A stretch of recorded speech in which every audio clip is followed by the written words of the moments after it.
I echo numbly, staring at him. A shadow flickers behind his all-American bright blue eyes. Exactly, he says slowly and quietly, a hint of warning in his voice. It's easy to look back at something like that and cast blame.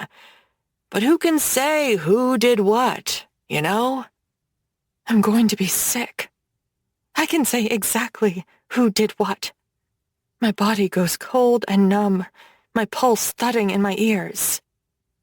What I think, Eilish, he growls, moving closer, is that what's best here is to look to the future.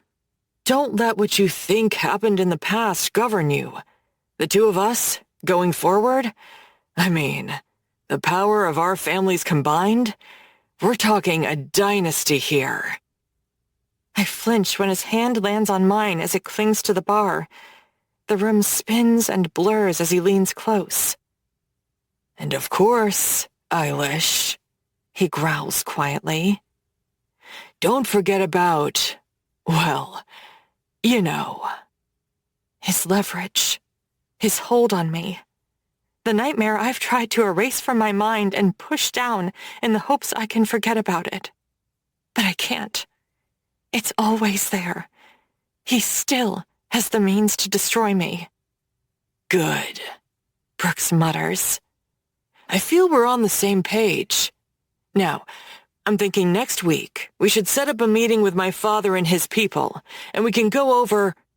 Brooks squeals like a stuck pig as he's suddenly ripped away from me.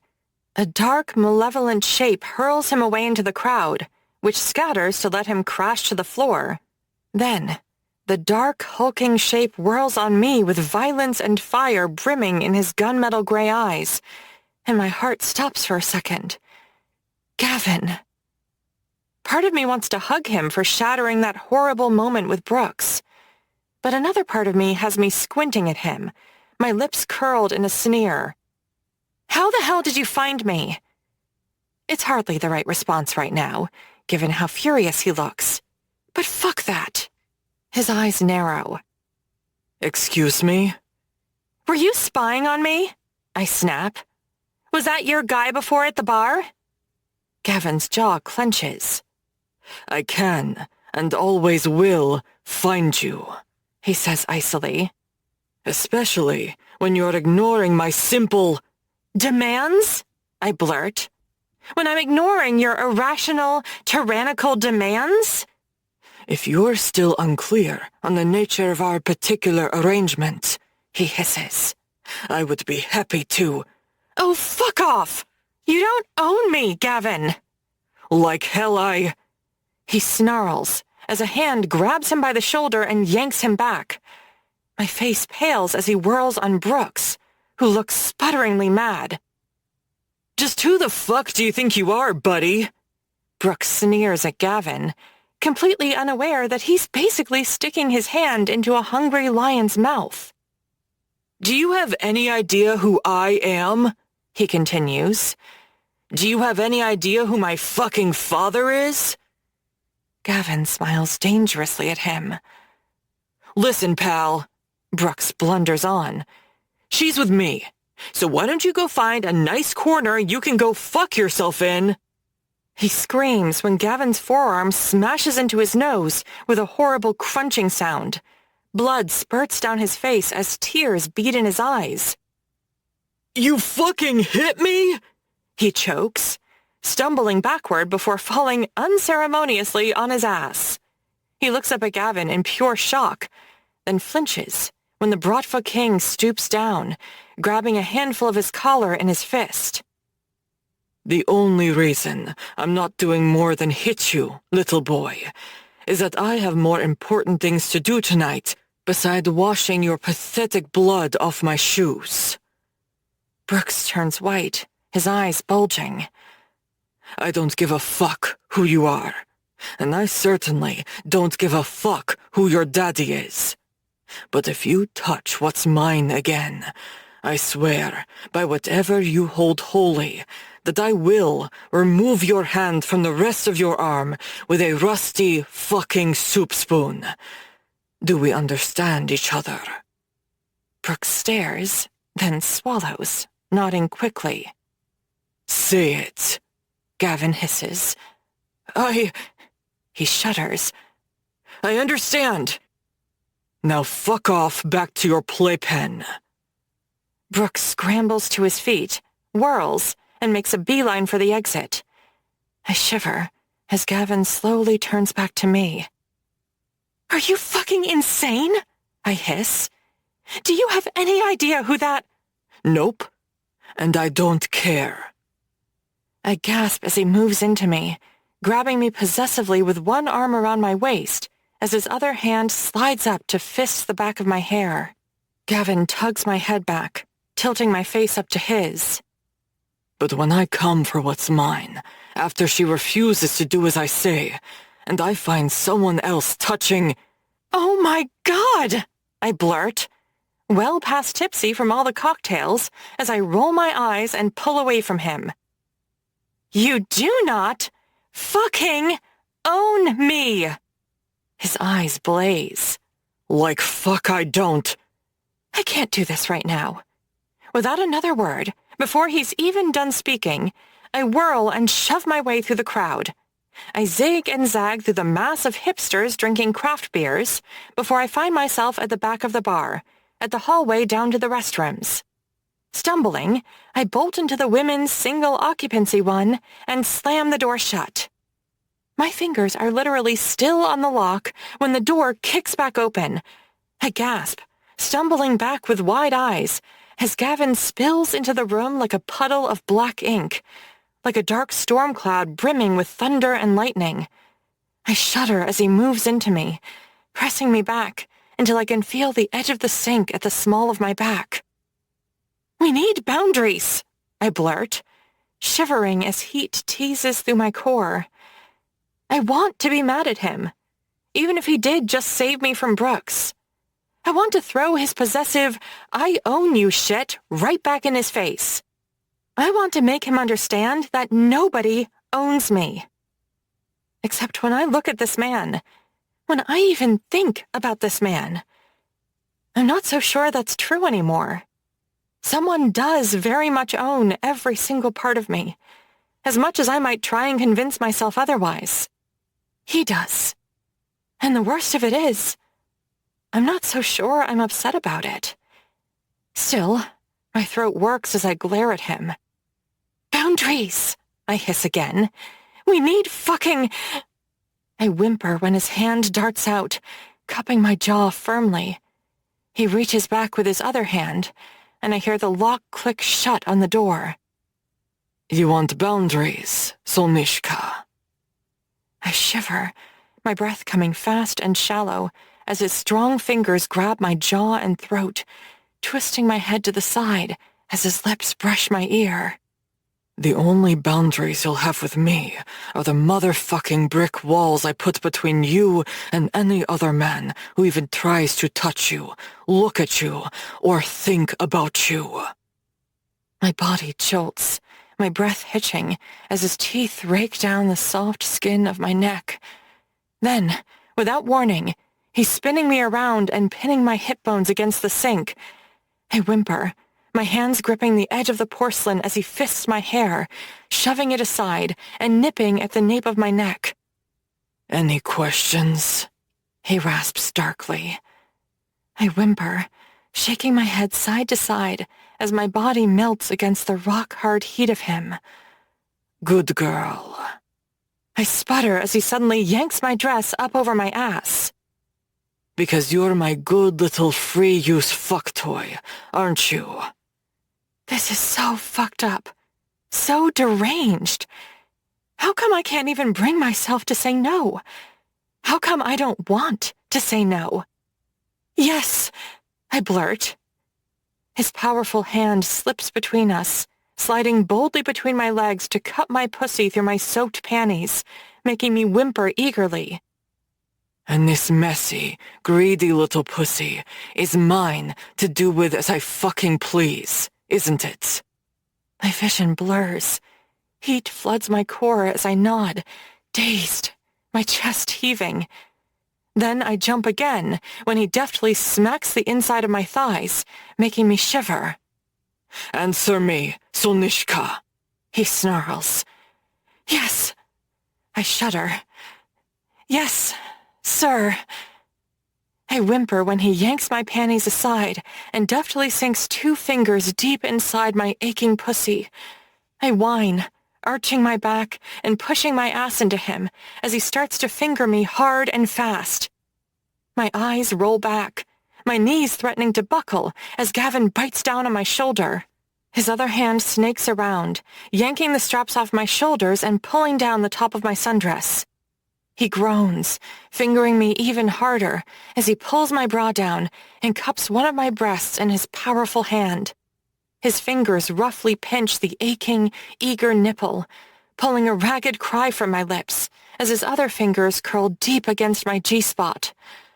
"What are you?" Gavin rasps. I moan, my pussy shuddering around him. "Answer me." "A good girl," I blurt, sobbing with pleasure as he starts to roll my clit with his thumb.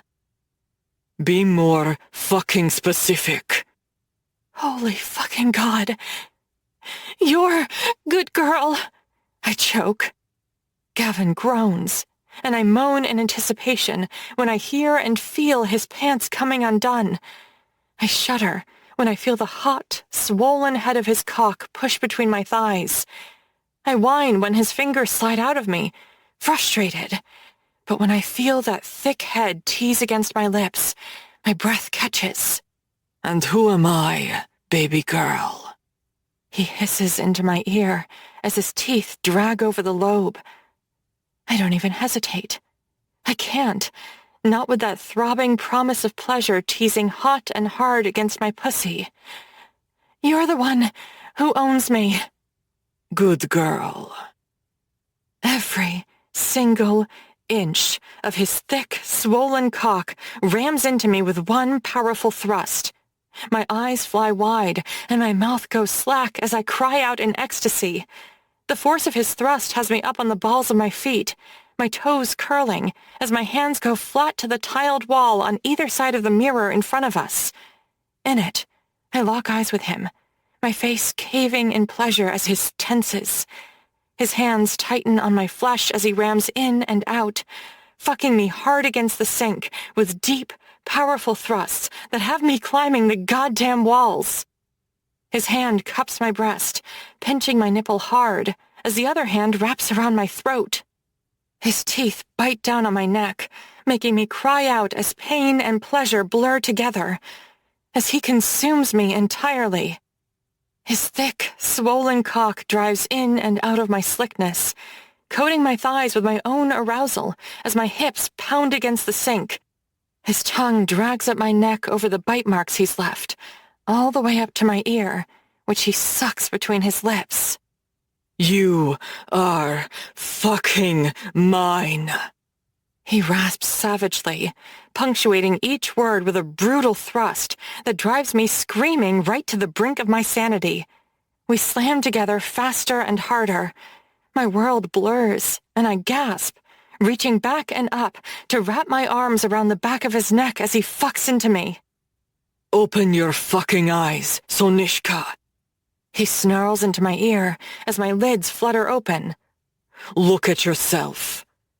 I whimper, my face going crimson, as I see the way I'm tangled up with him, clinging to him eagerly, my hair a mess, my dress down over my bared breasts and hiked up around my waist, the marks of his mouth and his teeth like welts down my neck, my panties shoved haphazardly to the side and my back arched, his hands on my tits and wrapped possessively around my throat.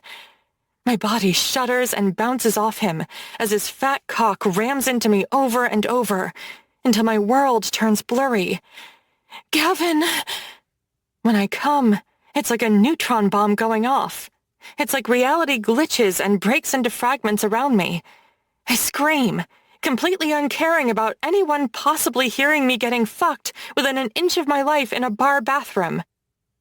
My body wrenches and seizes up, the cry tearing from my lips as I feel my pussy clamp down around his cock. Gavin keeps thrusting into me as my orgasm explodes through me, before suddenly he groans and buries his cock deep. My head is swimming as I feel his cock pulse and throb, his cum spilling deep into me as I cling to him for dear life.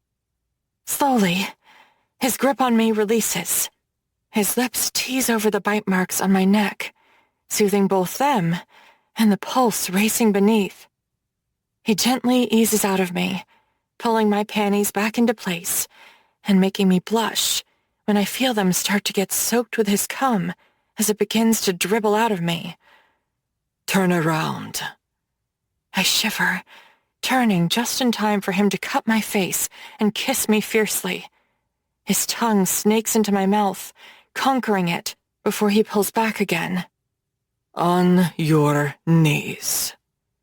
My pulse throbs. That dark part of myself he brings out in me stirs and grins.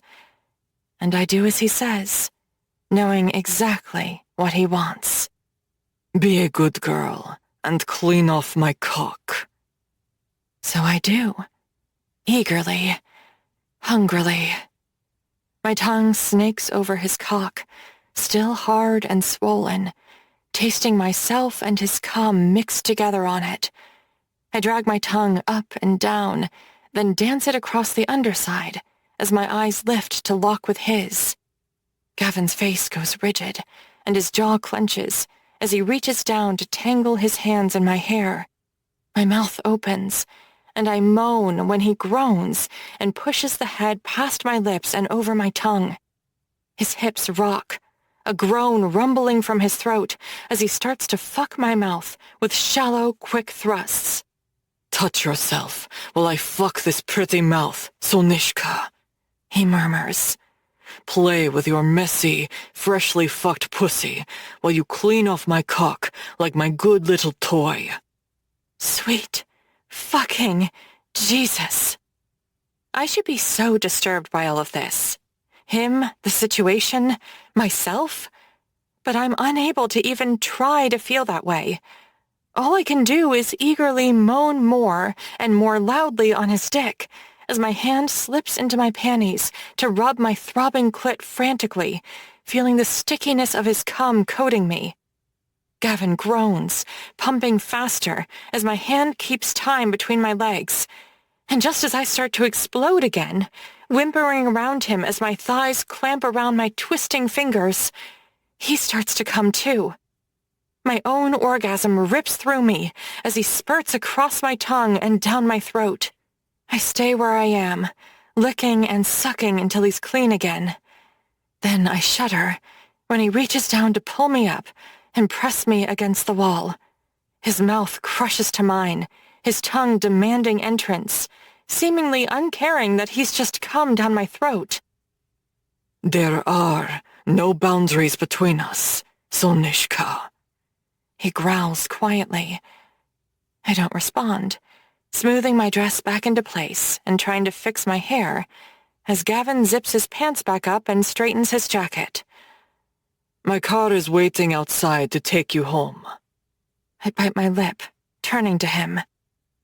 "Who's home?" His brow arches. "Funny. Mine. Come with me."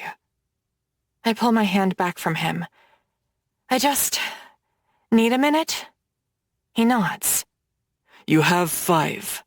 I'll be out front." When he's gone, I turn to stare at myself in the mirror and blush. I look like I just got the shit fucked out of me in a bar bathroom. That's what. I fix that as much as I can before I take a deep breath and step out into the hallway. Back in the main bar area, I swallow as I arrive back at the table where Callie and Dahlia are talking. "Dude," Callie frowns at me. "Where the hell did you—" She arches a brow and slowly starts to smirk. "Where exactly did you get off to?" "And more to the point, who did you get off with?" Dahlia adds, making the two of them crack up as they grin at me. I desperately try to contain the heat on my face. "Har, har, har," I sigh, trying to look amused and sarcastic, and not, well, floating and well fucked. I got to talking with someone at the bar and... Uh-oh, don't tell Mr. Tyrant, Callie teases. Hilarious. I roll my eyes, still trying to keep my face from heating. It was a girl from my corporate litigation class. Relax. She frowns. Uh-huh. How come you're all sweaty and glowing? I frown, shrugging. It's hot as hell in here, and the bar is swamped. Anyway, I'm gonna take off. Well, yes, Kelly sighs. Wouldn't want to keep Mr. Demanding waiting. The living room floor awaits, she says with a wink. I know she's just kidding. I know she's just joking around. I know she doesn't mean it maliciously or anything. But when I hear it like that, I frown. What the fuck am I doing? Boundaries. We really do need some fucking boundaries if this is going to work. And this is one of them. I'm not a puppy. I'm not his to parade around on a leash wherever and whenever he pleases. And as the mix of emotions, adrenaline, and alcohol swirl inside of me, my brow furrows. My car is waiting outside.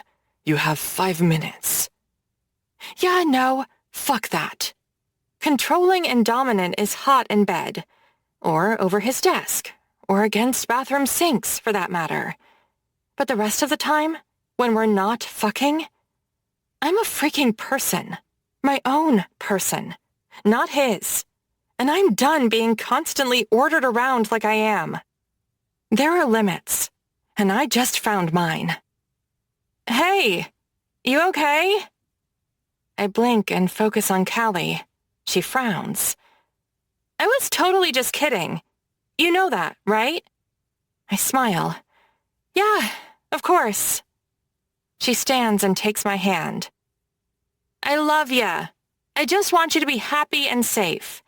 And if Mr. Tyrant does that for you, she shrugs. Go for it, girl, and have fun. She winks. Thanks. I grin back as she hugs me close. I say goodnight to Dahlia. Just as I'm leaving, Callie stops me. She smirks, lifting a brow as she pulls close. Nice men's cologne. She snickers low in my ear, turning my face the color of red wine. And don't think for a second I didn't see you stagger over to our table from the direction of the ladies' room looking like you just got off a roller coaster. When she pulls back, I stare at her, not sure what to say. Callie just grins and gives me a friendly swat on the butt. Go have fun, lady. Call me. She and Dahlia head over to the bar for a last round of margaritas. I turn to glance at the front door, where I know Gavin is waiting for me. Then I turn, smile to myself, and march out the back door. Screw him. The night is warm, but it's still way cooler out than it was in the sweltering, overly crowded bar. I shoulder my bag, grinning, a little pep in my step, partly from the mind-blowing sex I just had, and partly from my decision to create my own boundaries with Gavin. The pain comes out of nowhere. I choke out a gasp, knocked off balance by the sheer force of the blow to my head. I hear a grunt as someone hits me again, making me cry out as I fall to the ground. The gritty pavement of the alley behind the bar bites into my palms and knees. I try to stand, when suddenly a powerful kick slams into my ribs, knocking the wind out of me and sending pain exploding all through my side. Then another kick, and then another, as I cry out again and feebly try to block it with my hands. A shadow looms over me, spiking fear through my heart before another blow slams into my head. The world spins and blurs. Dark spots cloud my vision as the shape leans close to my ear as I lie on the ground, dazed. Please, don't. Stay the fuck away from Gavin Zarenko. The voice with a thick Russian accent snarls into my ear as everything starts to fade. The next time you decide to be a Reznikov whore, there will be bigger consequences. Something slams into my head one more time, and everything goes black. Chapter 16. Gavin. I was angry when Vadim was taken away from me. So fucking angry. The kind of rage and hatred that eats its way inside you until it poisons your very soul. An anger to be drowned in chemicals and strangers and violence. Those were dark days. Even darker for anyone who had the misfortune of even looking at me the wrong way. There was a solid month where I disappeared and almost went feral. It was my sisters, Lisbeth and Mara, who finally found me. Half dead, a near-lethal amount of cocaine up my nose, holed up in the presidential suite of the plaza. It was them who got me cleaned up and back to society. And still, as angry as I was back then, it's not touching the rage I feel surging through my system like sizzling hot lead as I gaze at the girl sleeping in the hospital bed in front of me. My hand reaches out, curling around Eilish's small, still one, as my jaw grits so hard it hurts. I hate that I wasn't there. I hate that I wasted 10 long minutes pacing outside the front of that goddamn bar, dreaming up creative ways to punish her for deciding to thumb her nose at me. I walked back in, expecting to see her flipping me off with another drink in her hand. Instead, I saw her friends. Calliope Drakos and that other girl, Dahlia, from school. No Eilish. I combed through the place. I checked both bathrooms before noticing a back door to the place was ajar. That's when I found her, bleeding and unconscious on the ground. My body tenses up so hard, I quickly snatch my hand away from hers before I accidentally crush it. When I find those responsible for doing this to her, they'll beg for hell. I'll make a fucking Olympic sport of skinning them fucking alive, inch by fucking inch. I'm going to avenge her. I vow to myself, as my eyes trace the softness of her cheek, marred by an ugly bruise. Behind me, the door to the hospital room bangs open with a crash. When I whirl, I come face to face with a terrified-looking Nev Kildare. She skids to a stop as she realizes it's me, suddenly very confused, and her expression when she looks at me is dangerous. Nev. I growl quietly, tipping my head. Her throat bobs heavily, her nostrils flaring before she deftly pushes past me. She takes Eilish's hand in her own, her shoulders hitching as she brings her sister's hand to her lips. After taking another shaky breath, she glances back at me. The room is silent except for the hum of the air conditioning and the steady beeps from Eilish's heart monitor. Both of us are keenly aware the dark history between our families. Nev's clearly weighing that dark history against the current need to make sure her sister is okay. What happened a few months ago between our families was regrettable. I murmur quietly. And I hope it's been made clear how much of that was the fault of my former captain, Leo. Nev's lips thin. We don't need to talk about that right now. She glances back at her sister, sucking in deep breaths and squeezing her hand again. Then she turns back at me with a slightly softer look.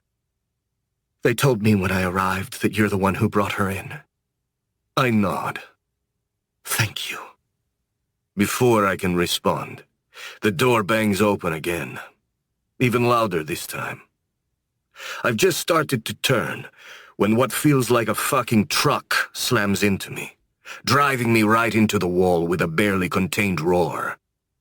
"You son of a bitch!"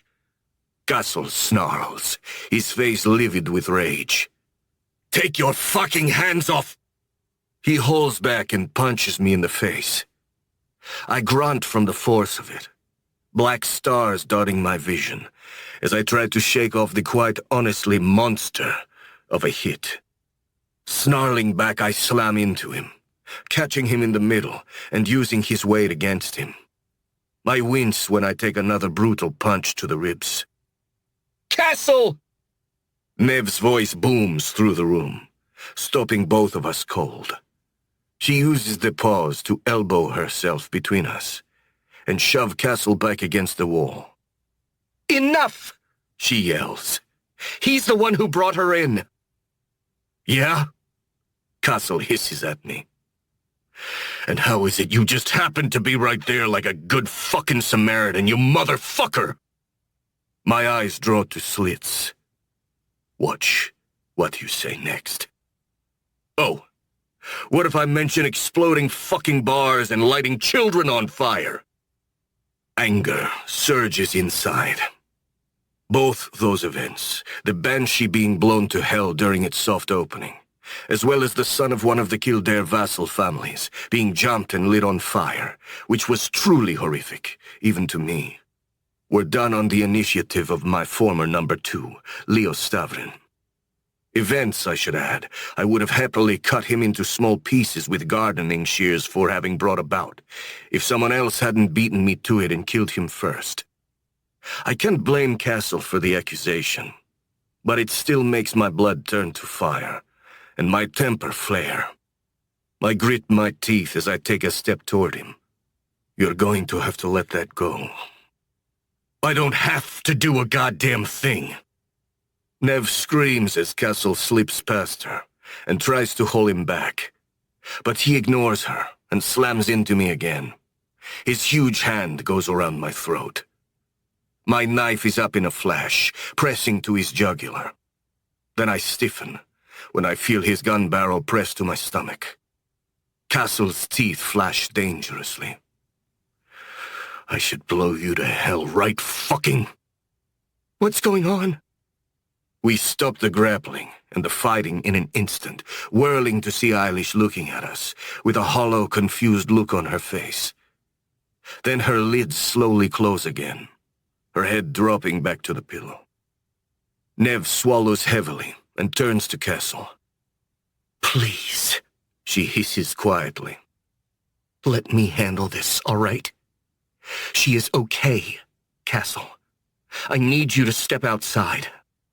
Please. He turns to glare at me. Then his gaze drops back to Eilish, with a sort of fawning love in it that I'll admit makes my blood boil. Before he nods. I'll be right outside, he growls, dragging his eyes back to me. Right outside. When he's gone, Nev takes a deep breath as she holds her sister's hand. Then she turns back to me. Okay. What were you doing with my sister? I'm honestly not quite sure how to answer that. It's not like I thought Eilish would tell anyone about the two of us. But it's also quite clear that we've moved way past our initial blackmail situation. We've never openly talked about it, but what there is between us right now is there because we both want it. That much is clear. Nev. Nev whips her gaze back to Eilish at the sound of her voice. So do I, just in time to feel my heart lift a little when I see Eilish smile at her sister. Then slowly, her eyes slip past Nev to me. Her cheeks turn pink. Her smile widens. And fuck me, so does mine. Eilish blushes a little deeper, still looking at me. What are you doing here? Gavin brought you in, Isles, Nev says gently. You did? I nod. Nev squeezes her sister's hand, and then turns to me. I'm not done asking what you were doing with my sister, she says quietly. But thank you for finding her. And for bringing her here. I nod again, my jaw clenched. Right now, though, Nev says tightly, I need you to leave. My gaze slips past her, to Eilish. Thank you, she mouths silently, smiling at me. Chapter 17. Eilish. When Gavin leaves, my heart clenches a little. I liked that he was here. A lot. Nev frowns, and I can see a million questions swirling in her eyes. Just as she starts to open her mouth, Castle storms back in. His face crumples when he sees me, and he comes right to my side, taking my hand in both of his. "Fuck, Blondie," he growls grimly, his head shaking side to side. "Fuck." I smile wryly at him. "I told you, Castle. It's not your job to protect me anymore." "The fuck it isn't," he grunts. "It will always be my job to protect you." Well, I wince as I try to shrug in an attempt to lighten the mood. You can't be everywhere at once, can you? His face ripples with a dark shadow as he glances up at Nev. "I just got off the phone with Killian. He and Una are getting on a plane right—" "No!" I blurt, shaking my head. "No! Tell them to stay on their honeymoon. I'm fine."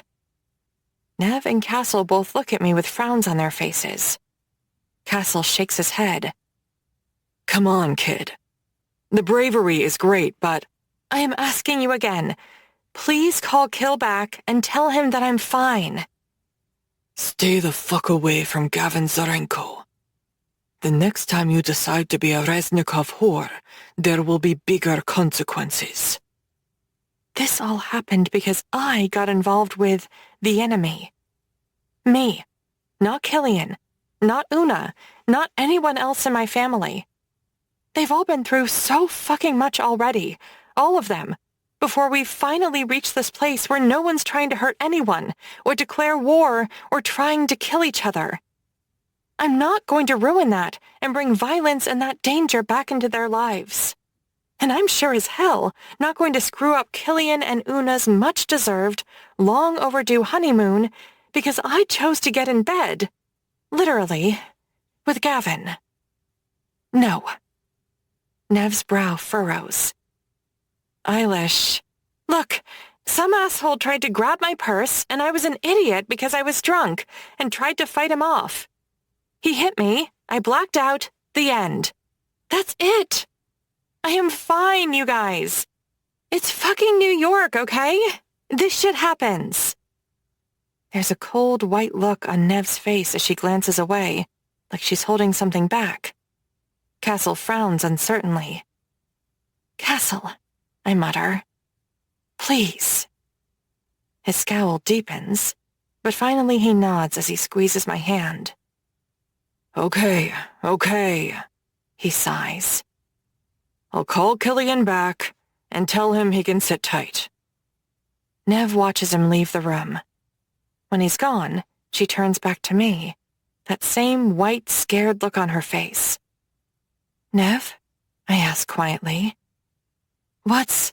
I need to ask you about something," she croaks. I frown. "Okay?" Her hands twist as she looks at me with a pained expression on her face. "I wanted to wait until you were awake. Nev, what's going—" "I love you, Eilish. You know that, right?"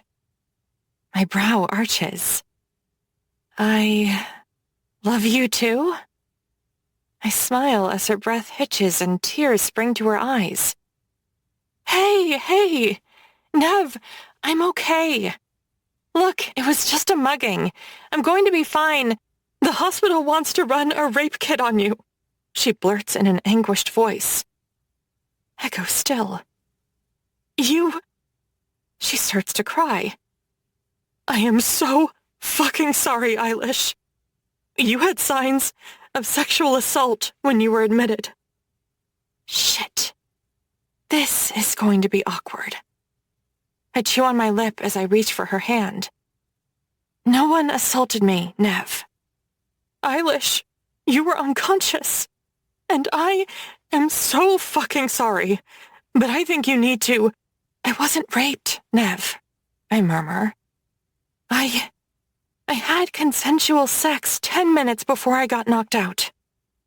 The room goes still and quiet. Nev blinks rapidly, her brow furrowing. I'm sorry.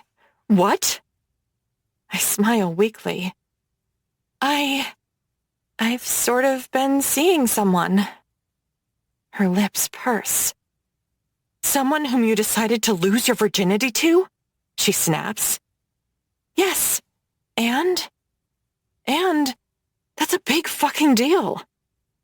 I frown, shrugging painfully again. Maybe it's not to me. Eilish, are you joking? It's always been a big deal to you. Maybe it's not anymore. I spit back. She frowns. Wait, 10 minutes before you were knocked out? Does this guy live above the bar or something? When I say nothing, her brows arch sharply. I'm sorry. Did you have sex in the fucking bar? I blush. I can't help it. Just like I really can't help the devilish way my lips curl up at the corners. Nev exhales with a whoosh, the tension visibly melting away from her face, replaced pretty quickly with a giant serving of concerned older sister. Seriously? She says sharply. Seriously. She exhales with another puff as she shoves her fingers through her red hair. Look, I mean, get it, girl. Have fun, but... Her brows furrow again. This isn't you, Isles. Maybe it is now, I toss back. She groans. Jesus. Well, okay. But at least tell me who the hell this guy... She goes stock still. Her eyes widen, and she slowly turns to look at the door, then back at me, her face white. Hold the fuck on. I wince. Nev, Gavin? She blurts incredulously. Are you fucking serious, Eilish? Can you stop yelling at me like I'm a fucking child? I'm yelling at you like I'm concerned for you, she hurls back. Eilish, ever since the explosion, you've been... What? I snap. Living my life? Not being afraid anymore? Reckless, she blurts. The word is reckless. Thank you so much for your concern, I mutter, looking away. Nev sighs, taking my hand. I'm sorry. I love you, that's all. And this scares me a little. A lot, actually. I squeeze her hand back, smiling wryly. I'm fine, Nev. I mean that. It's nothing sinister. Of all the men in New York, you had to pick Gavin fucking Zarenko? I lift a brow. Says the woman who married Ares Drakos? The crown prince of our arch-rivals? She smirks, but still glares at me. That was... different. You're right, it was. We were actively about to go to war with the Drakos family when that happened. She sighs, looking away. Just tell me this. Are you safe? I am. Happy? I bite back a smile. Way more than I should be. Yes.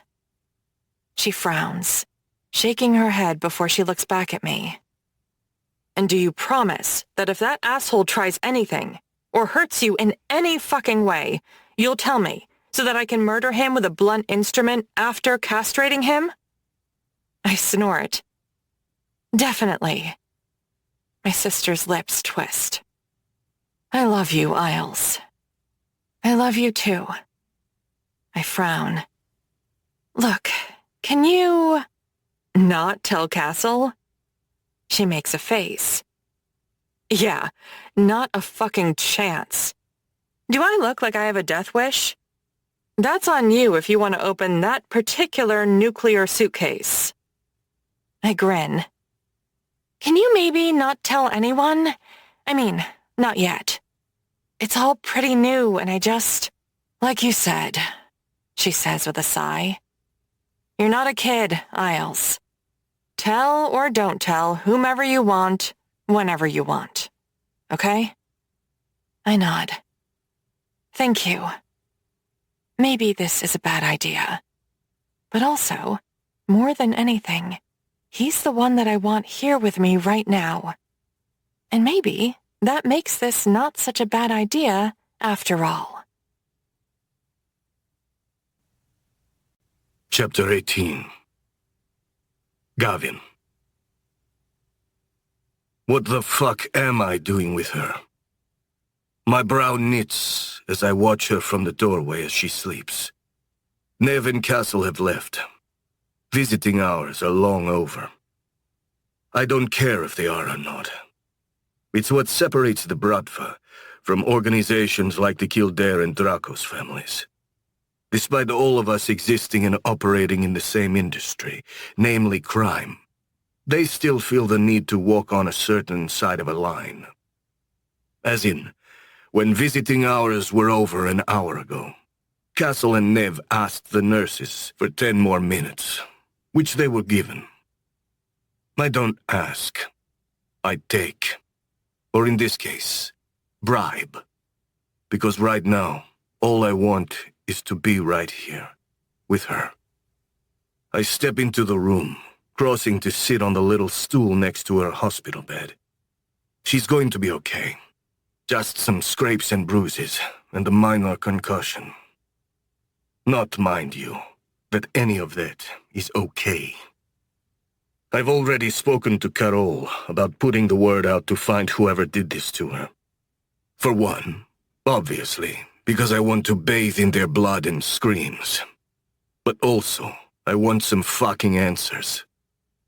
Contrary to what Eilish has told me, the nurses, the doctors, and her own family, this wasn't an attempted mugging. At all. Maybe her story about fighting them off would hold more water if they hadn't knocked her unconscious. But they did. And yet for mysterious reasons, once she was knocked out, these would-be muggers neglected to steal her Chanel bag, the $400 in cash inside that bag, her credit cards, phone, iPad, matching Tiffany earrings and necklace, or her Cartier wristwatch. Itself alone worth $4,000. Either Eilish managed to run into the world's worst fucking thieves, or my personal theory is right. Someone wanted to hurt her. Either just to hurt her, or more likely, to send a message. To her family, or maybe to me. Any of those scenarios turn my blood to fire. And when I find whoever did this to her, I'll turn killing them into a spectator sport. Hi. My gaze snaps from her hand, which I've been holding tightly, to her eyes, which are now open. How do you feel? Groggy, she mumbles, considering. Her face scrunches up. Achy. And my head still hurts a bit. I frown as my other hand raises, gently pushing back her hair. Eilish smiles quietly before she makes a face. Guess I should have taken that ride with you, huh? My jaw sets. Yeah, you fucking should have. She smiles wryly. I did have a very nice night before. You know, this. She points at the swelling on the side of her head. She giggles. Beside that, Mrs. Lincoln, how is the play? I frown deeply. I'm not sure I'm ready to joke about this. She shrugs. Oh, I guess I am. My eyes search hers. Who did this to you? This is me asking, not Nev or Castle. She frowns. You think that means I have a different answer? I was hoping it might. She smiles and shakes her head. Sorry, same answer. Just two guys who wanted to take my bag. She shrugs. It's New York. Muggings happen. I nod, smiling as I stroked her hair. She told the intake nurses it was one mugger. She told her sister it was 3. Now it's 2. I know she hit her head, but still. Something isn't adding up. But I'm not pushing the issue. Not yet. When she yawns, I smile and squeeze her hand. Get some rest, Eilish. She nods, her eyes closing. Isn't it past visiting hours? It is. She smiles, her eyes still closed. Her hand squeezes mine back. I stay like that until she's sleeping peacefully.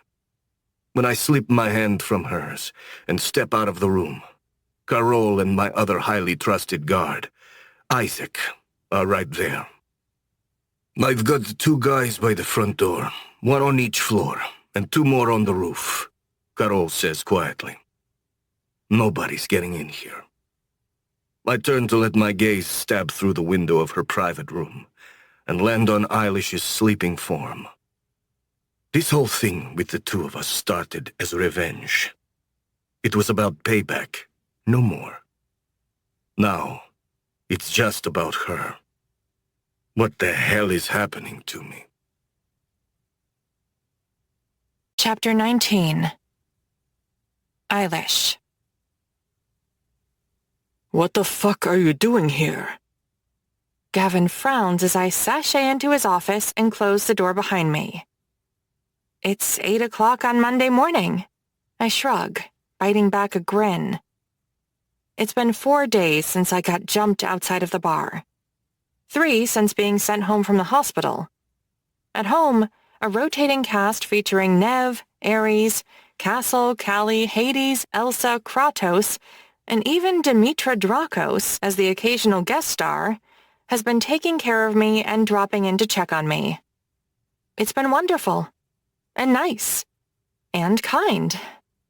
And so boring. Also, and this might be a problem, after 4 days of not being made to moan and writhe my way to orgasm by Gavin, after it being an almost daily occurrence now, I'm antsy. Needy. We've texted and chatted on the phone a few times, but it's not the same. It's not what I need. Like I said, it's a problem. You should be resting, Gavin grunts, scowling as he drums his fingertips on the desk. I frown. I'm fine. You should go home and rest anyway. Are you sure? Biting my lip, I drop the short trench coat I've worn into his office. Underneath it, all I've got on is heels and a black lace lingerie set, complete with stockings and a matching garter belt. Gavin's eyes go the color of liquid steel. His jaw grinds in a way that makes the veins on his neck pop as I casually saunter toward him, a saucy grin on my face. I don't know.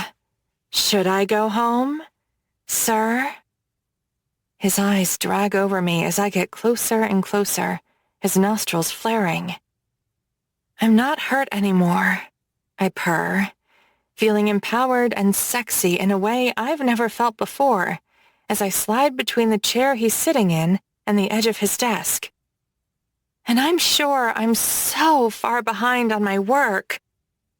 In one motion, he's lunged out of his chair, pushed my ass back onto the edge of his desk, and grabbed a fistful of my hair as he slams his mouth to mine.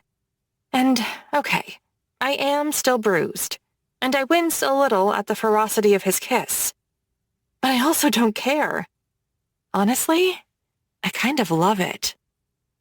I moan as his mouth devours mine, my fingers shaking as I start to pull at his shirt buttons and shove his jacket from his shoulders as he shrugs it the rest of the way off.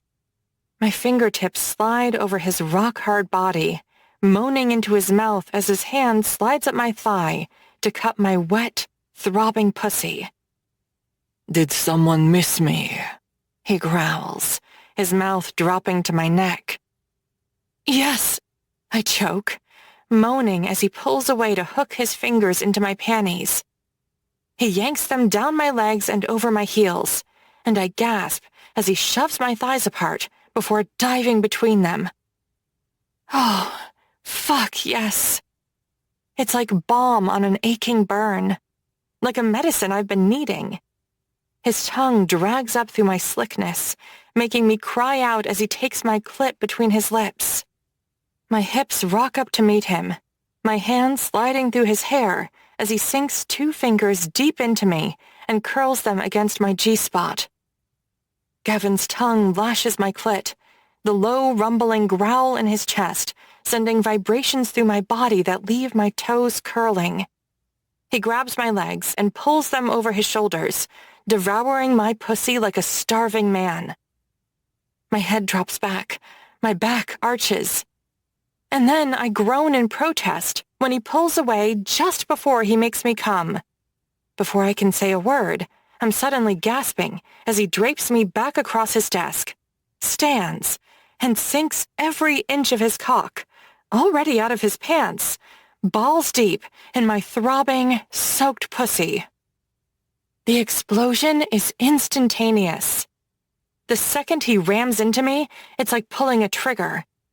I cry out, writhing on his desk as my legs wrap tightly around his waist. I claw at the desk beneath me, choking on my own release as the rush I've been craving for days ignites through every nerve in my body.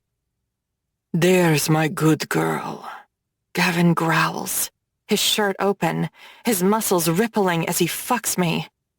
The fact that he's still got his pants on somehow makes it even hotter.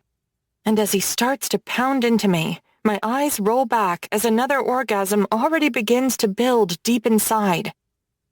I moan when he brings my legs up, hooking my ankles over his shoulders as he buries his fat cock in me to the hilt. I cry out, whimpering.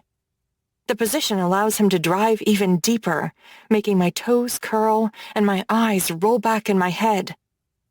The phone on his desk rings.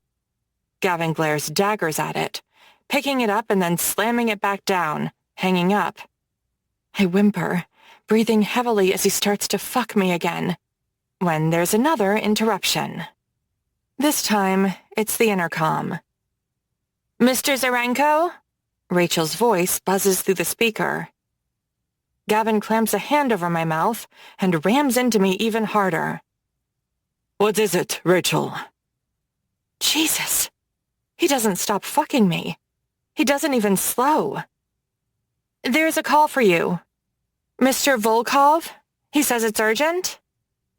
Gavin frowns, his cock still sliding in and out of me with hard, wet strokes. "Which Volkov?" "The older one, Yuri." "Put him through." I can only stare as he picks up the telephone receiver and cradles it against his shoulder, and my ankle. His eyes lock with mine, a dark smirk on his face. He keeps one hand over my mouth, and I moan wildly into it as he starts to rub my clit with the other, his cock pistoning in and out of me the whole time. "Yuri," he growls. "What?" Rage clouds his face as he listens. His jaw clenches, and I whimper as suddenly his thrusts become even more brutally hard. "What?" Part of me thinks I should be furious that he's so casually fucking me while he's on a business call. Except it's also hot as fuck. I have no idea what he's talking about, or what's even wrong. But as his face grows more and more livid, the way he's fucking me becomes more and more vicious, to the point that I'm clinging to the edge of the desk for dear life, biting down hard on his hand as the orgasm builds like a wave inside of me. "No," he snaps into the phone. "No. Fuck that." Fuck me. Fuck me. Fuck me. Fuck me. The world blurs. It feels like I'm floating as he grits his teeth, still cradling the phone. I have to cover my own mouth as he grabs my hips with both hands in a bruising grip and starts to absolutely fuck the living hell out of me, his hips slapping against my ass hard and fast as his veins thicken and his muscles bulge. That is completely un-fucking acceptable. Yes, obviously we cancel. I'm about to come. He rams into me hard with every punch of his words, and suddenly, there's no stopping it. I'll have to call you back, Yuri. He all but breaks the phone when he hangs up. And if I thought I was getting fucked before, now that his full attention is on me, I realize just how wrong I was. Suddenly, it's like fucking a machine. Reality shatters around me. I scream into my hand as I dig the nails of the other into his forearm. And suddenly, I'm coming so hard, my vision cuts out for a second. The orgasm tears through me like liquid fire, engulfing me, charring me, leaving me a burned-out shell as I collapse onto the desk, gasping for air and twitching from the aftershocks. Gavin slows and finally stops, giving me time to breathe as he leans over to kiss my breasts, my nipples, and my ribs. Suddenly, there's a commotion outside the door. "Sir! Sir! I'm afraid he's busy at the moment. Sir!" Footsteps pound toward the door. Oh, fuck. I scramble off the desk as Gavin glares at the door and quickly buttons his shirt. I'm about to make a mad rush to his bathroom, but there's no time. In a second, I've made my decision, ignoring Gavin when he hisses, "What the fuck are you doing?" before I dive under his desk. Gavin sits heavily and yanks his chair against said desk just as the door slams open. "Mr. Zarenko," Rachel pleads. "I am so sorry. He wouldn't—" "It's fine. That'll be all, Rachel. Thank you." I have no idea who just walked in, but I hear a low, masculine chuckle as the door shuts. "The concept of knocking first is something most 6-year-olds have mastered, Abram," Gavin growls. The man snorts. "I didn't come here to be insulted." Under the desk, as my eyes adjust to the darkness, I suddenly flush. Right in front of me is Gavin's very erect, swollen cock, still out of his pants. I grin salaciously. "Don't even. What the fuck are you thinking?" What I'm thinking is that new Eilish has fully embraced herself. Gavin jolts, coughing as my fingers wrap around his cock. "Then what the fuck did you come here for, Abram?" "I was coming to talk sense into you," the other man hisses, with a Russian-accented voice. "Until I just learned as I got off the goddamn elevator that you and that Volkov coward canceled tonight's council meeting." "No shit," Gavin grunts, clearing his throat again as I start to stroke his dick. "Someone just tried to firebomb Victor's hotel room, Abram. I literally just got off the phone with Yuri. Victor is fine. His wife and son could have been in there," Gavin barks. "And that's precisely why we need to have this fucking vote," the other man roars. "To put a stop to this Drazen madness. Wake the fuck up, Gavin. It could be my house next. Or yours. I've heard rumors of there being a girl in your life these days. You want anything to happen to her?" Gavin stiffens, his thighs clenching as I lean forward and lick the tip of his cock like it's the most delicious ice cream cone. "Be very careful what you say next, Abram. I am merely saying this is getting out of control. We don't know it's... Here!" Something light hits the desk. "Another fucking calling card," the man growls. I grin to myself, licking the crown again, just to tease him. "Drazen is here, Gavin. And if you, Yuri, and Victor don't stop acting like frightened old women... I gasp as Gavin suddenly reaches under the desk, grabs my head in his hands, and pulls my lips right up to his cock.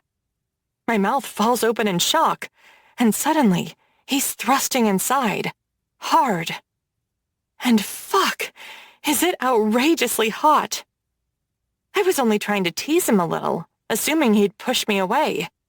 This is unexpected, and very, very erotic. Then we'll all go up in flames. Listen to me carefully, Abram. Gavin growls as he starts to fuck my mouth with discreet, shallow thrusts, his gorgeous cock leaking pre-cum all over my tongue. Yuri, Victor, and I will assess the situation and deal with it accordingly. But if you think we're going to let you use chaos and uncertainty to hand you our armies, you're completely delusional. My hand drops between my legs, rolling my clit between my fingers as Gavin's cock swells harder and thicker in my mouth. I am merely trying to... You are merely trying to seize control of the entire High Council, Gavin snarls. And while Victor and Yuri might be content to be polite to your face about it, I am done trying to tiptoe diplomatically... Thrust. Around. Thrust, thrust. You wanting to play games. Thrust, thrust, thrust. My eyes squeeze shut as I start to come. Dictator, the other man hisses. Don't make the mistake of making an enemy out of... Abram, get the fuck out of my office. Thrust, thrust. Now. Fuck you. There's the sound of footsteps stomping across the room, followed by the door opening and then slamming shut. Gavin groans, sliding back from the desk. He grips my hair with both hands, his eyes wild and his jaw clenched tight as he fucks into my mouth over and over, until suddenly he explodes with a long, loud, toe-curling groan of pleasure that sends ripples through my core. Cum blasts out of his cock, rope after thick, hot rope, exploding down my throat. Grinning, my face flushed and my body tingling, I shiver with pleasure as he pulls me up and into his lap a moment later. What was that all about? He shrugs, making me gasp as he suddenly pulls my thighs to either side of his. The steel in his eyes goes molten as he centers his thick head against my eager pussy. Who cares? He sinks into me, making my eyes roll back. Who cares, indeed? Chapter 20. Eilish. It's been 2 weeks since the mugging. After assuring Gavin I was fully healed, we've gone right back to it. Hard, brutal, explosive sex that I crave like a drug. Tied up, bent over his desk, on his kitchen counter, against the glass wall in his living room, looking out over the city. There are times that it scares me, just how comfortable I've become with it. I don't see Gavin as a tyrant anymore. I see him as... Well, okay, he's still a tyrant. But he's a tyrant that I am, for all intents and purposes, dating. Kind of. Sort of. Maybe... I don't know. It's confusing. But for the time being, it's a ride I don't want to get off just yet. And that's fine. Callie gives me a sharp look over the book in her hands when I step into the library of the Dracos family estate. Okay, even estate doesn't quite give their place the right amount of gravitas. Though they later moved to London for a while, Callie and her 4 brothers, Ares, Hades, Kratos, and Deimos, were all born here in New York. And they were all raised in this massive, breathtaking home on Central Park South that I've just walked into. A neoclassical mansion from the British countryside. As in, It was literally a mansion in England that Callie's great-grandfather had moved brick by brick and rebuilt on the roof of a 40-story building overlooking Central Park. It has grounds, gardens, and 2 pools. It's ridiculous. Currently, though, with Ares and Hades happy in their own places, and Deimos back in London overseeing the Dracos operations over there, the only full-time residents of the sprawling mansion are Callie, Kratos, and their grandmother Demetra. Well, well, well, Callie drawls, glaring at me. My mouth goes small as I look at my feet. I'm sorry.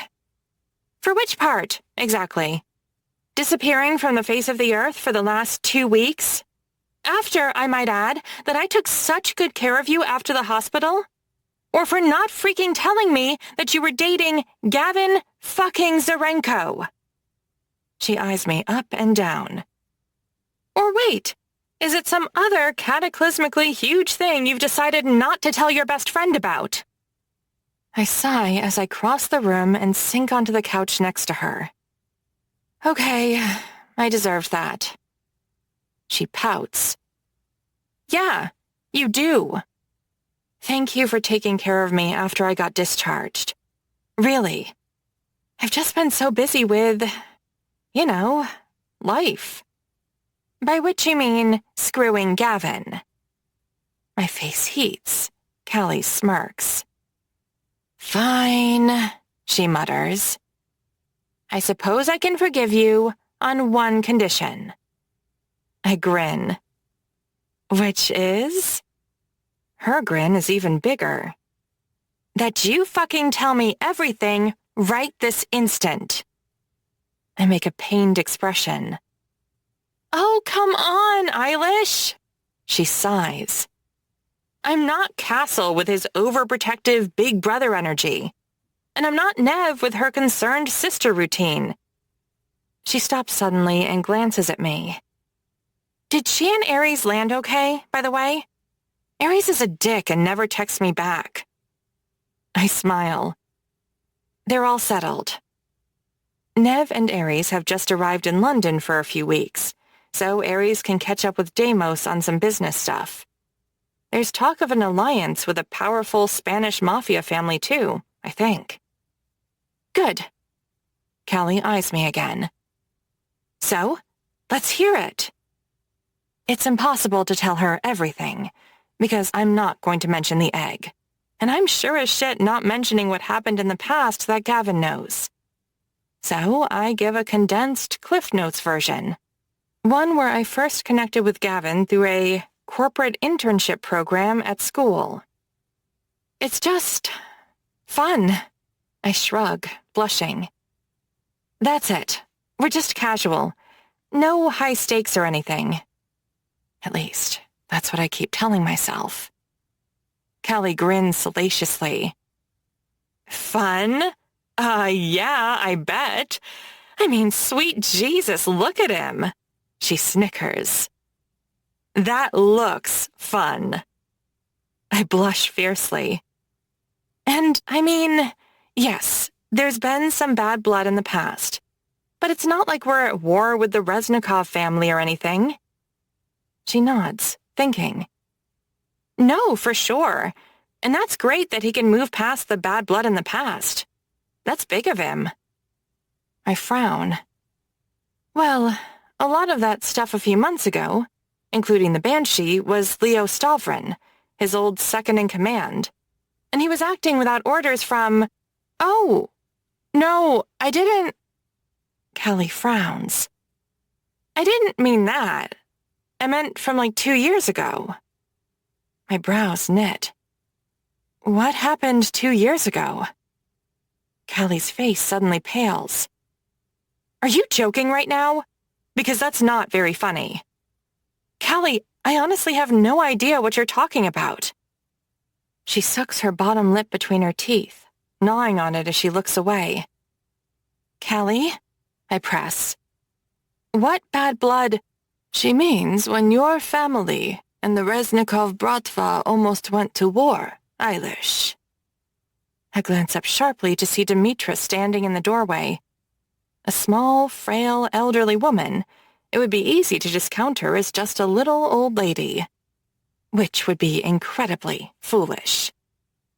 Demetra may be tiny and old, but she's a hurricane. A force of nature to be reckoned with, and you don't want to get on her bad side. Thankfully, she considers me as much family as she does her grandchildren. She smiles sadly, stepping into the library as I frown in confusion. I don't remember that happening? She shakes her head. No, because it never actually came to that. Her face darkens. There were rumblings and rumors, but Constantine and Gavin backed down from aggression after your father passed just a few months later. I frown. I don't understand. Eilish, Pulaiki mu. She sighs quietly, her face strained. I wish you had already known this. Known what? Her lips purse. It's believed that 2 years ago, your father killed Vadim Sarenko, Gavin's adoptive father. Oh my God. I'm not expected at Gavin's office today. I had a lecture class and an advisor meeting, and he told me I was off the hook.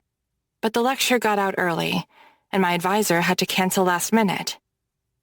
Rachel smiles when I walk in. She's still not exactly my best friend, but she's warmed to me, given that I'm coming in so often. I also think she 1,000% knows exactly what's going on with Gavin and me, and the fact that she hasn't ever cracked a joke, smirked, or made a single comment about it whenever she sees me makes me like her even more. I think he's in a meeting, but... She shrugs.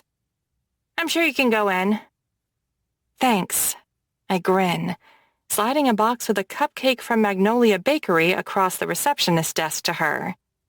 She groans, beaming at me as she shakes her head. You're evil. And you are welcome. Upstairs, I head to Gavin's office. I'm not going full scandalous today with the trench coat and lingerie deal again, but I am remembering the time a few weeks ago when he fucked me across his desk while on a business call, because that was outrageously hot.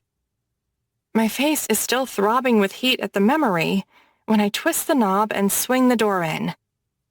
Instantly, I freeze. Gavin isn't alone. His eyes snap to mine from where he's standing by the windows, a cold, drawn, grim look on his face. I'm not focused on him, though.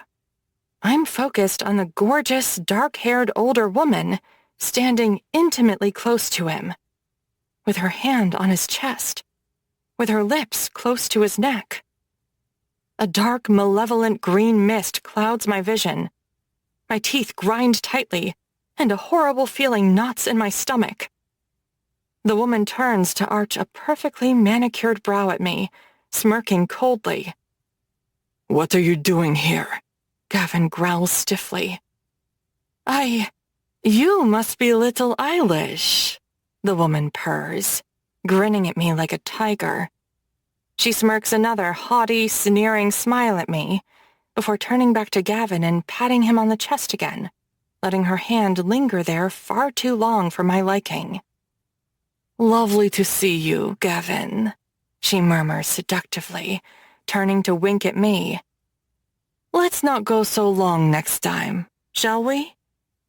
She smirks again as she brushes past me and sweeps out the door. I'm left staring at Gavin, his face darkening as he turns to stride over to the couches. You weren't expected today. My lips purse. Who was that? No one. My eyes flash. No one? She seems to think she's someone. Let me rephrase. No one you need to be concerned about. He snaps as he sits heavily on the couch.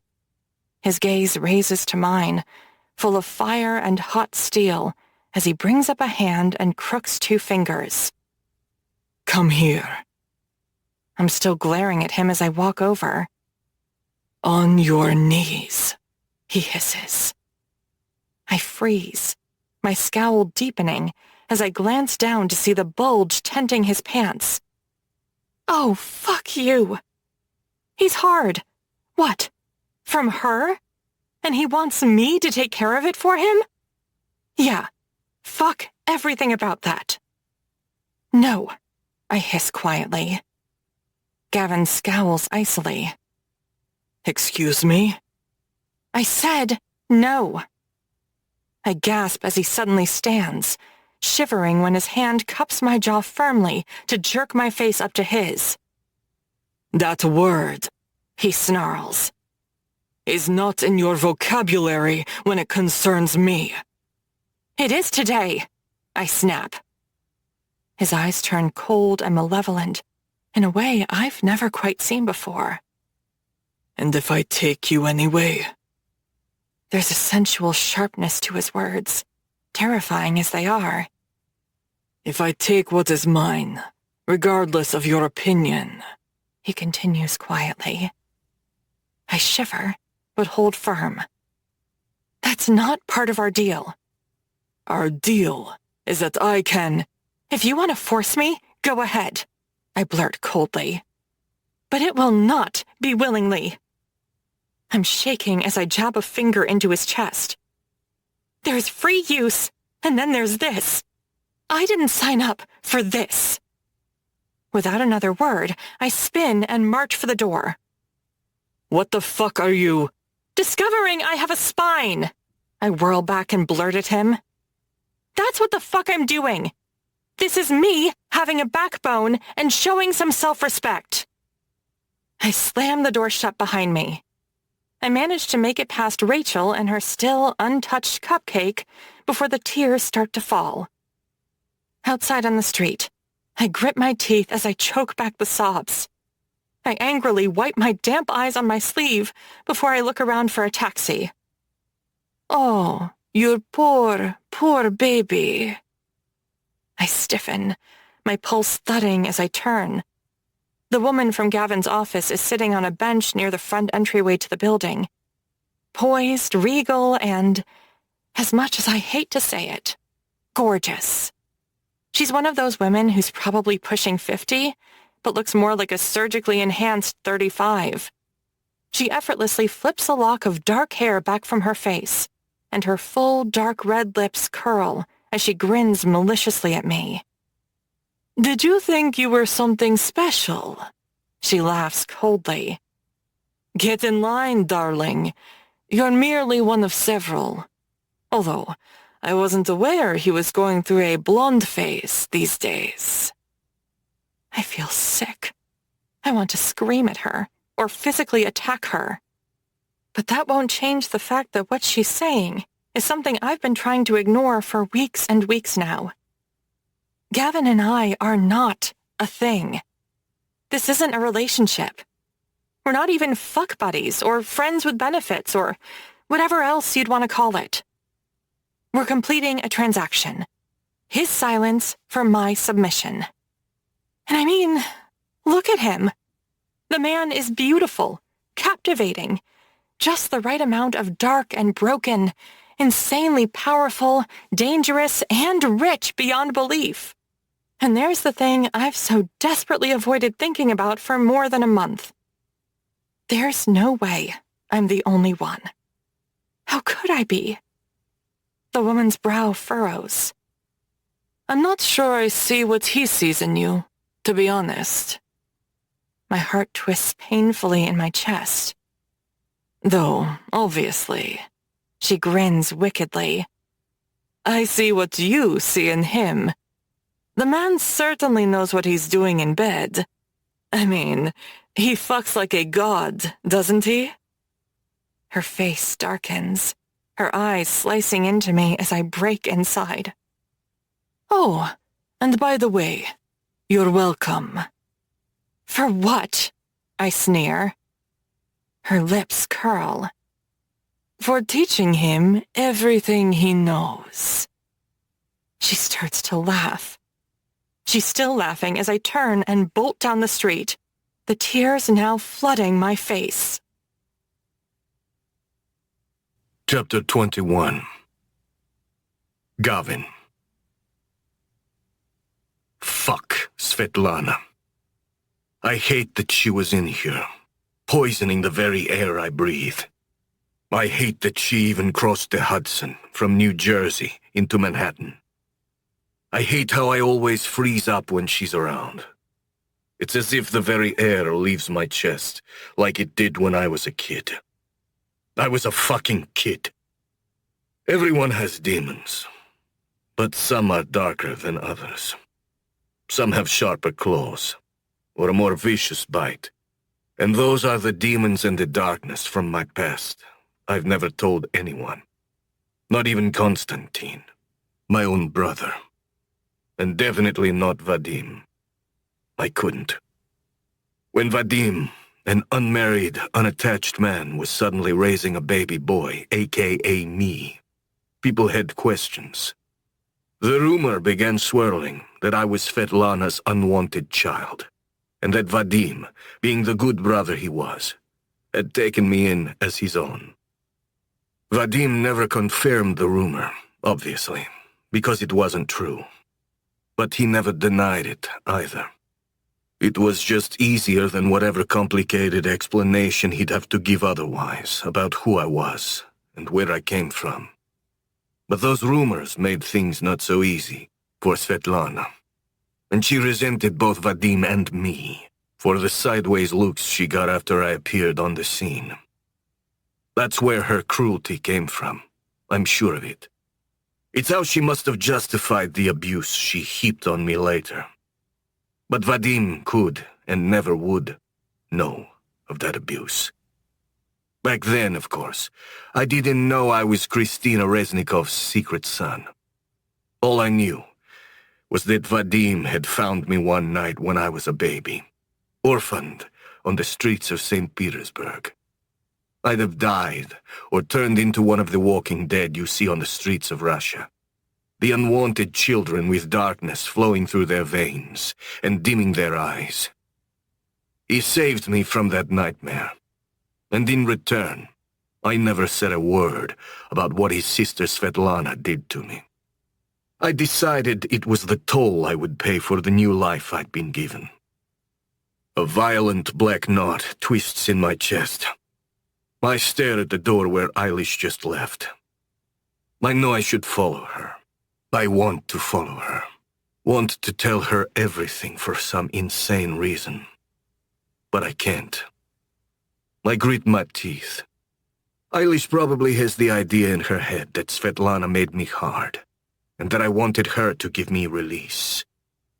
That couldn't be further from the truth. Svetlana sucks the life out of the world around me. She brings nothing but coldness and darkness. After she left, and I locked eyes with Eilish, it was Eilish I wanted. I instantly craved her, like a drug. Craved the goodness she brings to my life. The way she breaks down my barriers, even when she's defying me. Or maybe especially when she's defying me. I wanted her just now because I wanted to forget. I wanted to lose myself in Eilish, to purge the nightmares of Svetlana from my head. I exhale, shoving my fingers distractedly through my hair, as I march over to the safe and open it. Svet was in here bitching about the egg, obviously, and that led to questions about the empty display case. I told her I was keeping it in my safe until our deal could be done. It's not technically a lie. The Imperial shield is in my safe. It's just that it's in there in about 40 pieces, in a box. I glare at the shattered bits. I'm running out of time and runway to try to hold Svetlana off. Soon she's either going to realize I'm bullshitting her, or not even care if I am. Then she'll simply move on with her legal attack on my company. The fucked up part is, she's got a great chance of winning that attack, too. There are other ways, of course, that I suppose you could say, take care of this problem. I've dreamed of about 1,000 different ways I could kill Svet.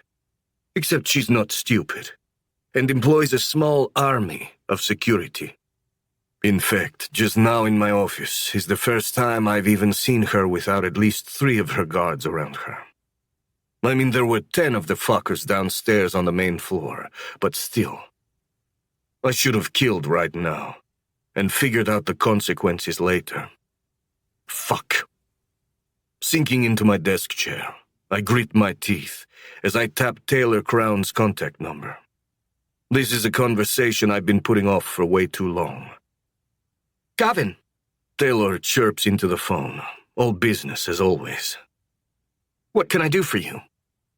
If there was no egg. She pauses. No egg? If there was no Imperial shield, what would that mean concerning Svetlana and her deal? She exhales slowly. You know what it would mean, Gavin. Look, I know it's worth both a lot of money and has incalculable sentimental value to you. But Gavin, given what's at stake here, just give it to her. No, what I mean, I growl, is if there literally was no egg. Not off the table. Not as if I'm refusing to part with it. If it didn't exist anymore, what would happen? Jesus, Gavin, she murmurs. What happened? Just tell me, Taylor. Please. She takes a long, deep breath. If there was no egg, then again, I'm afraid it would fall back to the unfortunate language of your father's will. My eyes close. Unfortunate doesn't quite cover it. Years before he died, when I was a newly crowned prince, for tax and security reasons, Ironclad Holdings was created with Vadim listed as the owner. When he passed, that ownership formed part of his estate, which he left to me. Except some fucking idiot of a lawyer worded the will to have Vadim leaving his estate specifically to Gavin Zarenko and his family. And therein lies the problem. I might be biologically Kristina Reznikov's son. I might co-helm the empire with Constantine.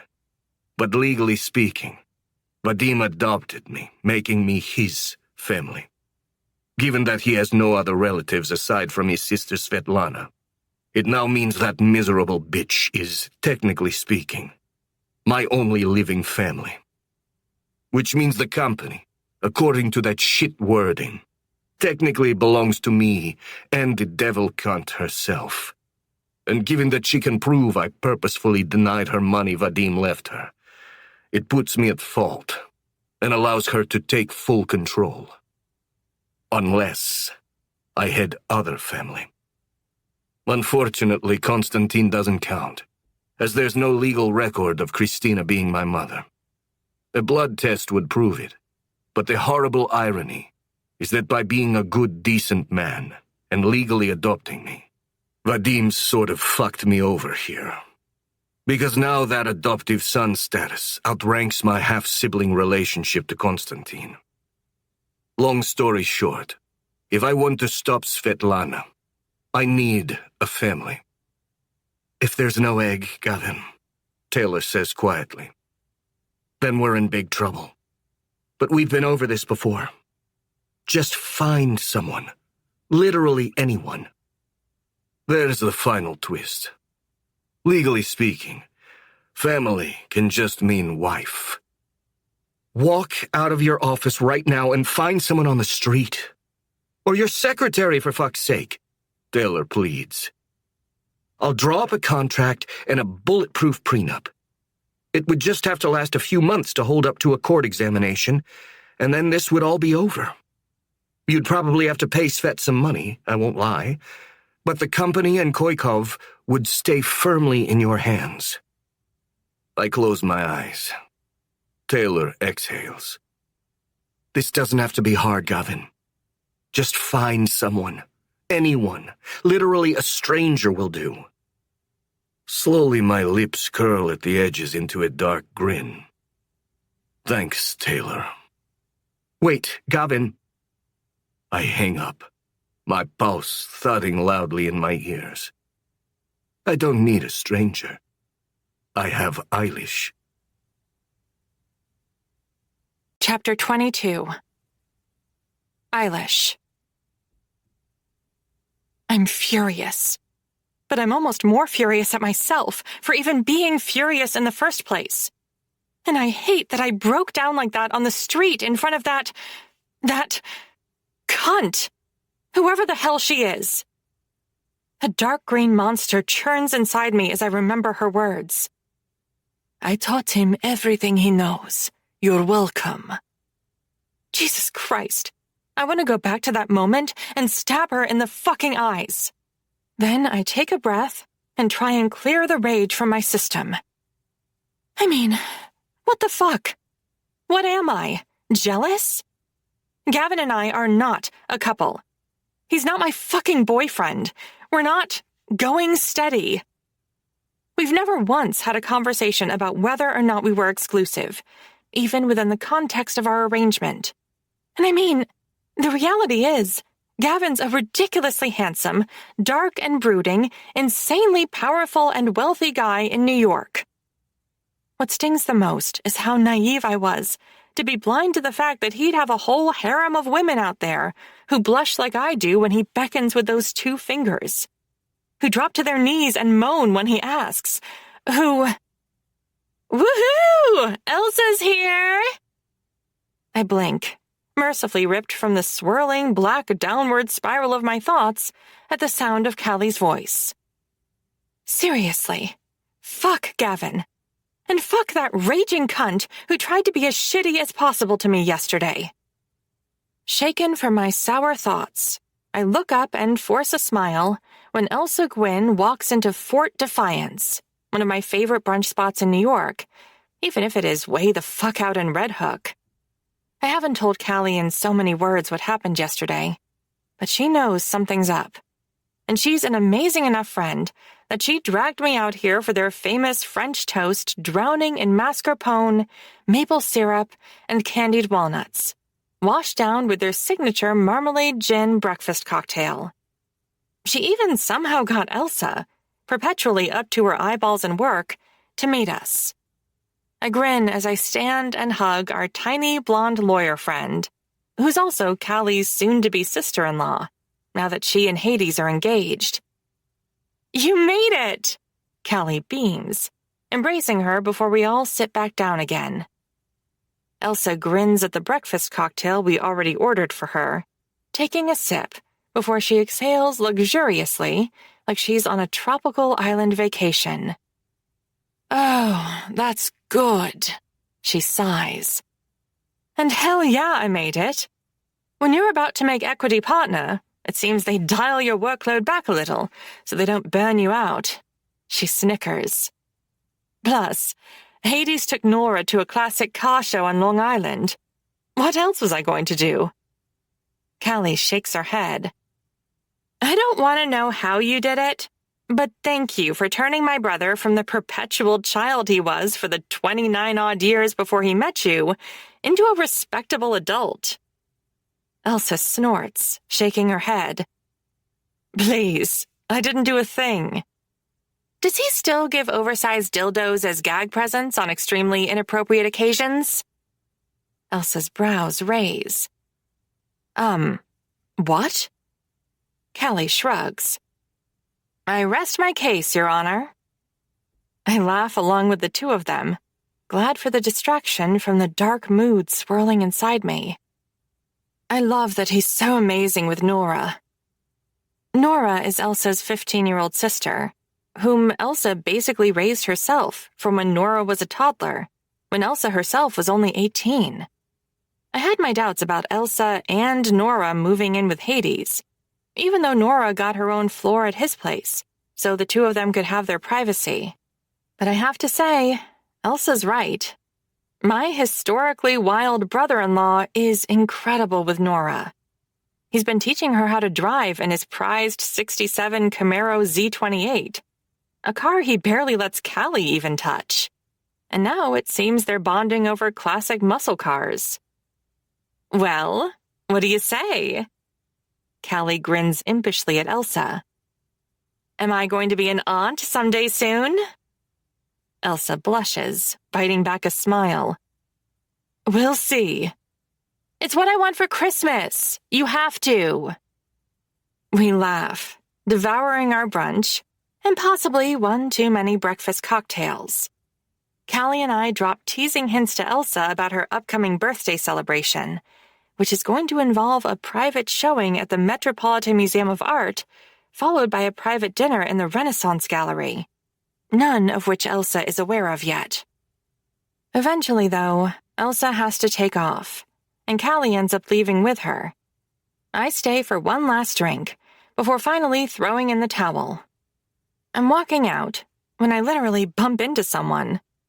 Blinking, I step back before I stiffen. Shit. I've somehow managed to avoid Brittany Torres ever since the night I broke into Gavin's office. I never heard back from anyone in the Crown Society, which was obviously a disappointment, given the sort of doors it could have opened. But whatever. I sort of assumed my application was toast when I never reported back to them with the egg I was supposed to steal. Oh, Eilish. Brittany gives me a withering look, her nose wrinkling like I'm a stinking pile of garbage. Hi. She's with two other girls who give me the exact same look before pushing past me into the restaurant. Brittany stays where she is, still sneering at me. Just to let you know, I'm so sorry, but your application to the Crown Society has been denied. I smile, not meaning it. Yeah, I sort of figured. Thanks. Bye.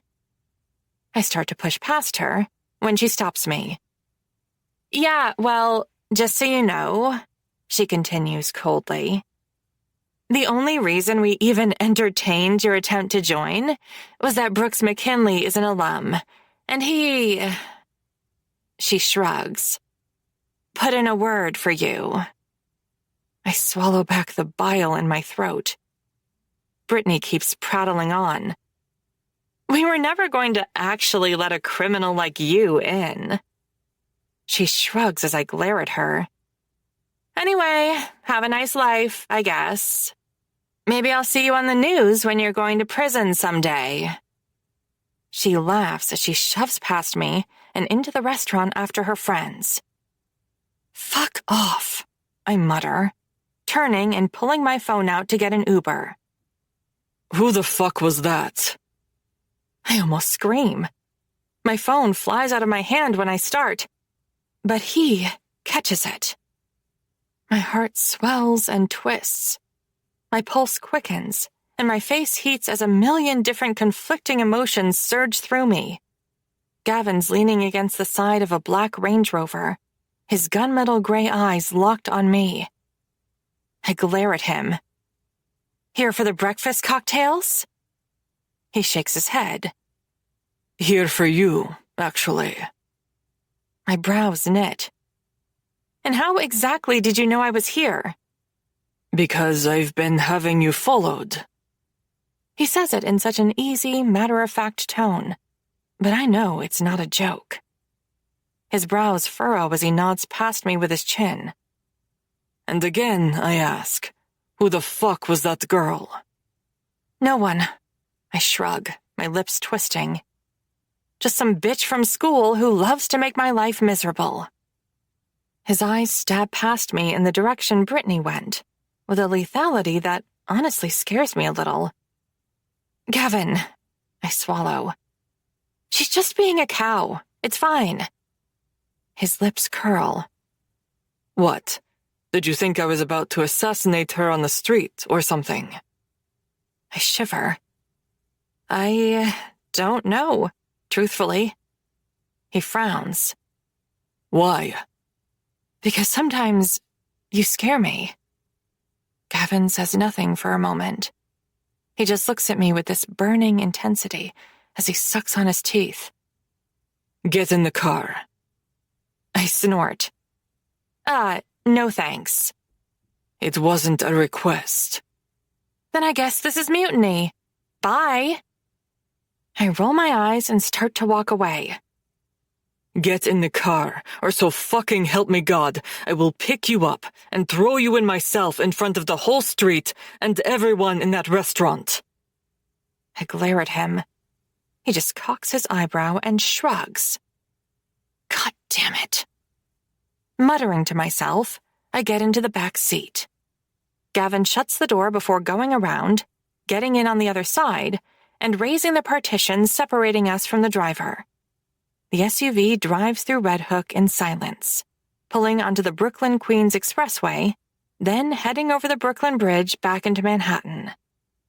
It's only then that he clears his throat and turns to me. You're jealous about that woman you saw yesterday? Nope. Yes. Her name is Svetlana. Great, I snap, staring out the window. I don't care. She's my father's sister. I frown, turning to him. That was your aunt? Something menacing flickers behind his eyes. She's my father's sister. Yeah, that means... She is not my aunt, he snaps coldly. Vadim raised me. For that, I call him father, even if he didn't sire me. Svetlana does not get the extension of being family to me. I nod. Okay, I say quietly. Obviously, Gavin isn't a fan. That makes two of us. But it's also beyond weird and unhinged that she clearly tried to get under my skin by implying she was his lover or something. All that bullshit about him fucking like a god? That she taught him everything he knows? I mean, ew. I frown as I turn to him.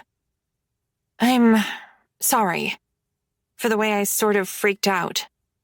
You don't need to apologize. No, I do. I shrug. I thought she was... Another woman.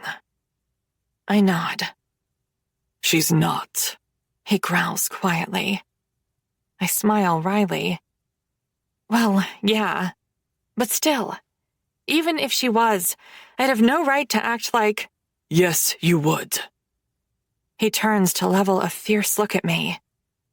If it had been me walking in on another man, talking that closely to you, with his hands on you, I'd have thrown him through the window.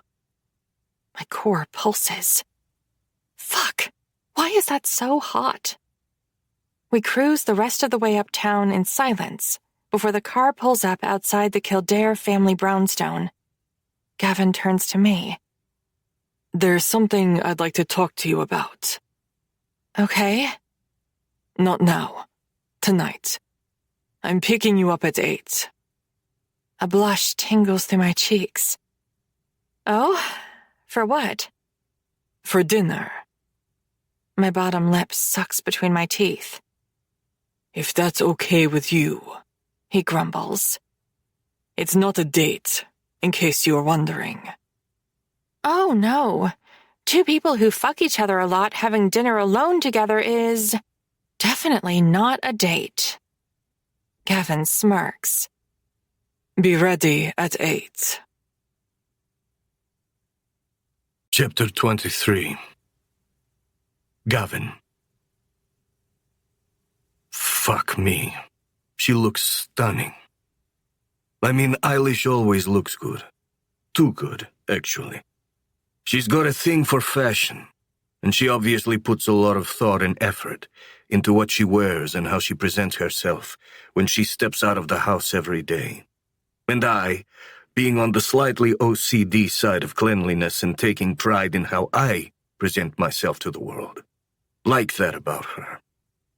What can I say?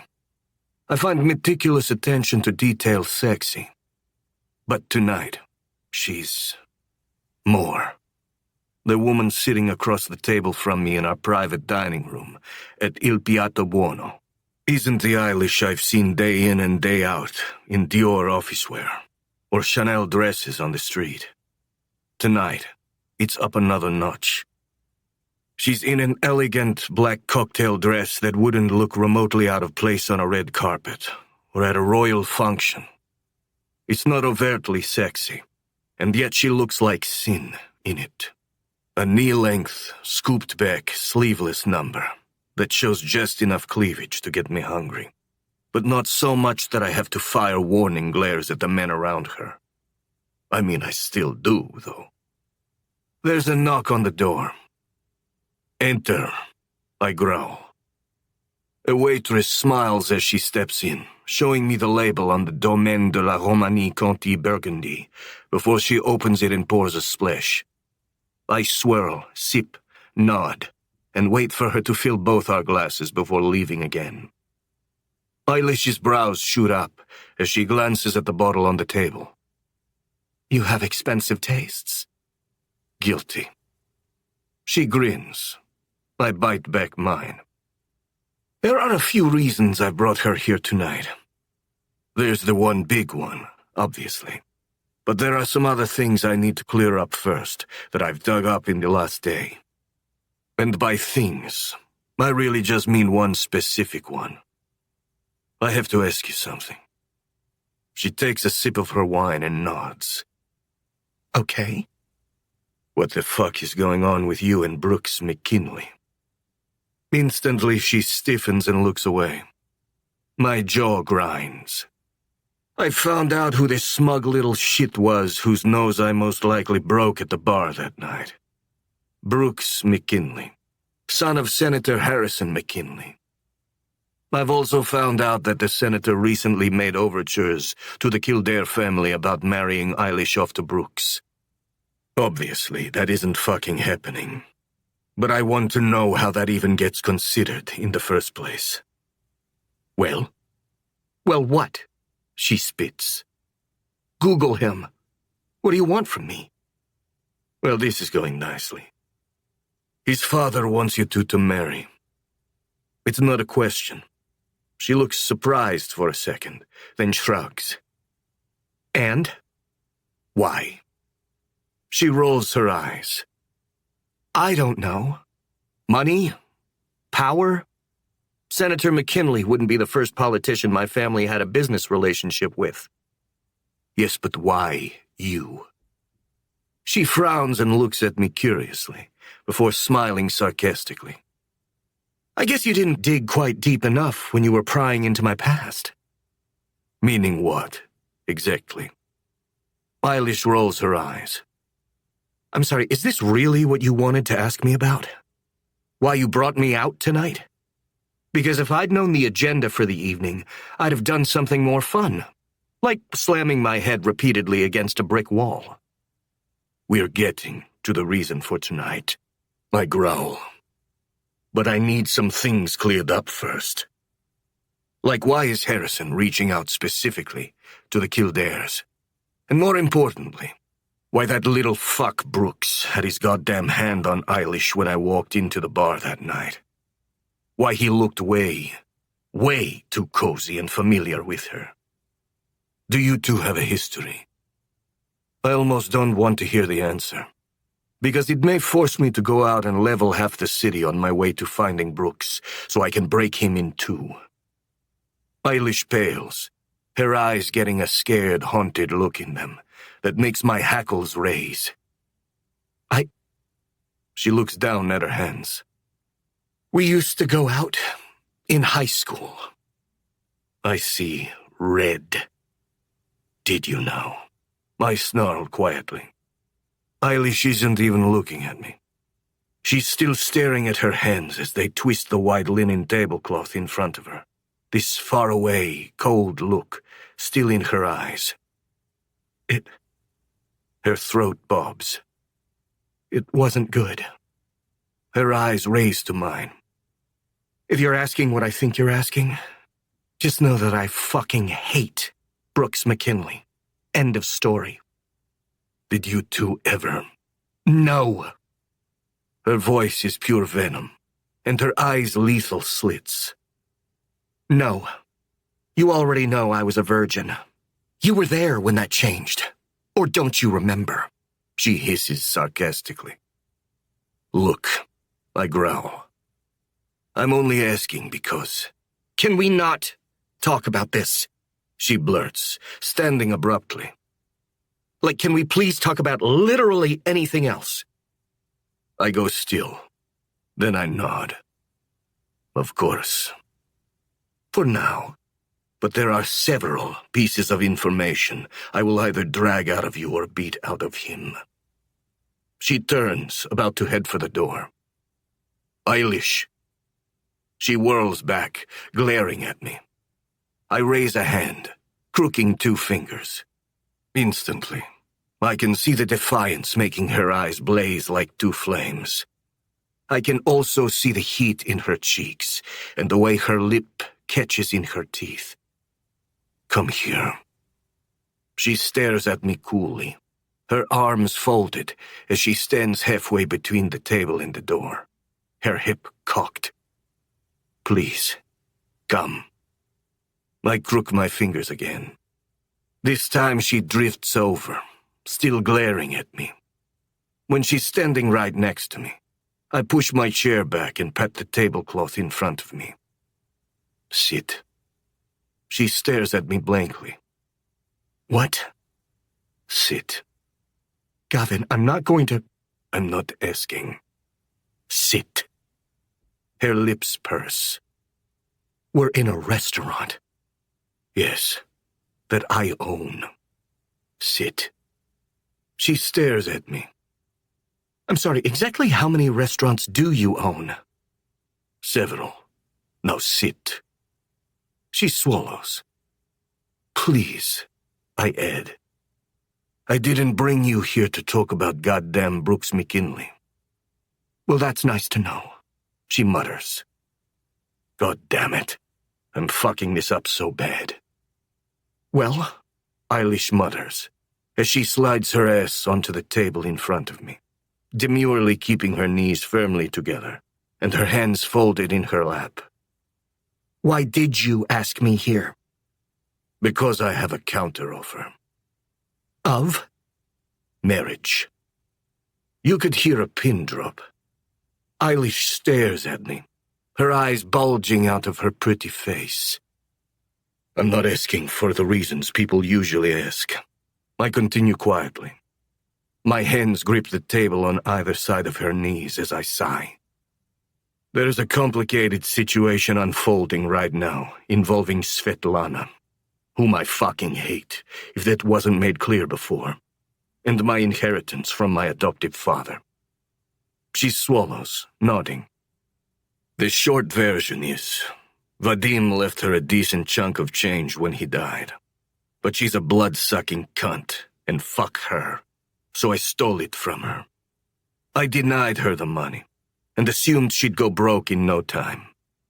Except now she's hired one of the best law firms in the country that specializes in estate conflicts. She also has proof that I basically broke the law to make sure she didn't get a dime of that money.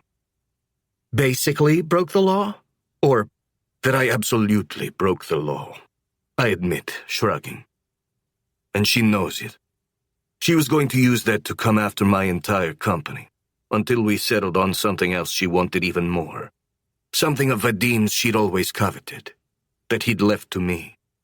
If I gave her that, she'd shut the fuck up and disappear forever. Eilish arches a brow. So have you given it to her? I shake my head. I can't. She frowns. Why not? Because you shattered it into pieces, Butterfingers. Her eyes go wide, her mouth falling open in horror, her face paling. Oh my God. Her hand flies to her mouth. Gavin, I am so fucking... It's fine. She shakes her head. No, it's not. It's going to be. So, what happens now? I clear my throat. Now she's coming after everything, including some assets that involve associates of mine and their money. I take a deep breath as my eyes lock with hers. So now, I need you to marry me, Because it would erase any claim she has towards mine. She's silent as she chews on her lip, looking into my eyes. When? She says softly. Soon. The sooner the better, actually. I shake my head, my hands sliding over her knees. But you don't have to answer right now. Eilish swallows, nodding. So that's why you brought me here. That's a part of why I brought you here. She smiles. God, she's beautiful. Why else did you bring me here? To show off another glamorous, Michelin-starred restaurant of yours? Am I that obvious? Maybe. She giggles. Well, let me get back to my actual seat before they bring in this fancy dinner you want to wow me with.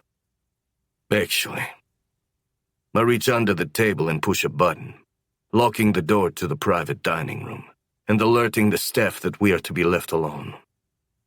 I was planning on starting with dessert. She frowns. What are you... Gavin! Eilish gasps as I grab her knees and spread them wide apart. She tries to shut them, but I'm stronger, and when my hands slide up her smooth thighs, she whimpers. What are you... Oh my God. She whines when my finger teases up her lips, through her lace panties, her eyes rolling back in bliss.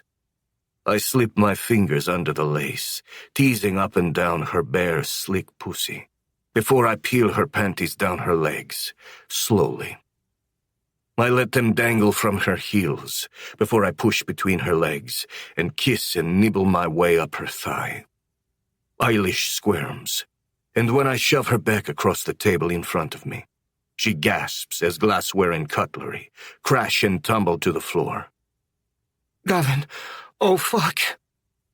She's propped up on her elbows, her face bright red, and her breath coming fast as she watches me hover my mouth mere inches above her eager cunt.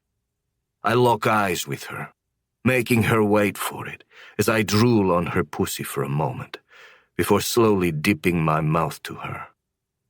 Oh, my... Fuck. She coos in pleasure helplessly, as I lick her slowly and languidly, not hurrying. I take my time savoring the taste of her pretty pussy. I lap at every drop of her honey sweetness. My tongue dances lightly around her clit, teasing her into a frenzy, before I plunge it deep inside of her. Eilish's legs shake. Her chest rises and falls, never breaking eye contact as I slowly work my tongue and lips over her sweet little pussy, taking her higher and higher. I don't rush it. I don't demand, which is a change for me. But I do utterly subjugate her pussy and claim it as mine. I have her dancing on a fucking tightrope, and I keep her there for damn near close to 20 minutes. Until I'm legitimately worried I'm going to break something in her head. But still, I keep the pace slow. I keep the tip of my tongue teasing around her clit. Until suddenly, with one precise, tiny flick, Eilish's whole world comes crashing down. She slams a hand over her mouth, biting down hard on the heel of it as she wrenches and writhes. Her swollen, throbbing pussy explodes in spasms against my tongue, flooding my mouth with her orgasm as her thighs lock around my head. Slowly and gently, I tease my lips up and down her thighs as she catches her breath. Then with a smug grin, I stand between her legs. Well then, I growl. Should we tell them we're ready for dinner? Don't even think about it. The look in her eyes is downright feral as she grabs me by the belt with one hand and the tie with the other. My pants hit the floor as she yanks my mouth down to hers. And when my swollen cock sinks into her, the rest of the world disappears. Yeah, dinner can fucking wait. Chapter 24. Gavin. Sir? I frown. I've just gotten off a long, torturous call with Yuri, Victor, Konstantin, and Anatoly Sevgeny, who is currently helming the Kalishnik Bratva, given that Marko remains in a coma. We were discussing the ongoing council issues with Abram, and his continued push for power wrapped in the guise of fear of Drazen Krylov. And honestly, even though we're all on the same side regarding giving in to Abram's hysteria, we're becoming divided on where we stand on the idea that it's actually Drazen behind all the attacks. Victor, who's fine after the explosion in his hotel suite here in New York, doesn't seem to believe it. I have many enemies. He made it clear on our call. Not just from being at the helm of the Kashenko Bratva, but also through our non-profit organization, he added, referencing the Free Them Foundation that he and his wife Fiona run, which liberates children around the world from human trafficking. Fiona's contribution to the operations is liaising with local governments and lobbying Congress. Victor's is actively hunting down the inhuman trash who trafficked the kids in the first place, and eliminating them with extreme prejudice. Word is, he and his men have a fondness for wood chippers when it comes to erasing child-abusing pieces of shit from the face of the earth. I see absolutely nothing wrong with this. But long story short, he's made some serious enemies. Anatoly, in contrast to Victor, seems the most worried about Drazen being a real person, which makes sense, considering his boss and good friend Marko nearly got blown to bits. But as Yuri pointed out, we don't even know what Drazen looks like, never mind his handwriting, which sort of negates the signed calling card left at the scene of the car bombing. Not to mention a similar card found at the scene of Victor's hotel explosion. The second playing card that Abram himself so dramatically slapped down on my desk, while Eilish was under it, which didn't have a message written on it at all. It did have another burn circle through the head of the King of Diamonds, though.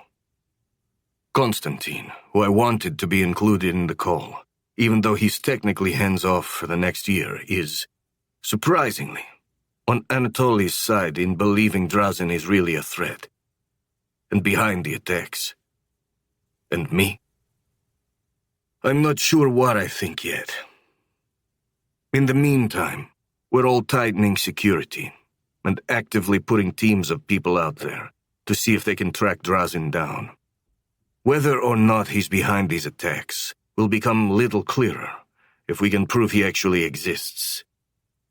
Mr. Zarenko? I frown, focusing my attention back to the intercom.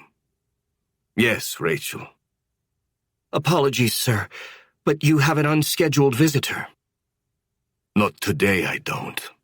I growl. The conference call and its subject matter has me riled up enough.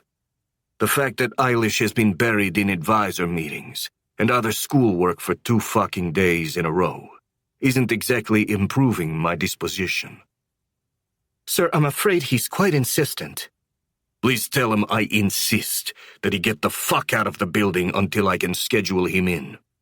I pause, my mouth twisting before I exhale and rub my temples. Rachel. Sir? Who is he, anyway? Mr. Petrov. Stanislav Petrov. I scowl. Who? He says he's an antiques appraiser? Shit. And I'm afraid he actually might have what looks like a legal document concerning... Bring him up, Rachel.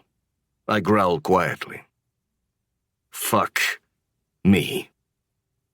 This was going to happen sooner or later. Svetlana's goddamn expert, here to go over and authenticate the fucking Imperial shield. I've been stringing that miserable fucking cunt along for weeks, and she's clearly gotten tired of it. Or, she's smarter than I'd like to give her credit for, and is starting to doubt I even have it. Which is a problem, because she'd be right. But sending this fucking guy away outright just now will only give that hunch of hers more weight. If I can send him back to that witch with a pretty story, I can possibly drag this out a little longer. Until Eilish says yes to my proposal. I know I could find almost literally any woman with a pulse to do this for me. Taylor Crown already has the contracts, watertight NDAs, and crystal-clear prenup all drawn up. But I don't want any woman with a pulse. I want Eilish, even if it's a fake marriage that is just a means to an end. And I'm not quite sure how to deal with that. There's a knock at my door. Enter. The door swings open. Rachel comes in first, biting her lip, and almost dare I say it, blushing as she clears her throat. Mr. Petrov, sir. The appraiser steps in next, and my brows shoot up. Okay, not what I expected. When I heard expert antiques appraiser, I imagined one of the fucking goblins from that bank in Harry Potter. Or a hunched old man in tweed, smelling like mothballs. The man who walks in is neither of those. Tall, with an obviously muscular build, and a strong, sharp jawline. He is wearing tweed, though. Ah, Mr. Tsarenko. The appraiser beams widely at me as he crosses the room to shake my hand eagerly. His voice is heavily accented, Belarusian, unless my ears are rustier than I think. I keep my face neutral and my mouth a straight line as I firmly shake his hand back. I will not insult you and ask if this is a good time, he chuckles. I know you are, how do you say, busy. No time is good time, yes? I frown. Look, Mr. Petrov, please call me Stanislav. All my friends do. He turns to wink at a blushing Rachel. Blushing. That'll be all, Rachel. I growl. She nods quickly and slips out of the room, closing the door behind her. When Stanislav turns back to me, he grins. I am not what you were expecting. I incline my head. Not exactly. The man laughs. What can I say? I'm an academic trapped in a footballer's body. It's a curse. He shrugs before lifting his brow gracefully. But you, Mr. Zarenko, are every inch what I expected. I clear my throat. Meaning? He laughs again. Oh, all good things, Mr. Zarenko. All good things, I assure you. He grins as he drags his gaze around my office. You have wonderful tastes, I must say. He whistles appreciatively. In interior design, clothing.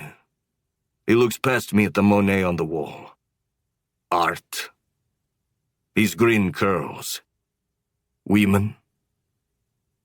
I tense. Excuse me. I hiss. Sudden images of Eilish swirling through my head. Stanislav holds his hands up, looking concerned. I think you mistake my words. I simply make a joke. He clears his throat. Your secretary is, very beautiful. My shoulders unbunch a little. My jaw stays tight, though. She's very good at her job. I'm not fucking her, if that's what you're suggesting. Stanislav laughs heartily. That is probably wise. And I assure you, I was not suggesting anything. I apologize if it came out as such. He takes a deep breath. Mr. Zarenko, I think we're off on the wrong foot. I am sorry. I am very aware of the legal disagreements between yourself and your aunt. She's not my aunt. He dips his head. Again, with the wrong foot. My mistake. I assure you, my only interest in any of this dispute is to authenticate the extremely rare piece you have in your possession. I must confess, I'm a bit of a, how do you say, He chuckles. A stan for late-period imperialist Russian art. He almost giggles. Stanislav is a stan. Get it? Jesus Christ. This guy is making dead jokes while being a dead ringer for Henry Cavill. All the same, it's pretty clear that he's here because he's a nerd for Russian art, not because he's Svetlana's stooge. And that's good. He smiles. Now I know you're a very busy man. Shall we get to it, so that I can get out of your hair? I take a deep breath, gesturing past him to the shelf with the empty glass display case. I wish you'd called ahead, Mr. Petrov. I'm afraid the building had a security breach a month ago. Since then, I've kept the Imperial shield off-site, in a very secure private location. I almost feel bad at the crestfallen look on his face.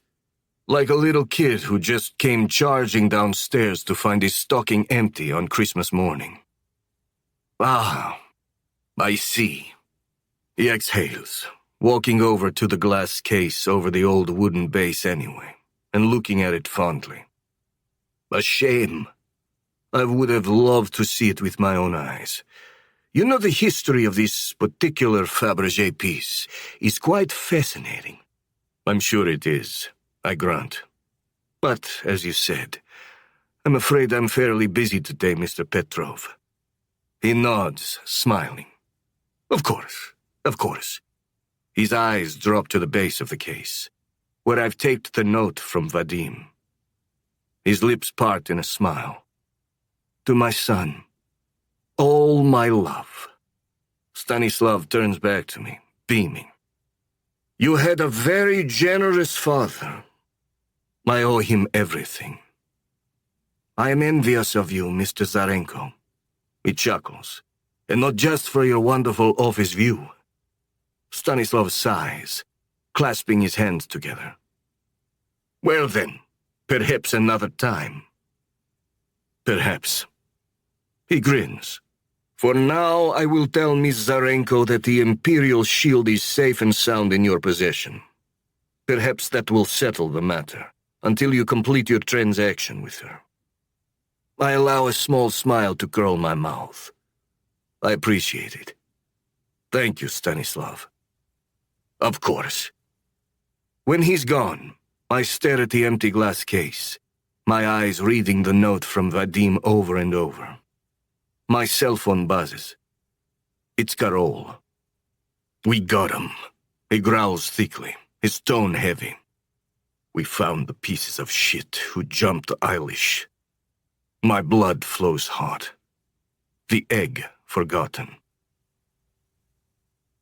I lose track of time as I exact my vengeance.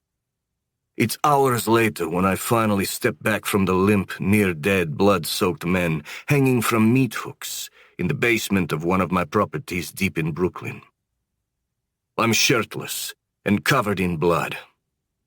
It's not my own blood, though. My muscles are still quivering from what I've just done to the two men who are quite literally begging for death. They'll have to beg harder if they want my mercy, though. Behind me, Karol sits back in a metal chair, drinking a beer. He offers the bottle to me, and I take a sip to wet my throat, before I turn back to the two pieces of shit who dared to lay hands on Eilish, who hurt her. It's clear they're both nothing more than a couple of knuckle-dragging street thugs. But again, it's clear they weren't there to mug Eilish. Or else they'd have taken the several $1,000s worth of jewelry and other valuables on her person. No. This was done to hurt her. It was done to send a message. It means someone hired these two fucks, and I want to know who. So far, they've both been silent on that front, which would almost impress me under any other circumstances. Like if they hadn't put Eilish in the fucking hospital. Please. One of the men burbles blood and spittle from his savaged mouth as he tries to speak. What? I snap. Karol, did you hear anything? Nah. I think one of these assholes just farted, boss. I snarl, advancing on the one who just tried to say something, relishing the way he flinches. Or tries to flinch, at least. He's dangling from his arms. One shoulder has dislocated. At least one of his legs is definitely broken, along with most of his ribs and his nose. And his face looks like a fucking horror show. Still, he's doing better than his body, who's drifting in and out of consciousness. And who is now missing an eye. What? I rasp in the first man's face. He whimpers, blubbering again. Please. He chokes. Please what? I snap. Please stop? Please kill you to end your suffering? His head lifts up and drops pathetically again, like he's nodding. If you want this to stop, I snarl, grabbing a handful of his hair. If you long for the sweet embrace of death, you know what I need to know. He lifts and drops his head again in a small nod. Okay. The word croaks from his bloody lips. Next to him, his friend groans, and it sure looks to me like he's shaking his head. I snort. You're worried about any consequences from whoever hired you. I can understand that. But let me be clear. Neither of you is leaving this room alive. Ever. But today is just day one of, well, I smile. Of however long I choose to keep you alive and in misery. I frown. You hurt someone I care for. And believe me, I can make your stay in this basement and this pain drag out for an eternity, should I choose to. There's no need to be afraid of whoever hired you anymore. They both groan as I leer close in their faces. Be afraid of me, my friends. Be afraid of the pain I'm prepared to inflict upon you. For so long, you will beg for hell. Trust me. I hiss as I stab my gaze into both of their faces. I am your devil now. One eye looks like he's fading out again, but the one who tried to speak before lifts and drops his chin again. Tell me, I snarl, leaning close. I pull the gun out from where it's tucked in my belt and wave it in front of him. Tell me, and you have my word. I will let you die right now. He nods again, a shell of a man. His lips move. I frown, moving close. What? Russian? He croaks. I laugh coldly. You'll need to be more specific than that, if you want this bullet. Draz. I go still and cold, as the word tumbles from his mouth. Say that again, I rasp. Drazen. He chokes. Drazen. Krylov. The world turns red around me. My vision tunnels. The gun raises in my hand. I'm a man of my word. Shit stain. 2 shots blast through the room, ending both of their miseries. I turn to Carol, who's looking at me unblinkingly. What do you want to do, Gavin? He growls. I want to keep this quiet. And I don't want Abram getting wind of it. I mutter, glancing back at the carnage behind me. Now, find someone to get rid of these two. Chapter 25. Eilish. I'm getting some reading done for class in the kitchen of the Upper East Side brownstone when my phone rings. I grin when I glance down and see Killian's name on the screen. So, are you two just going to full-on move into that castle over there? He chuckles. If Una has her way, it's a distinct possibility. My lips spread wide and I gasp. Really? A rumbling laugh leaves his throat. No. Don't get me wrong. I could get pretty used to playing the King and Queen of Ireland over here. But there are things we'd both miss about New York. As if on cue, Bones pads into the kitchen and rubs his face against my shin. Things like the fuzzy little house guest I'm getting quite used to?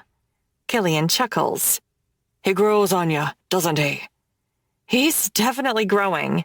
Horizontally, that is. Castle's feeding him way too much. Well, we're not staying forever. But we are extending the trip by another few weeks.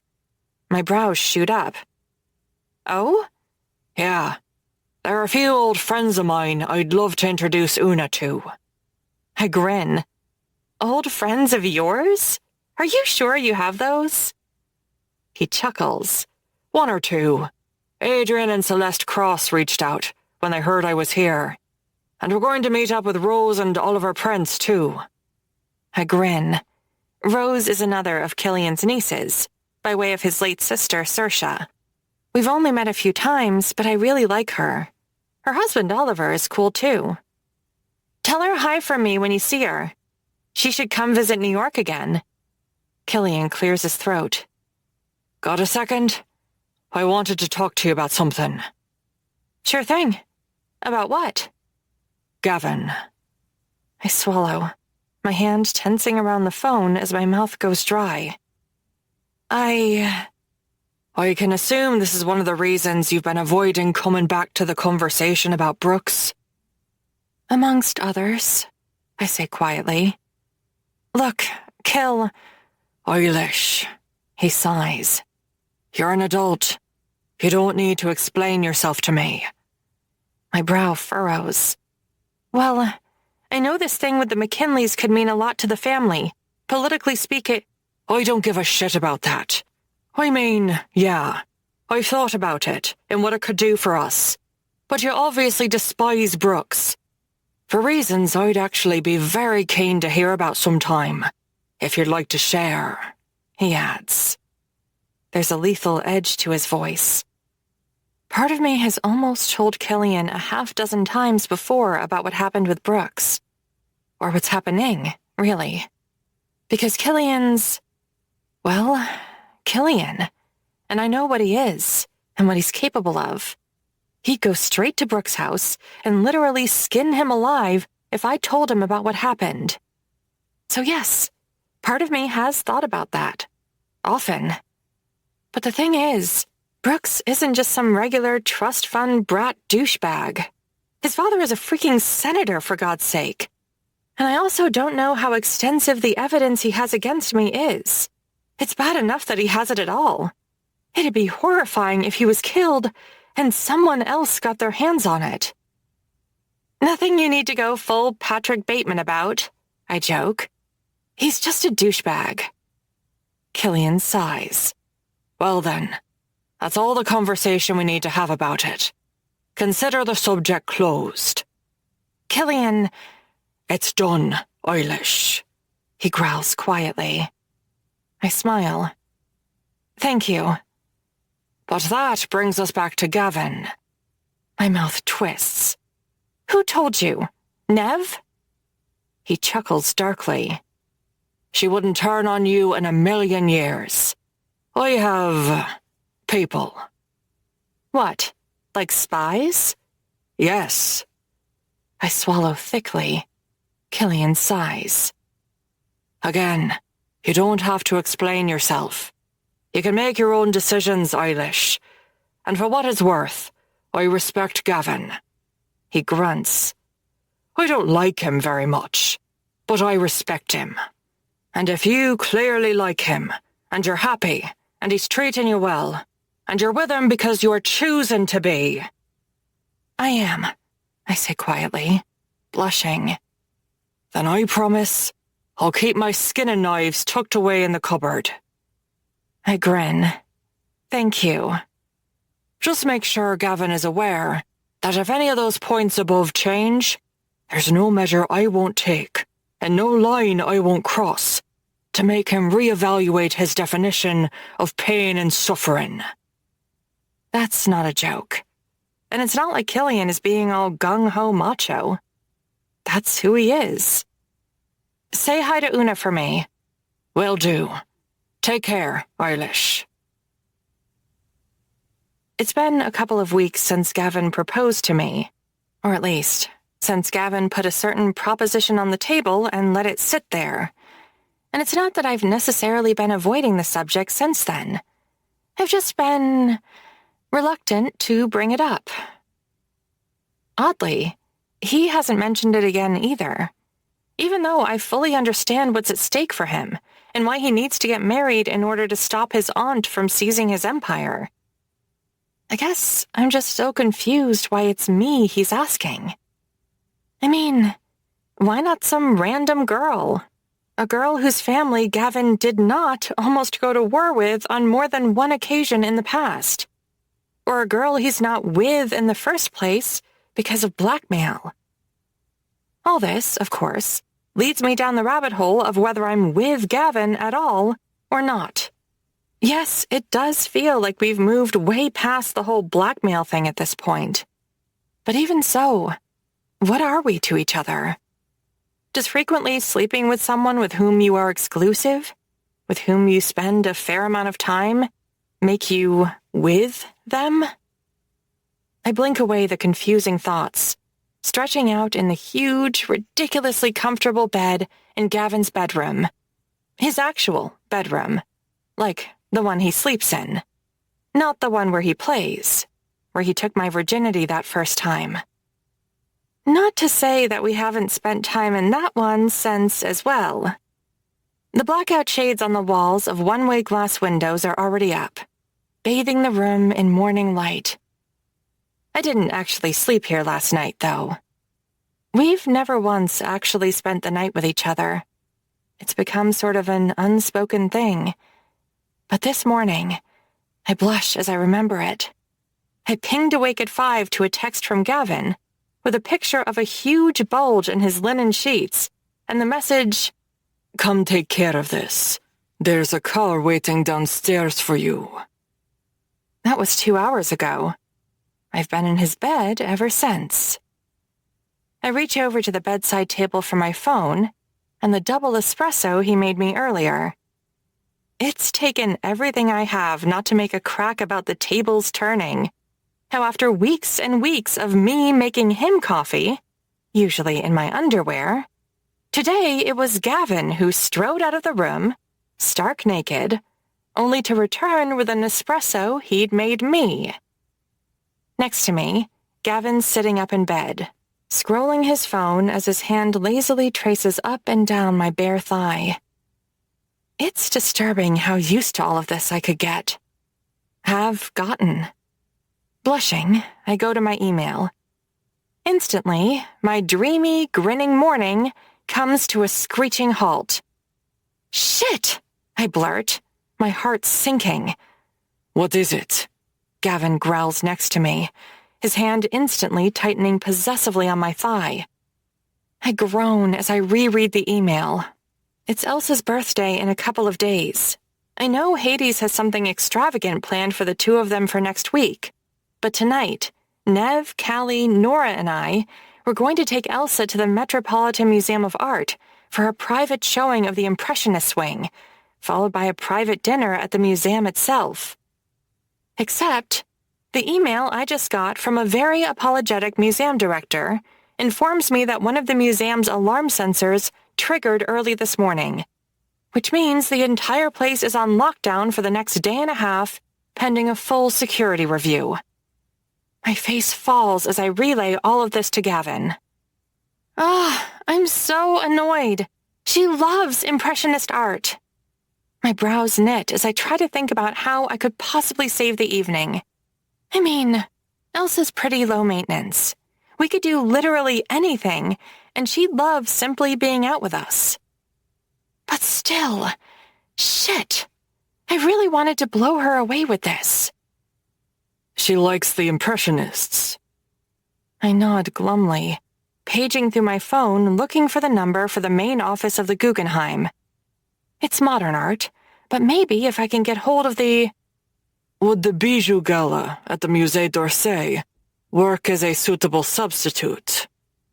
I stiffen, sharply snapping my eyes from my phone to Gavin. I'm sorry. What? His brow cocks, a smug grin curling the corners of his mouth. The Bijou Gala at... I heard what you said. I arch my brows. It's also one of the most exclusive art fundraising galas in the world. Indeed. And it's tonight. Correct. In Paris. A+ for geography. I grin as I playfully slap his arm. It also sells out a year in advance, and the tickets are $100,000 each. He rakes his fingers down his jaw, looking at me impassively. You haven't answered me. Would it suffice in lieu of a private tour this evening at the Met? I snort. I mean, yeah, but it's not a realistic... Gavin reaches for his phone and starts texting someone. Numbers. You, your sister, Calliope, I'm assuming, as well as Elsa and her sister. I stare at him. Gavin, what are you... He barrels on ahead. I'm going to assume there's not a chance in hell Hades or Ares allows their wife to get on a plane with me without coming too. So they're in. He frowns at the ceiling.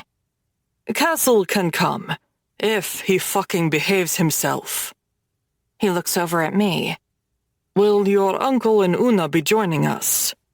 I don't... I'll include them as maybes, just in case. Then you and I, of course.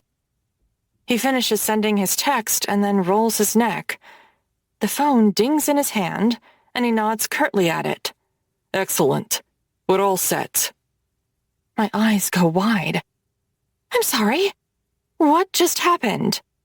We're in for the Bijou Gala. My jaw drops. All of us? His brow furrows. Does Nora still pal around with Galina Kaminsky? I... think so? Ah, then it's 10 of us, with 2 maybes. He texts again, and nods curtly at the instant response before dropping the phone. We're set. I blink. How the hell did you just do that? Gavin smirks, yanking the covers from both of us. That Monet in your office. I chew on my lip, blushing as he rolls over between my legs and wraps them around his waist. That's a reproduction, right? His mouth lowers to my ear, making me gasp as he starts to nibble at the lobe. Right? What do you think? He murmurs, making me gasp as his swollen cockhead slips between my lips. I think... I gasp, moaning as he slides into me. I think you just invited my entire family to Paris. I'm trying not to think about how many ways this might bite me in the ass later. I giggle, grinning as I shift my weight and roll us over, with me on top of him. I groan as I slowly sink all the way down onto his huge, gorgeous cock and lower my mouth to his. Thank you, I whisper. Chapter 26. Gavin.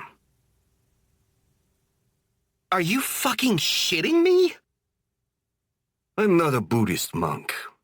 I'm not devoid of pride. When Eilish's friends and family pile out of the fleet of armored Range Rovers I sent to bring them to the airport, I allow myself a smug smile when Calliope gawks at the private plane sitting on the runway. My plane. Behind her, Ares, Nev, and Eilish herself step out of the same car, looking equally as shocked at the size of the jet. So do Hades, Elsa, Nora, and Galina when they get out of the next vehicle. Kratos and Dimitra Drakos, who are taking the slots I reserved for Killian and Una, who it turns out aren't able to make it, step out of the third car, along with an extremely reluctantly impressed-looking Castle. There are private planes, and then there are private planes. I know for a fact that both the Dracos and Kildare families have private jets. But I'm certain their planes could fit inside the massive slate-black Boeing business jet 747-8I with ironclad capital written across the fuselage in elegant gold lettering. It's also not lost on me that this is the first time any of them are meeting me as Eilish's... well, whatever it is she's calling me. In other words, it's the first time they're meeting me as not just the head of the Reznikov Bratva, the enemy. Just like it's not lost on me that the last time I was face-to-face with Ares, Hades, Kratos, and Kessel, my men were leveling guns at them. Nev breaks the tension first, walking right over to where I'm standing, with a polite but hard look on her face. Thanks for the invite. I nod. Of course. Then I frown in surprise when she steps right up to me, her eyes unflinchingly piercing straight into mine. Before Castle or Ares or anybody else comes over here and tries to scare you about not hurting Eilish, you should know one thing. And that is? She smiles icily as she leans close, beckoning with her finger for me to lower my ear to her. I'll be the scariest motherfucker in the room if you ever hurt my sister. I nod, my lips curling as she pulls away. I have zero doubts about that. Nev smiles a little less frostily and pats my arm. Good. Then we'll get along great. I chuckle as she slips back to the crowd of people staring at my plane. Ares immediately takes his wife's place in front of me. I'd like to believe I can trust you, Gavin.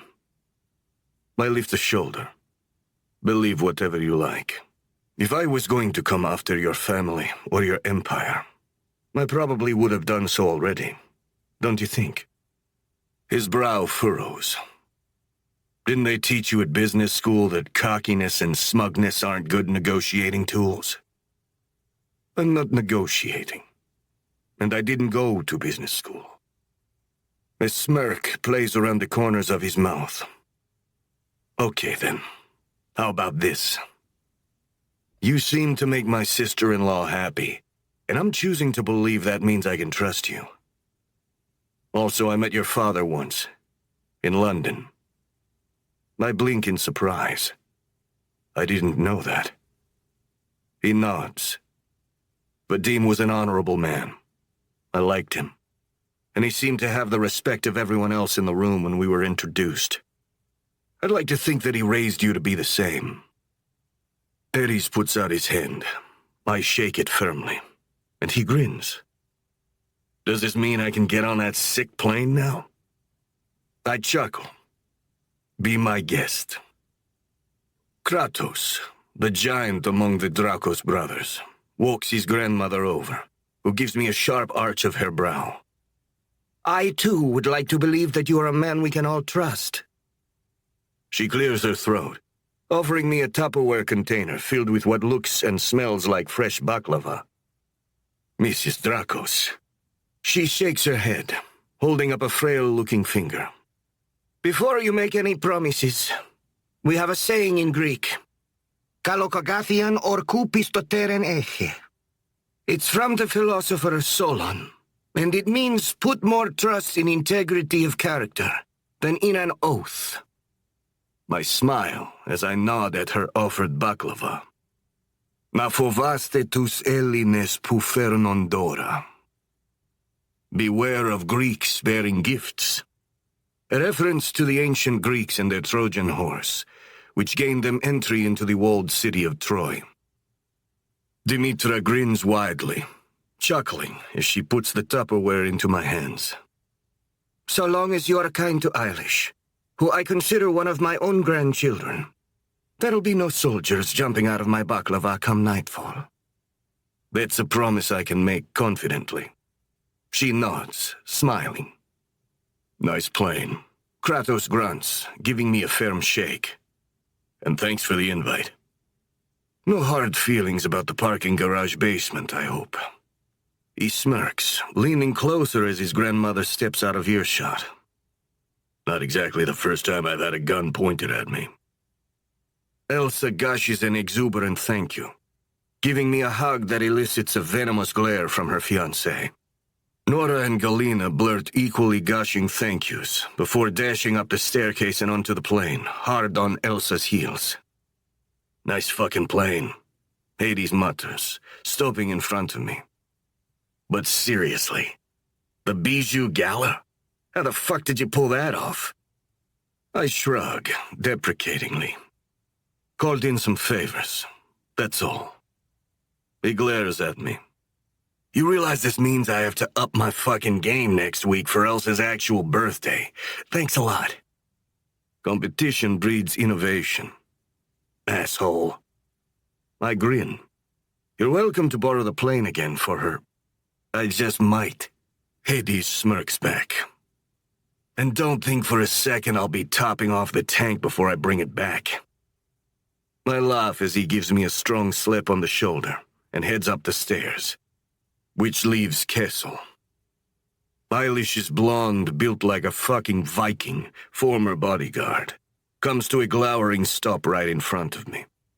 The only reason this man's obsessive-compulsive need to protect Eilish and be up my ass about her hasn't pushed me into a fury is because it's quite clear the love he has for her is brotherly, and nothing romantic. But still, he needs to stop getting in my fucking face. Are we going to have a problem? No, but only because Eilish went out of her way to convince me that you had nothing to do with the Banshee bombing or Theo Petrakis getting lit on fire. Because I didn't. I growl in a warning tone. And I'm getting more than a little tired of your veiled insinuations that I did. He glares at me. Don't think for a minute that I don't see something fucky with the way you and Eilish connected. I glare right back. So long as you don't think for a second that I don't notice the way you and Calliope Dracos have been doing everything in your power, not to even look at each other, since you stepped out of the Range Rovers. Castle's jaw clenches tightly. You have a vivid imagination, he mutters quietly. I smile. I'm sure that's all it is. But how about we keep our respective suspicions to ourselves for this trip, and just have a good time? Castle jabs a finger against my chest. I want you to understand the ways I will hurt you if you fuck with Eilish in any... I found the men who jumped her. He pulls back and arches a brow. You did? I nod. I took care of them. It was very slow and extremely painful. He eyes me. Very slowly, his mouth relaxes. When I put my hand out, he takes it firmly. Enjoy the flight, Kessel. Finally, after I've gone through greeting them all, it's Eilish's turn to stroll over from where she's been leaning against one of the cars, an amused look on her face. That looked rough. I smirk, wrapping an arm around her waist and pulling her against me. Beyond brutal. But I'll live. She bites her lip, turning to look up at the massive plane. The plane, the tickets to the gala. She turns back to arch a brow at me. And Nev tells me you took care of the hotel rooms for everyone? I nod. She slowly shakes her head. This is... wow. I mean, we've got a private jet, but holy shit. You know millions, Solnishka. I growl, relishing her little gasp when I pull her even tighter to me and drop my lips to her ear.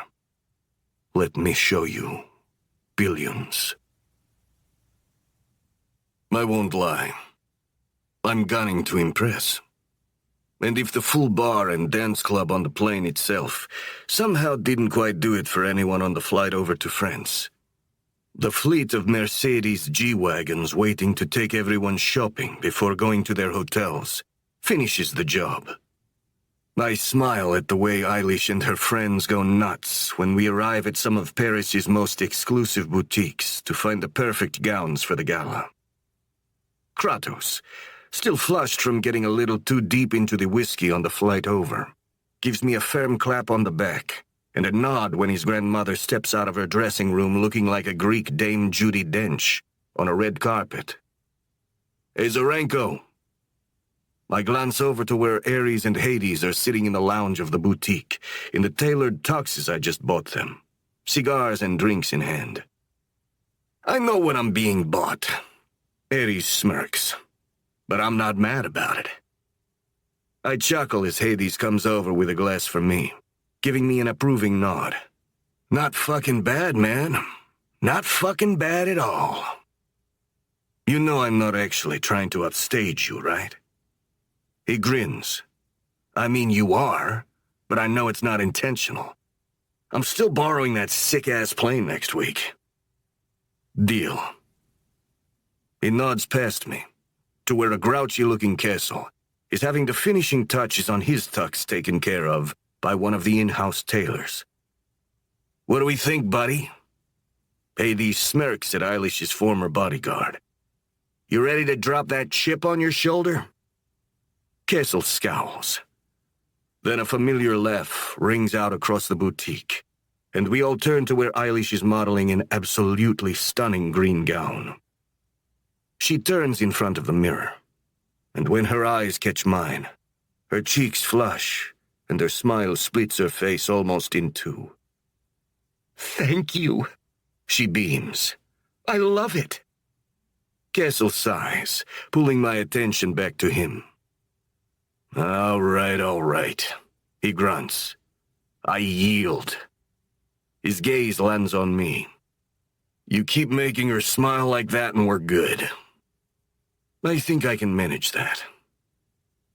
I turn to watch her twirl some more for her friends, and I can't look away. At all. This is becoming real. No, not becoming. It already is. And I don't know how to pretend I'm not happier about that than I've ever been about anything in my life. Chapter 27. Eilish. It's hard to call it a Cinderella moment, because it's not like I grew up in rags, living with hardship. But even with the life I've had, the gala is next level. Gavin was right. I know millions. But the wealth and glamour on display at the Bijou Gala at the Musée d'Orsay is truly that of billions. I might have grown up wanting for nothing, with nice cars, nice clothes, and all of that. But this is the world of the top elite.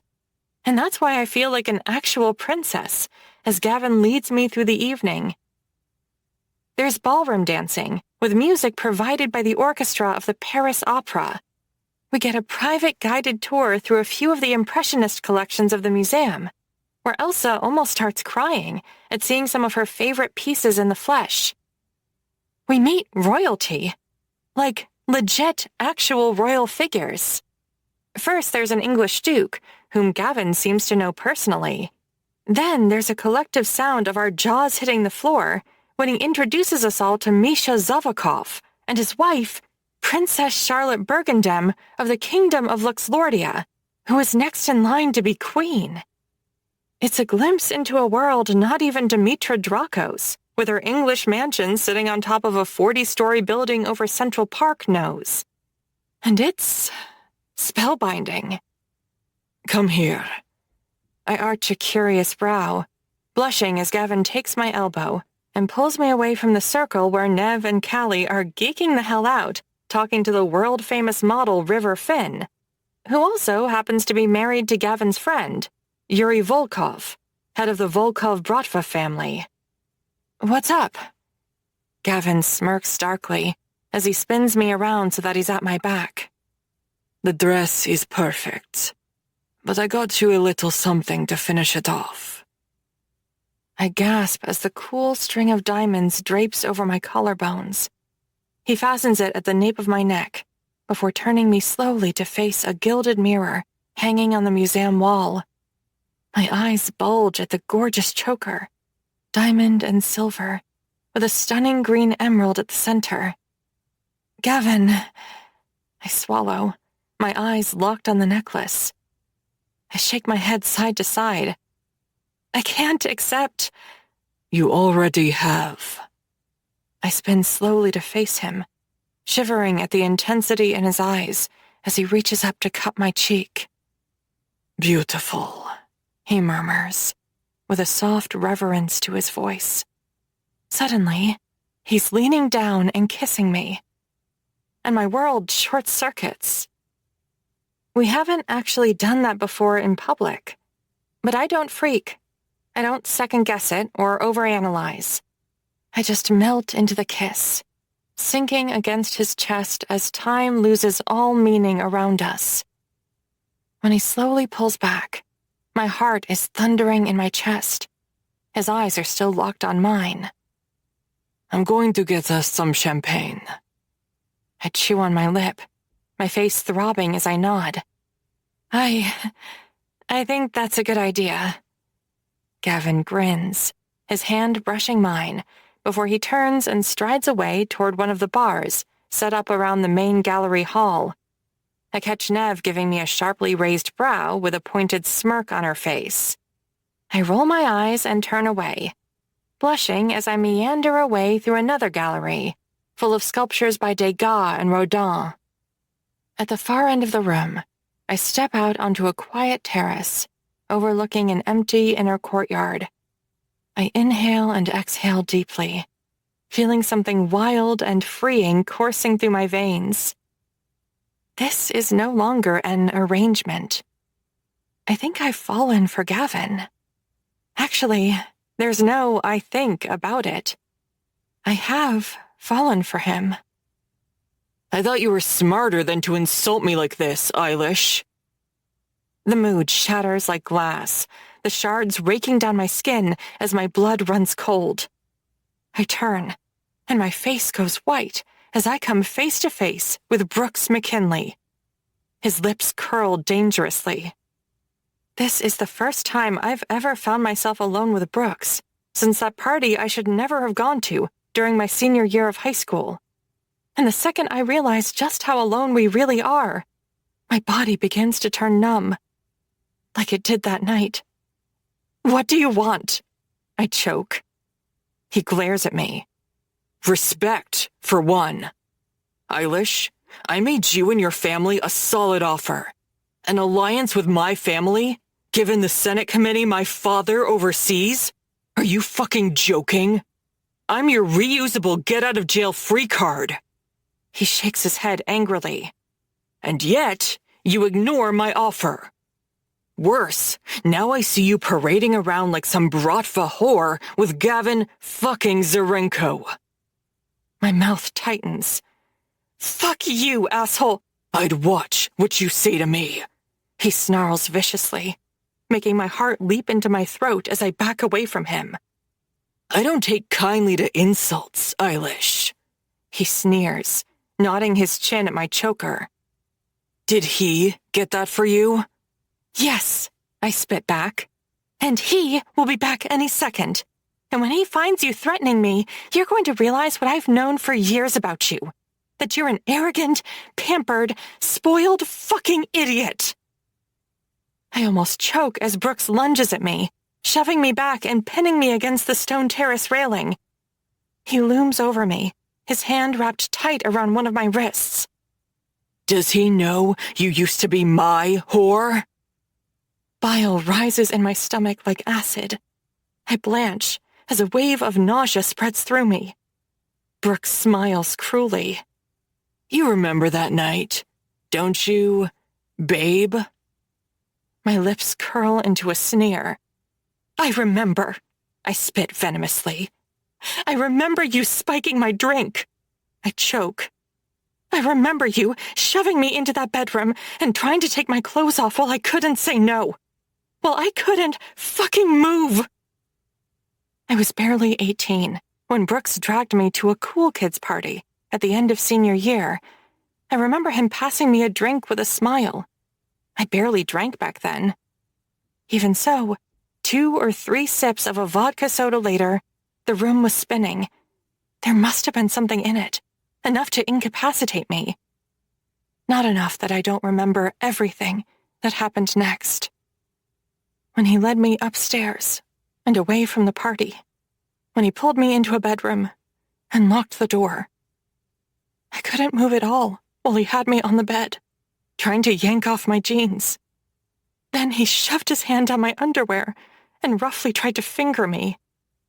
All of this while I could not move. Brooks only stopped that night because he got angry at how fucking dry I was. I spent another 2 hours in that room silently crying, still unable to move. When I finally could again, I ran home, a fucking wreck, only to find Brooks waiting for me on my front steps. That's when he told me the dirt he had on me. My shameful mistake. I'd only gone out with Brooks in the first place because I was suddenly aware how uncool I was, how unpopular I was in school despite being, or maybe because of it, ahead of the class academically. Brooks was cool and rich and popular, and he was nice to me. So we went out. Then, when it became clear to him that I wasn't going to do anything beyond kissing, things got weird, pushy, aggressive. What happened at the party was the final straw that sent me running from him. But a few weeks before that, I'd done something stupid. I'd given in when Brooks called me late one night, drunk, begging for me to help him out. He was horny, he said. He'd been so patient with my blue balling, he said. And he asked, more like bullied me, into assisting him over the phone. It was hands down the grossest thing I've ever done. I talked dirty, or at least made a cringy, terrible attempt at talking dirty, to Brooks while he jerked off on the other end of the line. And then, that night on my front steps after he assaulted me, I found to my horror that he'd recorded that phone call. That was his leverage. If I ever told anyone about what had happened at the party, he'd make sure the recording of me saying gross, horrible porn star things over the phone went public. For the last 3.5 years, I haven't told a soul about that night. Not even my sister. Brooks sneers at me as he looms over me, my back still against the stone railing. A man can only take so much cock-teasing, Eilish. What you were doing wasn't fucking cool. I blink, bile rising in my throat. I'm sorry. What I was doing? You know damn well what the fuck I'm talking about. Teasing me, leading me the fuck on, giving me blue balls over and fucking over. Come on, we both know you wanted me to fuck you. You were just being coy about it. And that's what that night was supposed to be. Instead, you fucking ruined it. I stare at him. Are you fucking deranged? Brooks, you disgusting pig! You fucking drugged me and tried to shove your fingers into me. And then you got angry because I wasn't wet. Tears bead in my eyes like hot lead, my chest hitching as I try and suck in air.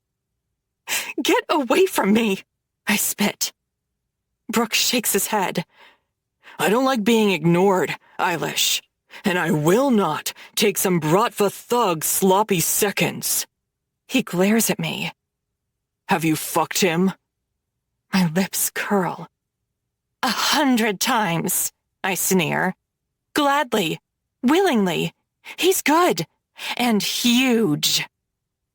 Instantly, I regret my decision to taunt him, because Brooks' face goes livid. Maybe he'd like to hear you begging for my dick, he hisses. We'll see if he even wants you once I play him that recording. It happens in the blink of an eye. Something dark surges into Brooks, ripping him from me and sending him flying across the terrace. The black shape is on him instantly, the dull sound of a fist pounding flesh echoing loudly in my ears. Gavin is sitting astride Brooks' face, savagely beating the absolute shit out of him. Instantly, the terrace is flooded with men in dark suits and earpieces, whom I realize are Brooke's security detail. But before I can even take a breath to scream, Gavin's whirling, leaping off Brooks, and diving right into the thick of them. My jaw drops. It's like watching a ninja fight, or a vampire, something not human that moves at impossible speeds and dodges every attack. He's like one of those samurais in a movie, in the middle of 5 assailants who can't even touch him. It all happens very fast. 1 second, I'm staring at Gavin as he fights off 5 armed men. The next, he's the only one standing around, 5 unconscious forms on the ground. He looks up at me, his gunmetal gray eyes blazing. Then he whirls, storms over to Brooks, and yanks him up by the collar. "Where is it?" He snarls viciously into Brooks' bleeding, terrified face. Where's what?" "The recording.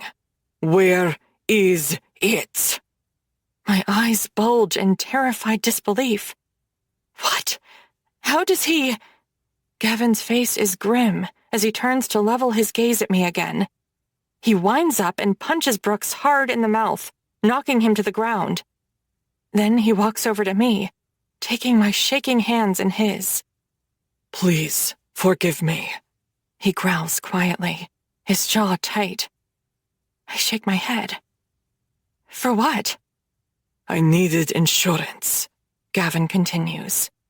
"I needed something to bury him with." He pulls a little device out of his pocket and pushes a button. I stare as Brooks' voice and mine rattle tinnily out of a small speaker. "Have you fucked him?" 100 times. Gladly. Willingly. He's good. And huge. "Maybe he'd like to hear you begging for my dick. We'll see if he even wants you once I play him that recording." The terrace goes silent when Gavin touches the button again. I stare up into his eyes, my face pale. "Forgive me," he growls again, his face pained as he takes my hands gently in one of his. The other reaches up and takes the emerald on my necklace between 2 fingers. He flicks something with his thumbnail, and when his hand pulls away, there's a little black dot on his thumb. A surveillance bug. "Please, forgive me," he growls quietly again. "I had to have proof on him.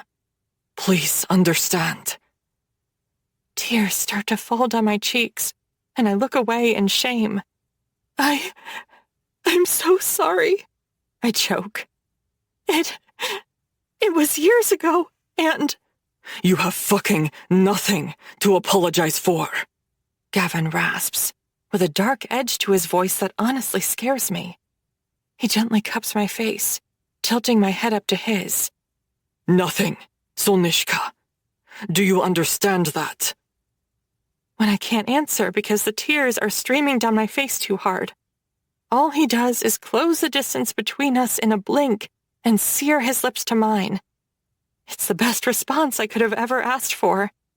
I sob as I throw my arms round him, kissing him as the past and the hold Brooks has had over me shatters and falls to my feet.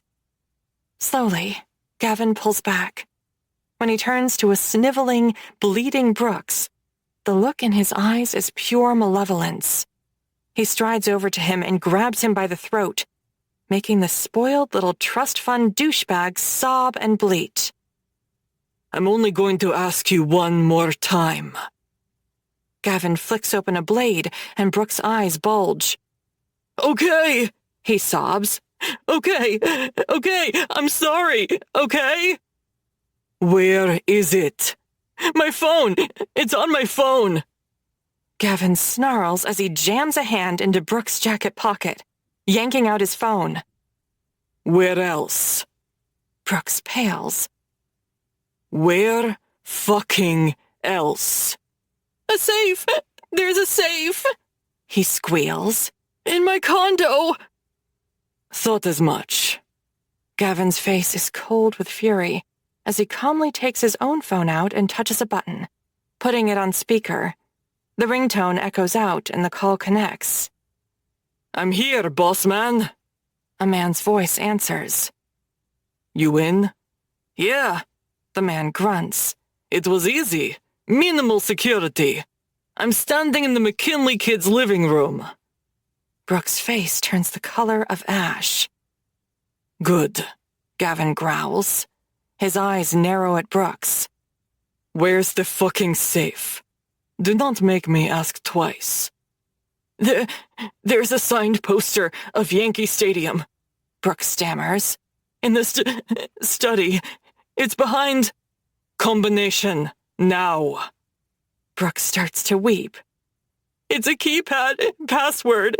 799620. Gavin smiles thinly at the phone. You got that? Got it. The voice rumbles through the speaker. 1 sec. A second later, there's a soft beep and a clicking sound. Safe's open, boss man. It's on a little blue flash drive. Brooks whimpers. Take everything, Carol. Gavin snarls, still glaring at Brooks.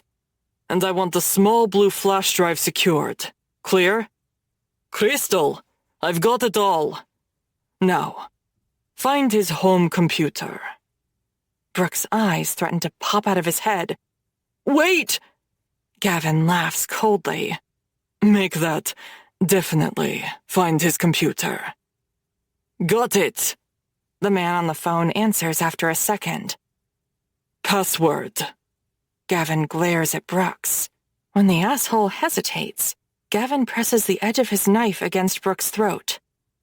I will not ask again, fucker. Brooks looks like he's going to throw up. It's white power. One word, all lowercase. Gavin stares at him incredulously. Seriously? He shakes his head.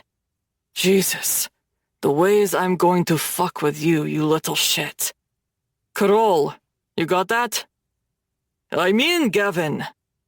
Copy everything. Delete any cloud backups.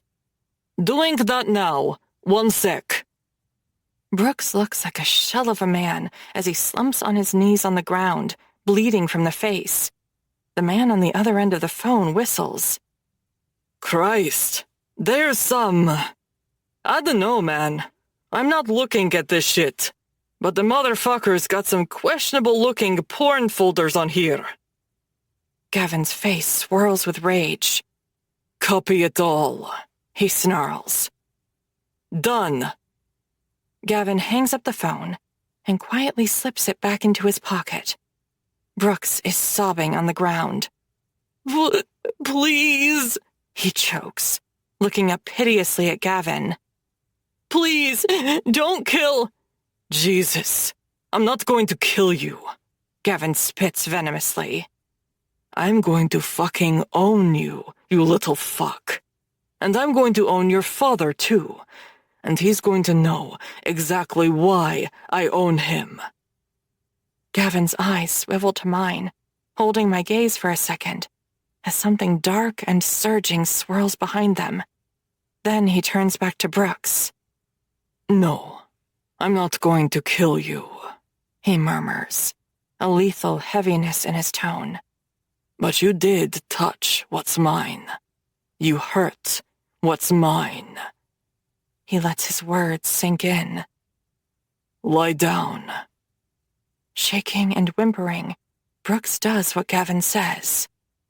Hold out your arm. Brooks starts to sob even harder. Gavin snarls and bends down to yank Brooks' arm out for him before gagging Brooks with his own tie. I'd bite down hard if I were you. Gavin stands, looks at me, and then turns back to Brooks. His foot stamps down, hard. Brooks screams into the tie in his mouth, trying in vain to wrench his arm away. But Gavin stops him, kicking Brooks' wounded arm back out across the stone floor and stomping on it again. And again, and again. When he's done, Brooks could very well be in shock as he hyperventilates on the ground. His arm is bent askew in 4 different, unnatural angles, and his fingers are nothing more than red pulp and gore. Gavin wipes his bloody shoe on Brooke's jacket before leaning down close to him. I haven't killed you or cut off your balls because this is about sending a message to your father, not starting a war with him. Now, here's what's going to happen. When they wake up, your guards will say whatever you tell them to say. I'd make very sure to get your story straight.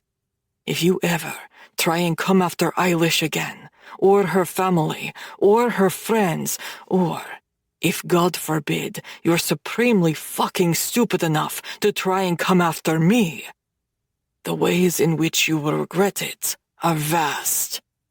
You will beg me to shatter your arm again instead of what I'll actually do if I so much as hear of you looking at, speaking to or about, or even thinking of her ever again. You will nod if you understand. Brooks manages a weak nod of his head before Gavin winds up again and knocks him out cold. My pulse is roaring. My entire body is tingling with this weird, vibrantly throbbing, almost erotic thrill as I watch Gavin stand up, turn, and stab his eyes into me. Suddenly, I'm consumed with an almost heart-stopping need for this man, a desire that threatens to engulf me in flames.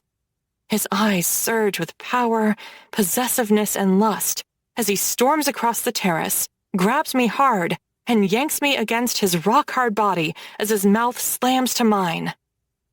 I would fucking kill for you. Never forget that, he snarls.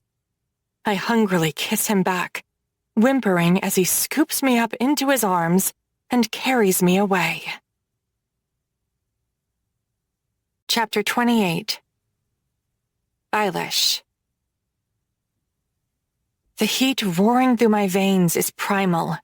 The need for him is fierce and savage, and when we slam together, it's like two unstoppable forces of nature exploding together. We stagger through the doorway of a dark room, my head flung back as Gavin's mouth devours my neck. He kicks the door shut behind us, plowing across the room and knocking over a chair before my back hits a wall. My hands tear open his shirt, hissing with need as I rake my nails up and down his chest. The dress slips from my shoulders, and he untangles my legs from around his waist and sets me on the ground so it can fall from my body completely. I moan as he spins me around, pressing my face and chest against the wall as he takes a handful of my hair in his fist and runs his teeth down my neck. I shiver, my nipples hardening against the cool, glossy wall, before I realize it's not a wall at all. It's a window. My eyes open just as Gavin's hand slides over my waist to slip into the front of my soaked panties. I scream, and it lodges in my throat as I try to scramble back.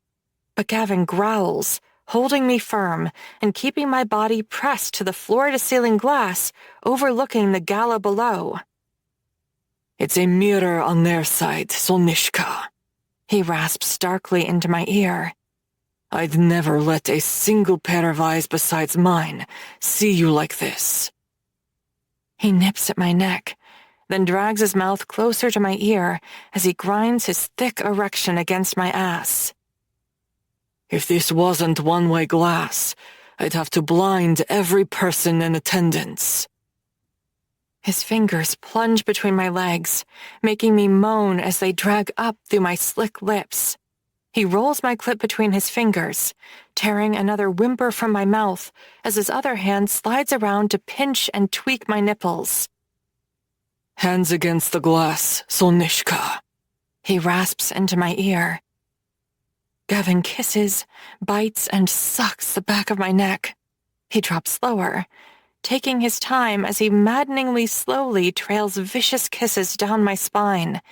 His fingers curl deep into my pussy, stroking my G-spot as his palm grinds against my clit. He moves lower and lower, biting and kissing my tender skin as he peels my thong down, leaving it tangled at my knees.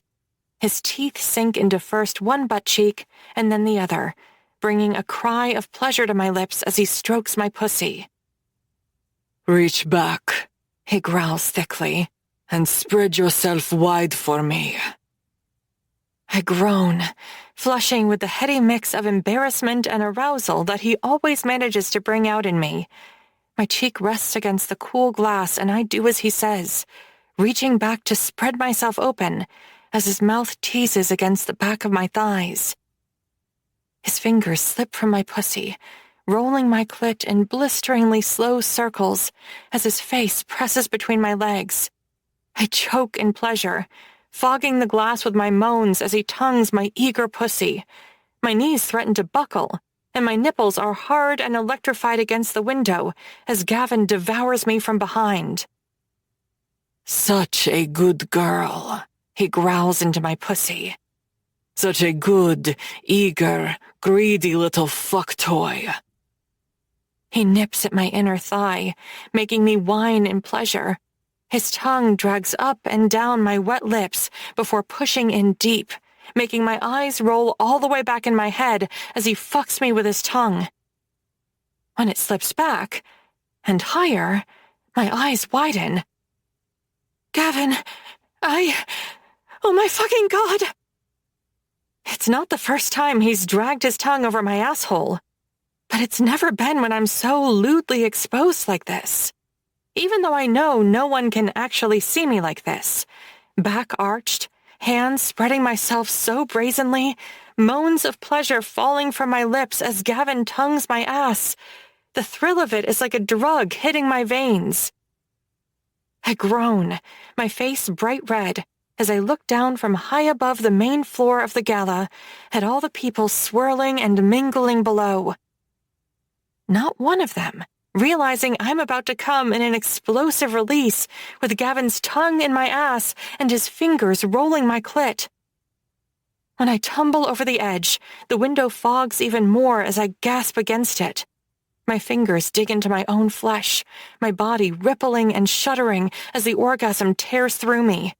I'm still catching my breath as he suddenly stands, and before I can even turn around, I feel his thick, swollen head press hotly to my dripping opening.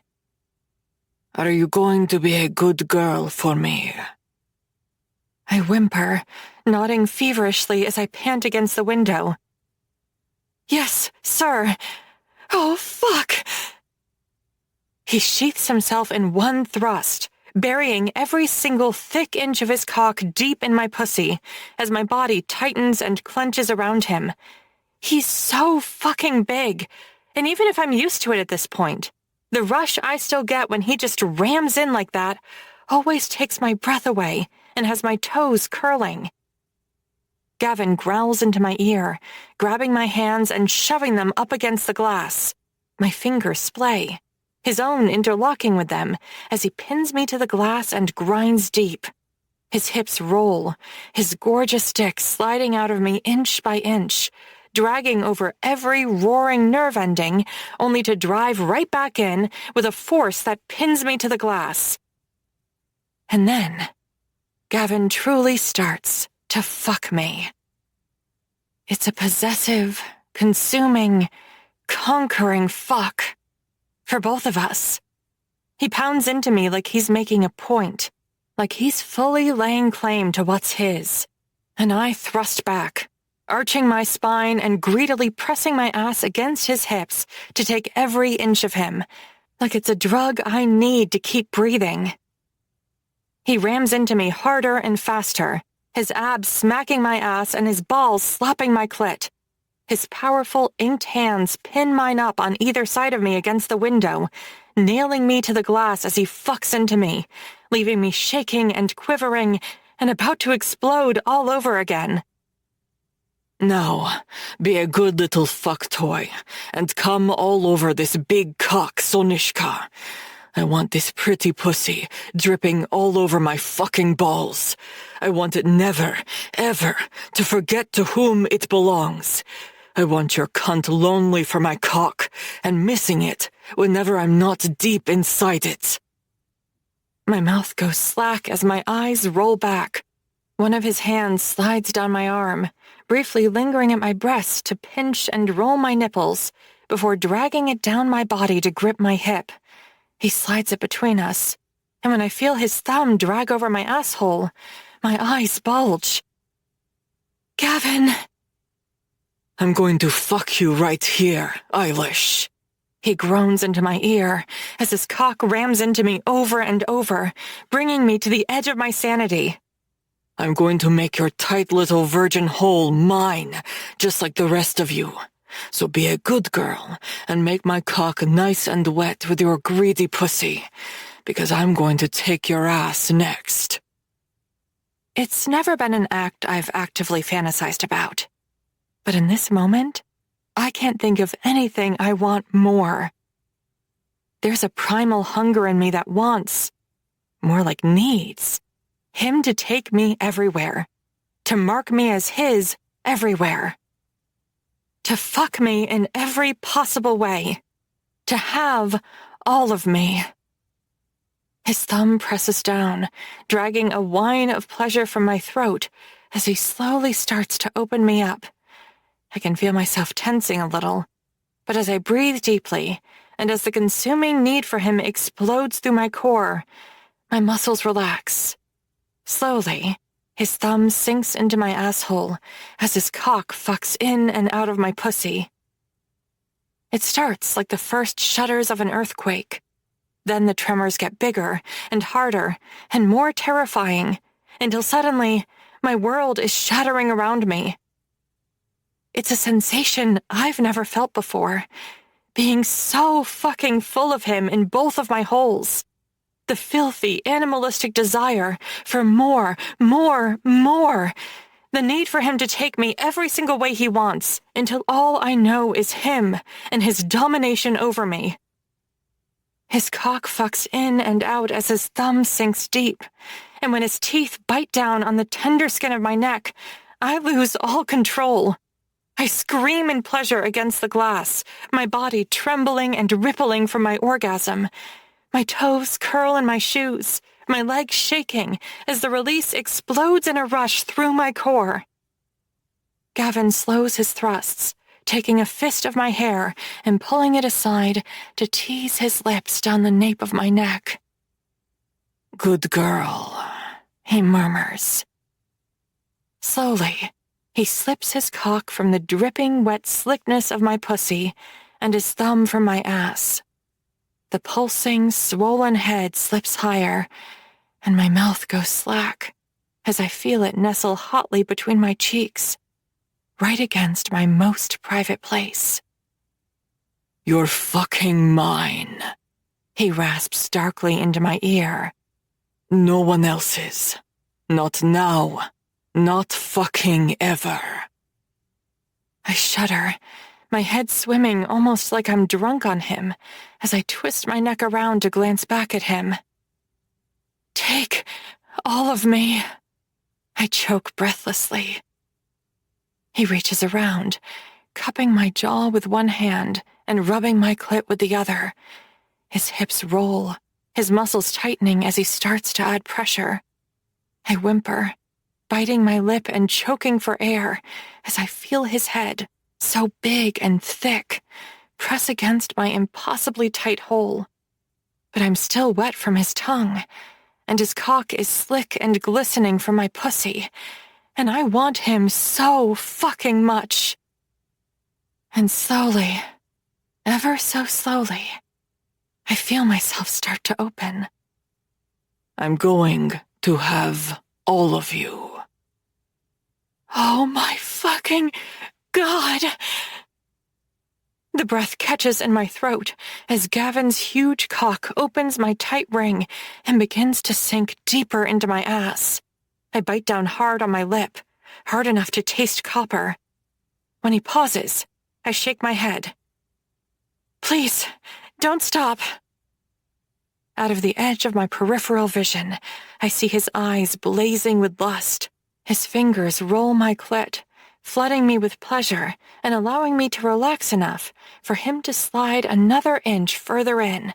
He keeps going, easing inch after thick inch of his gorgeous cock deeper and deeper up my ass. My eyes roll back, my face caving in the sinful pleasure of Gavin taking my last virginity. He groans, biting down on my shoulder, as he finally manages to push the rest of the way inside. "Now, you're all fucking mine." He starts to rub my clit harder with one hand. The other one wraps around my throat as he starts to ease out of me. I whine in pleasure, feeling my body clench down hard around him. The friction of him dragging out of my ass sends explosions through my nerve endings that almost send my brain short-circuiting. He slides back in, then out, slowly building in power and speed, and I fucking melt. This shouldn't feel this good. This shouldn't make me ready to come again already. This is dirty. But holy fuck, does it feel good? I cry out against the glass, reaching up and back to wrap my arms around his neck behind me. I cling to him, moaning over and over as Gavin fucks me hard against the glass, his cock plunging in and out of my ass. Consuming me. Conquering me. Blurring my reality and melting the world away until all I know is him and me and our fucking. When I come, it's unlike anything I've felt before. It's like I enter a blank white space where only he and I exist. My body convulses, shuddering and detonating from the force of my orgasm. Gavin groans, biting my neck as he buries his cock in my ass to the hilt and explodes deep inside. The hot jets of his cum spilling into me send me over the edge once more. Into pure oblivion and the sweetest sin. Chapter 29. Gavin. It's quiet in the hotel suite. In bed, under just a light sheet. Eilish curls against me, her cheek and hand against my chest, and her breathing so regular I wonder if she's faded off to sleep. We left the gala a few hours ago, after some hastily blurted goodbyes, with a blush on her face and a fierce wildness in her eyes. Since then, after soaping up every inch of her body, I've spent the time worshipping her. With my mouth and my tongue. With my fingertips. With my cock. Which doesn't seem to be able to go down around her no matter how many times I pump her full of my cum. And tonight, she finally asked me. I know the look I've seen in her eyes when they catch my eyes lingering on her scars. Tonight, both of us sweating and panting on the sheets, and my finger tracing the one on her thigh. She finally rolled over and just asked, "Do you stare at them like that because you hate how they look?" The words cut like a blade. Because it's the furthest thing I think of when I see her naked in front of me. They're a part of you. As my scars and my tattoos are a part of me. I shook my head. No, Solnishka. I don't hate how they look on you. Because they're you. But I hate that the pain and the fear they gave you is because of me. She shook her head, sliding close to drape over my chest, her face hovering over mine. Not you. Leo, acting outside of your orders. Leo, who worked for me. I growl. Who I put into a position where he was able to do that to you. She just shook her head again. I've never blamed you for them. Even when I didn't like you. I raised up to kiss her then, but her face darkened as she looked away. I still think they look ugly, she said quietly. Then let me show you how beautiful every inch of you is to me. After that, I spent an hour kissing and licking the smooth pink skin of the scars on her shoulder, and then her thigh, before plunging my tongue into her pussy until she came. Now, hours later, we're lying tangled together with just the faint moonlight streaming in through the white curtains at the window leading out to the balcony. There's a calmness in my soul as I lie with her, my fingers stroking her blonde hair, that I'm not sure I've ever felt before. It's like the fight to shove away something heavy that I've had inside me since the day I slid screaming into this world is finally at an end. Or at least it's shut the fuck up for a moment. A moment that I'll savor. Eilish stirs next to me. Slowly she disentangles herself and sits up in bed, hugging her knees. Her shoulders shudder with a heavy breath, and I frown. Eilish, he killed my mother. I sit up. My dad, I mean, Eilish says quietly. She died young. Nev and I were only 11 and 9. And we were always told it was just one of those random things. A brain aneurysm. But I found out later she knew he'd been cheating on her. For years and years. She was going to leave him. With Nev and me. She turns her face just enough for the moonlight to glint off the pained look etched into her face and clamped jaw. So he killed her. Her voice is leaden, her body stiff and clenched. He injected an air bubble into her bloodstream, which popped in her brain. She turns her head a little more, the green in her eyes glinting like venom as she looks at me.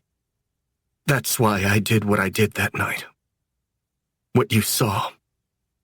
Her eyes shut as she shakes her head at the memory. I wanted him to die. She shudders, drops her head, and looks away. Does that make me a terrible person? No. I know this kind of pain and regret, and I know it doesn't always get better from physical touch or closeness. But just the same, I'm incapable of seeing her like this without doing something. I reach for her, just lightly putting my hand on her back and rubbing. Her muscles unbunch a little, and she melts back against my hand. No, it doesn't, I repeat quietly. Nev doesn't know. I mean, neither of us were close with him at all. But she doesn't know about any of it. The cheating, or... She stiffens again, before she turns to look at me with a haunted expression in her eyes. Gavin. She swallows. I can see the question in her eyes before she even asks it. Did my father kill yours? Her voice is so frail and so fucking tiny when it croaks out that I almost want to lie to her. But I can't. Yes. Her whole body crumbles in on itself, her face falling, a haunted look in her eyes. Oh my God, Gavin. They met alone in a warehouse in Queens. I have no fucking idea why. I growl, feeling like my voice is coming from somewhere outside my body. And I don't know what about, but they argued. Then Declan pulled a gun and shot him. She starts to cry, taking my hand in hers as we both sit there cross-legged on the bed. He called me. I choke. I drove faster than I've ever driven in my entire life. And I got to him. But it was too late. I swallow the lump in my throat. He died in my arms. Tears roll down her cheeks as she reaches for mine, touching my face with so much anguish in her eyes that it breaks my heart. Why? She keeps her face turned away from me. Why didn't you slaughter my family for what my father did? A wry smile twists my lips. Vadim asked me not to. He used his last breath to look me in the eye and tell me revenge was a fruitless battle that nobody wins. Her face is haunted when she looks up at me. So you didn't come for revenge? I laugh coldly. I did, actually. My mouth thins as my eyes lock with hers. In the end, I didn't listen to Vadim. I was planning to kill Declan the very night he died. That's the reason I was there, Eilish. I say quietly. At the meeting where he and Vasilis Drakos died. I was there to ambush your father and put a bullet through his head. And then he was shot anyways. She finishes quietly. I nod. Then I saw you, running out to pick up the casings, burning your finger on one that was still hot. I was outside when the shooting happened, she whispers. And when I ran in, they were dead. My father, Vasilis, poor Jason Adamos, who was there alongside Vasilis. My hands take hers. I saw what you did, you know. I saw you walk over to Declan's body and spit on it. She swallows, her lips pursing. He was such a bastard. She chokes out. I know, Solnishka. When her chokes turn to sobs, I pull her into me, cradling her in my arms as I lean back against the headboard. I'd say it happened suddenly, but that would be a lie. The truth is, the dam began cracking and splintering the first time I ever laid eyes on her, or the first time I touched her and tasted her lips. But it's in this moment, holding her as she cries, after baring her soul to me, that the walls around the blackness in my heart finally tumble the rest of the way down, and I can tell her everything. It started when I was 13. It feels like a serrated knife is being twisted into my very soul. But I don't stop. When Vadim came home with this random baby boy, and no mother, people had questions. There were rumors that I was actually Svetlana's kid. That her big brother was doing her a solid, and raising the bastard she never wanted as his own. Eilish goes still in my arms.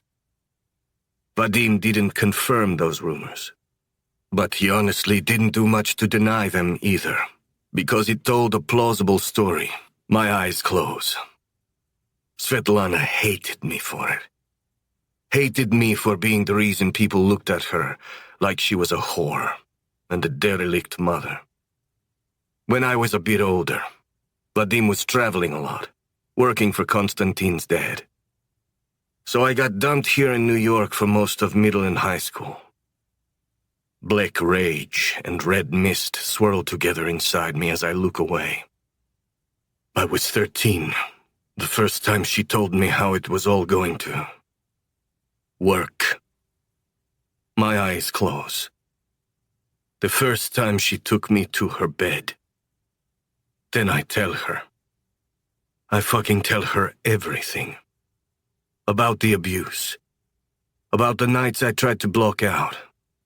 About the self-loathing and the drinking and the drugs that started early because they numbed the pain and the shame of my day-to-day hellish existence. Eilish weeps, throwing her arms around me and holding me so tight that my own eyes finally bead with tears. I've never told a single soul about any of this. Not Vadim. Not Konstantin. Nobody.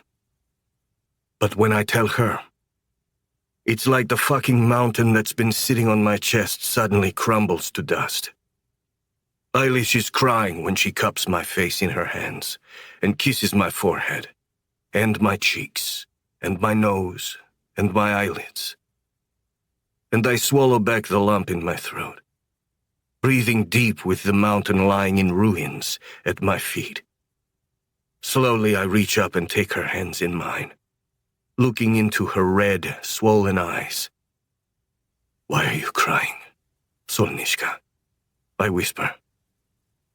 Because the idea of someone hurting you when you were so young breaks my heart. Another sob rips from her lips as I take her face in my hands and kiss her with every ounce of my soul. Kiss her to forget the past and embrace the now. To let go of my hate and drown in an emotion I've never felt before. I have no idea how long we stay like that. Just holding each other, my lips seared to hers. Breathing each other's air. Being each other's life raft in an ocean of pain. Gavin, she finally whispers, pulling away. There's something else.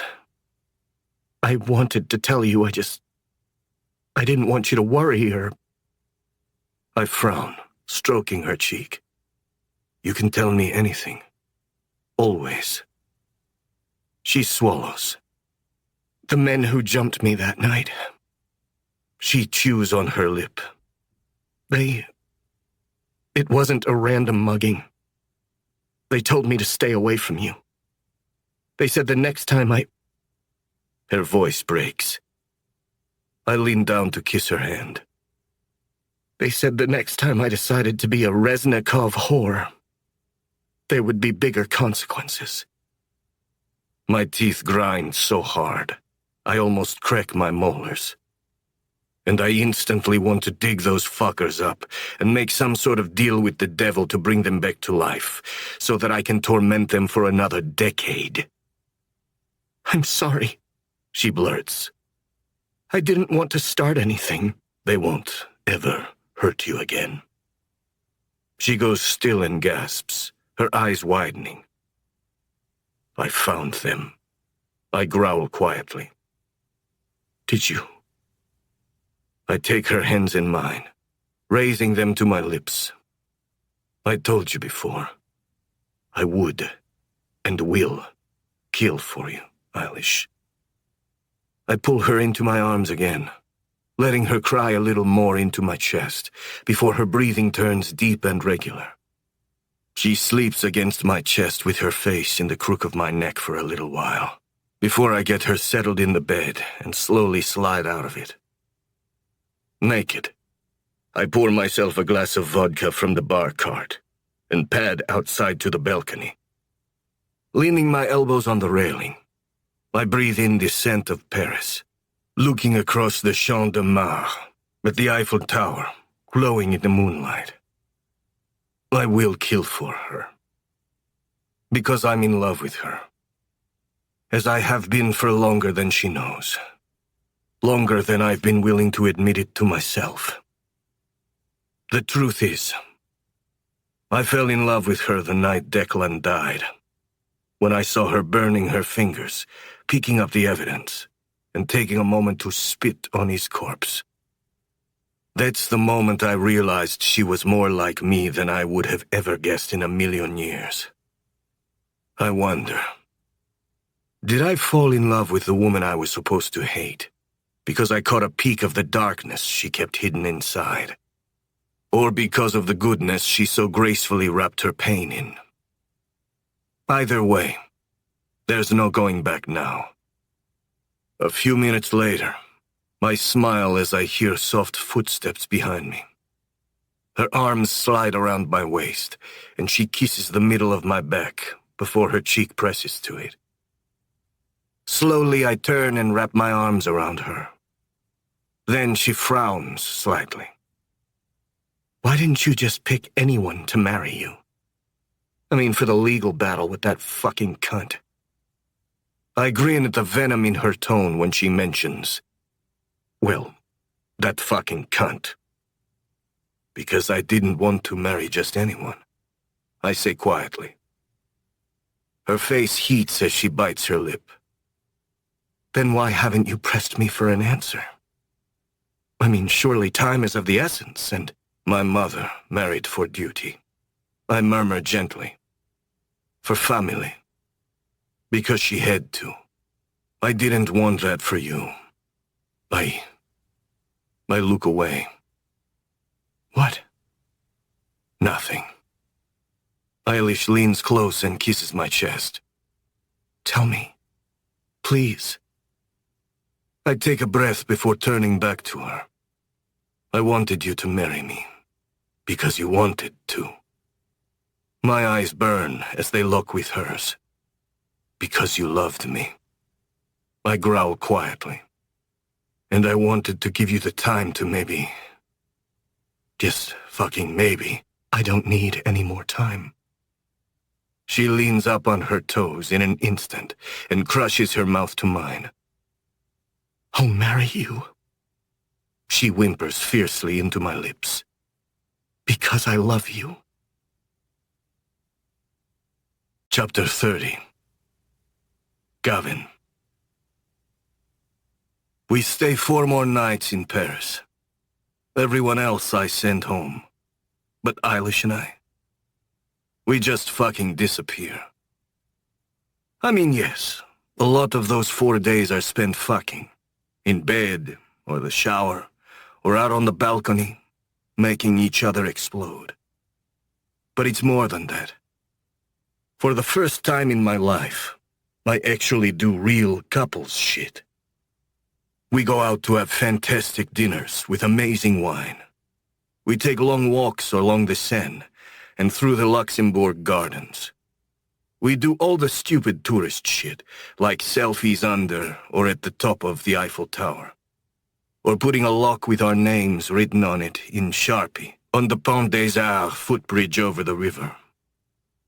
We do all the museums, eat all the cheese, and drink all the red wine. It just might be the best 4 days of my entire life. Eventually, of course, we have to go back to the real world.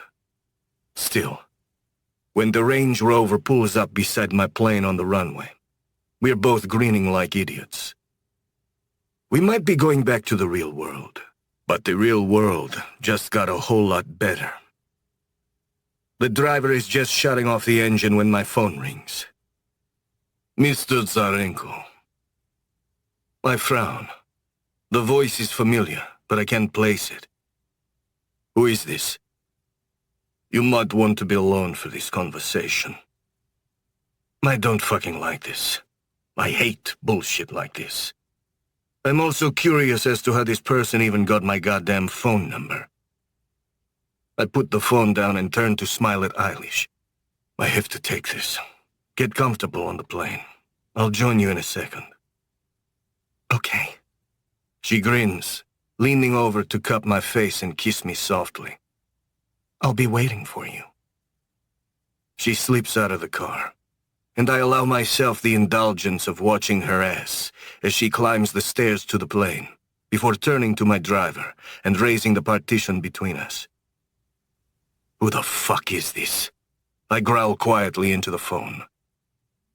The man on the other end chuckles chidingly. Manners, Mr. Zarenko. I frown, again trying and failing to place the voice with the Eastern European accent.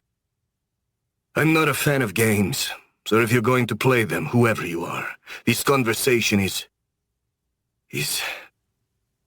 I frown, blinking as my head starts to swim. Something's wrong. I try to swallow, but my throat has gone numb. The inside of the car starts to go cloudy and hazy. I try and reach for the door handle. When I pull, I realize it's locked. "Open the door!" I yell. But it's not a yell. My voice is barely above a whisper. My blood runs cold. What the fuck is happening? I turn toward the partition, almost slamming my face into it as I lurch for the button. When it raises, all I see is my driver collapsed over the wheel. My vision blurs. My mouth feels cottony, and I slump sideways across the back seat. Oh, fuck. My gaze swivels out the window, and my stomach drops when I see the plane door closing. With a surge of adrenaline, I hurl myself at the door, kicking and then slamming my fists against the window with the last of my strength. A man suddenly steps in front of me, on the other side of the window. "Hello, Gavin." He rumbles through the phone in his hand into the one in mine. My reality glitches. I can't understand why Svetlana's antiques appraiser is standing outside of my car.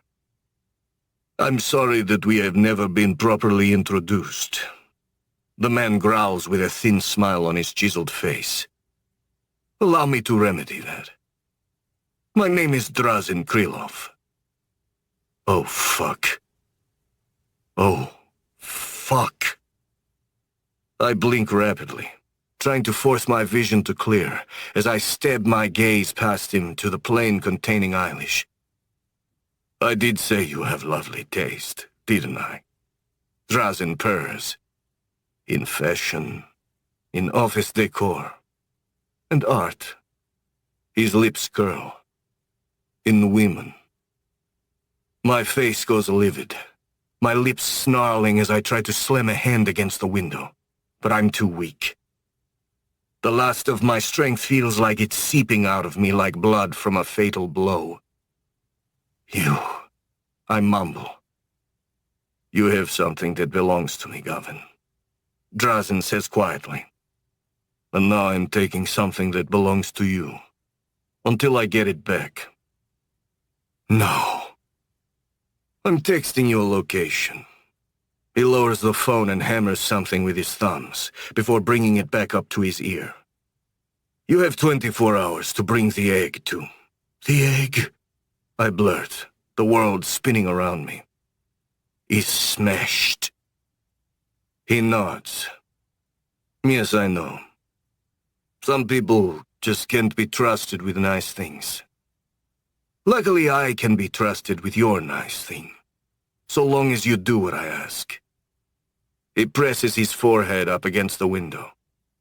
"As I was saying, 24 hours to bring the pieces of the Imperial shield along with the stand it sat on to the location I texted you. Come alone. And please don't make me explain what will happen if you don't do exactly as I say." The world starts to fade. Eilish. Eilish. Sweet dreams, Mr. Zarenko. My eyes drop closed, and when I sink under, I just keep on sinking. Chapter 31. Gavin. Fuck 24 hours. The second I come to, still slumped in the back seat of the Range Rover, I call Carol and have him grab the pieces of the egg, and curiously, the old wood and brass banded base it once sat on, and immediately fly over to meet me in Pisa, Italy. The location Drazen texted me is a palazzo on the island of Elba, off the coast of Tuscany. He also included a reminder not to bring anyone else, not even my number 2. Normally I'd tell anyone giving me orders like that to go fuck themselves. But he has Eilish. That's actually the very first thing I did when I woke up, even before calling Carol. Bolt up the stairs to the plane to look for her, where I found both pilots and both stewards just waking up as well. But no Eilish. Roughly 12 hours after waking up, I'm glaring down at the lavish cliffside palazzo as the helicopter I just took from a private airfield on the mainland descends onto a stretch of manicured grass. The Mediterranean air whips around me as the chopper rises back into the sky, after depositing me on the lawn, leaving me grim-faced and brimming with fury as I stand there holding a metal carrying case containing what Drazen wants. Okay, now what? You fucking psycho. As if reading my black thoughts, the ornate front door of the palazzo overlooking the circular driveway and grassy yard where I was dropped off opens. 4 heavily tattooed men in suits, carrying semi-automatic weapons, quickly surround me with barrels pointed right at me. One of them takes the case from my hands. Another frisks me, and then uses a wand to check me over for metal. When they confirm that I'm not carrying any weapons, the one holding the case steps forward. Follow me. I trail behind him, flanked by the others, as we file into the gorgeous, sprawling old Italian manor. They lead me through various sitting rooms and libraries, past enormous windows with staggering views of the Tyrrhenian Sea. Finally, we step into a stunning inner courtyard, filled with leafy plants, lounge chairs and couches, and a burbling marble fountain. I look right past all of that, at the man sitting sprawled in a huge wood and upholstery chair, like a smug king. Drazen. Welcome to my home, Mr. Zap. You fucking... 4 semi-automatics instantly level at me, stopping me cold. Drazen's brows knit and he stiffens, but then he sighs, waving his men off. They instantly lower their guns as he stands and ambles toward us.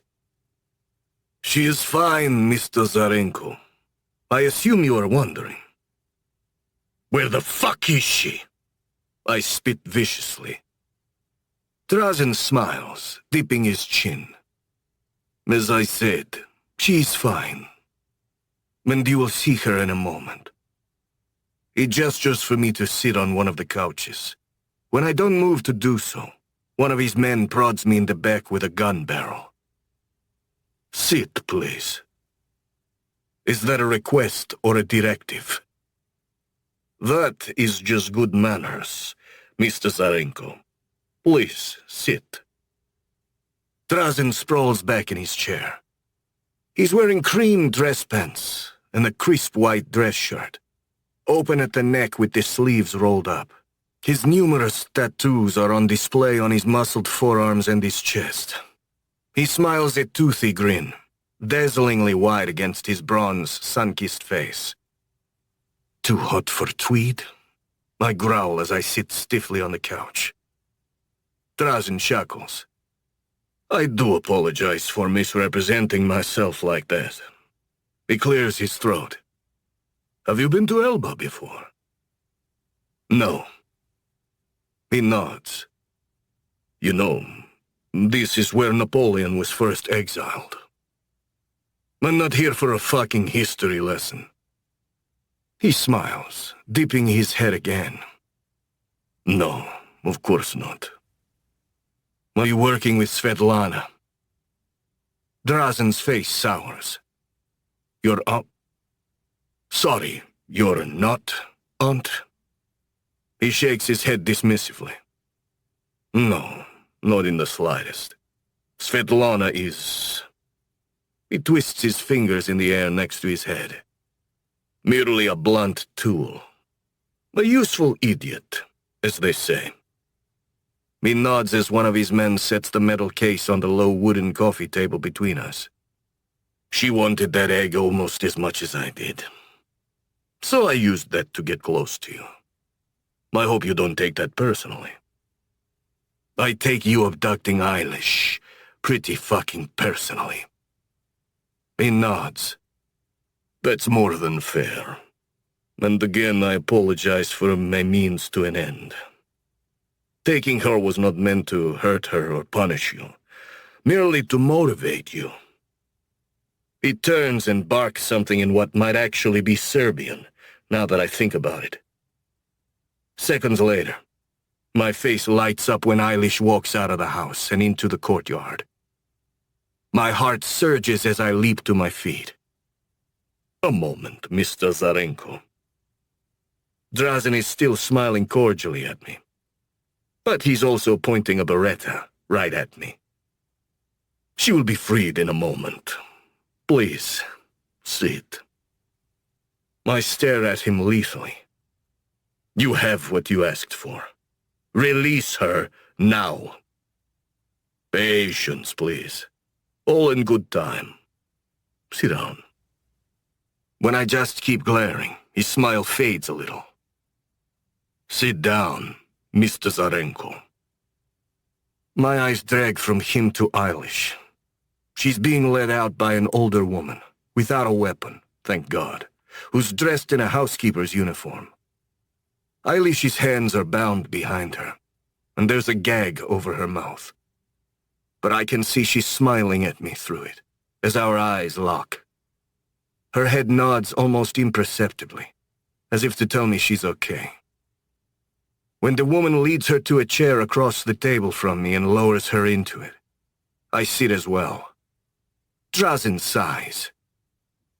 So much better. Yes? He nods to the woman who brought Eilish in, and then to his men. Leave us.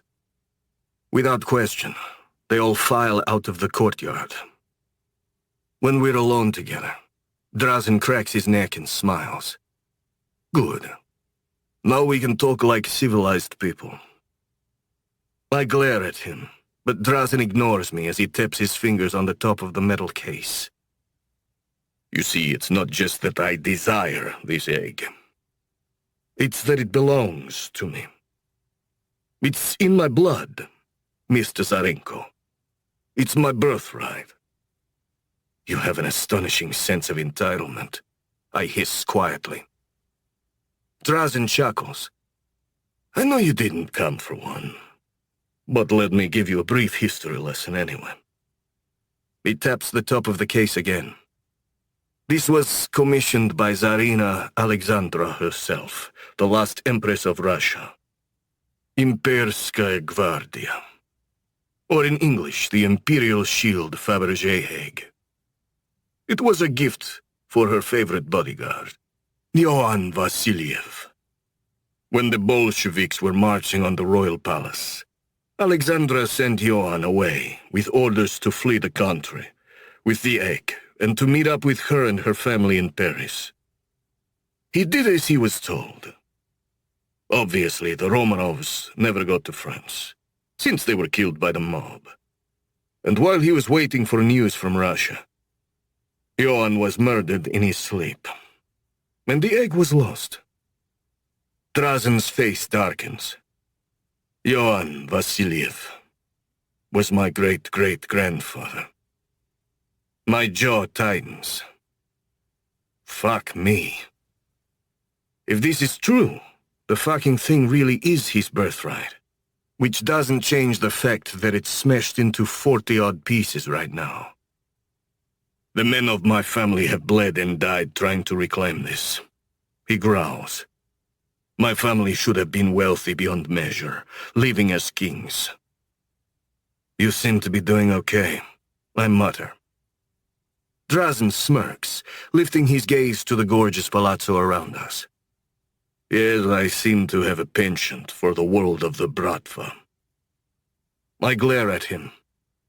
Running around committing crimes and trying to murder the heads of other Bratva families does not make you Bratva.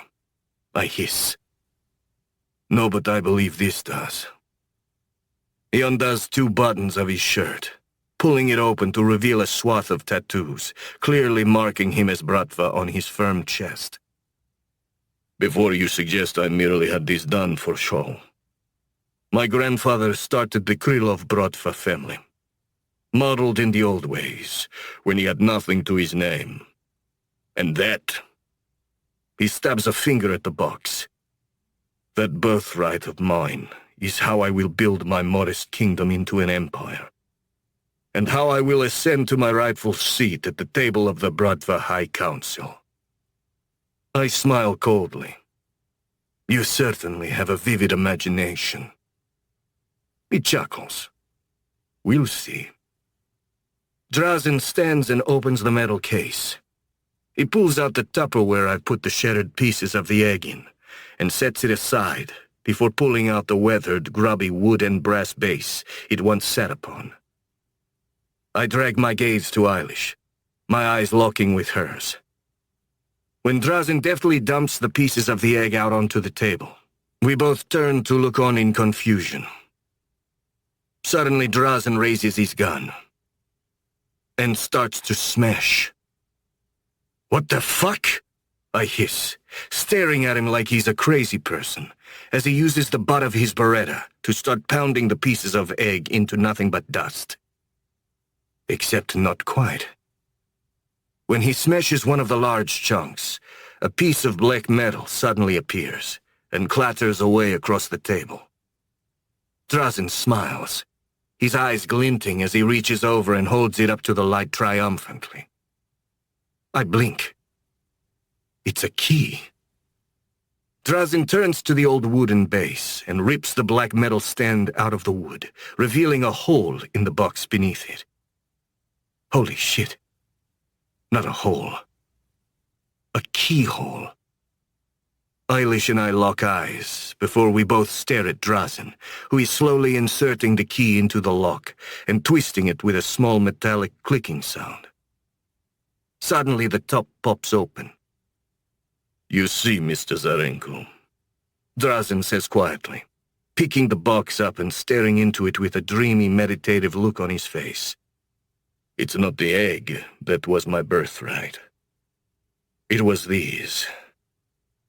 My eyes bulge in disbelief as he turns the base of the stand over and proceeds to dump a fucking river of gleaming, glittering jewels out onto the table. What the fuck? Drazen smiles widely, gesturing with the gun in his hand. A pity that the egg needs to be destroyed to open the box. But that is what a shield does, no? Much like my great-great-grandfather. A shield protects the... He reaches into the box and grunts as he wrestles something heavy free before pulling out his hand and revealing a gleaming, glittering, diamond-encrusted royal crown. He glances at me and smirks.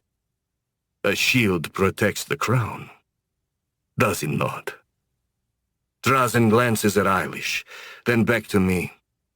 He nods. I have what is mine. Thank you. Now you may take what is yours. He's barely finished his sentence before I bolt around the table and grab Eilish. I tear off the ropes binding her arms, then her gag. With a choked sob, she wraps her arms around me so fucking tight, I almost can't breathe, clinging to me as she buries her face in my chest. I close my eyes, sucking in air shakily as I stroke her hair, before pulling back. Our eyes lock, and a half-second later, my mouth is searing to hers. But before any more of that, there's something I have to do. This is how I'll be ascending to the High Council, Mr. Zarenko. Perhaps we'll see each other.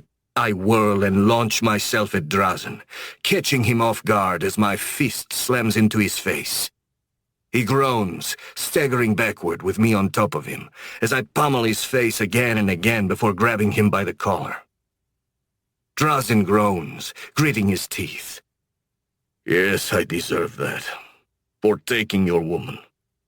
But ask her, he hisses. I never once touched her. My lips curl as I glance to the side, to Eilish. She nods. He didn't. Not a single one of his men did either. There was that one woman who helped me around and fed me. That was it. Yael is strong, Drazen grunts. She is the one who helped Miss Kildare off of the plane, too. I turn back to level an icy look at him. If you're looking for mercy... I hit him once more, before whirling and grabbing one of the last large shards of the egg from the table. I spin back and snarl as I press the sharp, jagged edge of it against Drazen's throat. You'll find none with me. Drazen grunts, spitting out blood before smiling a bloody grin at me.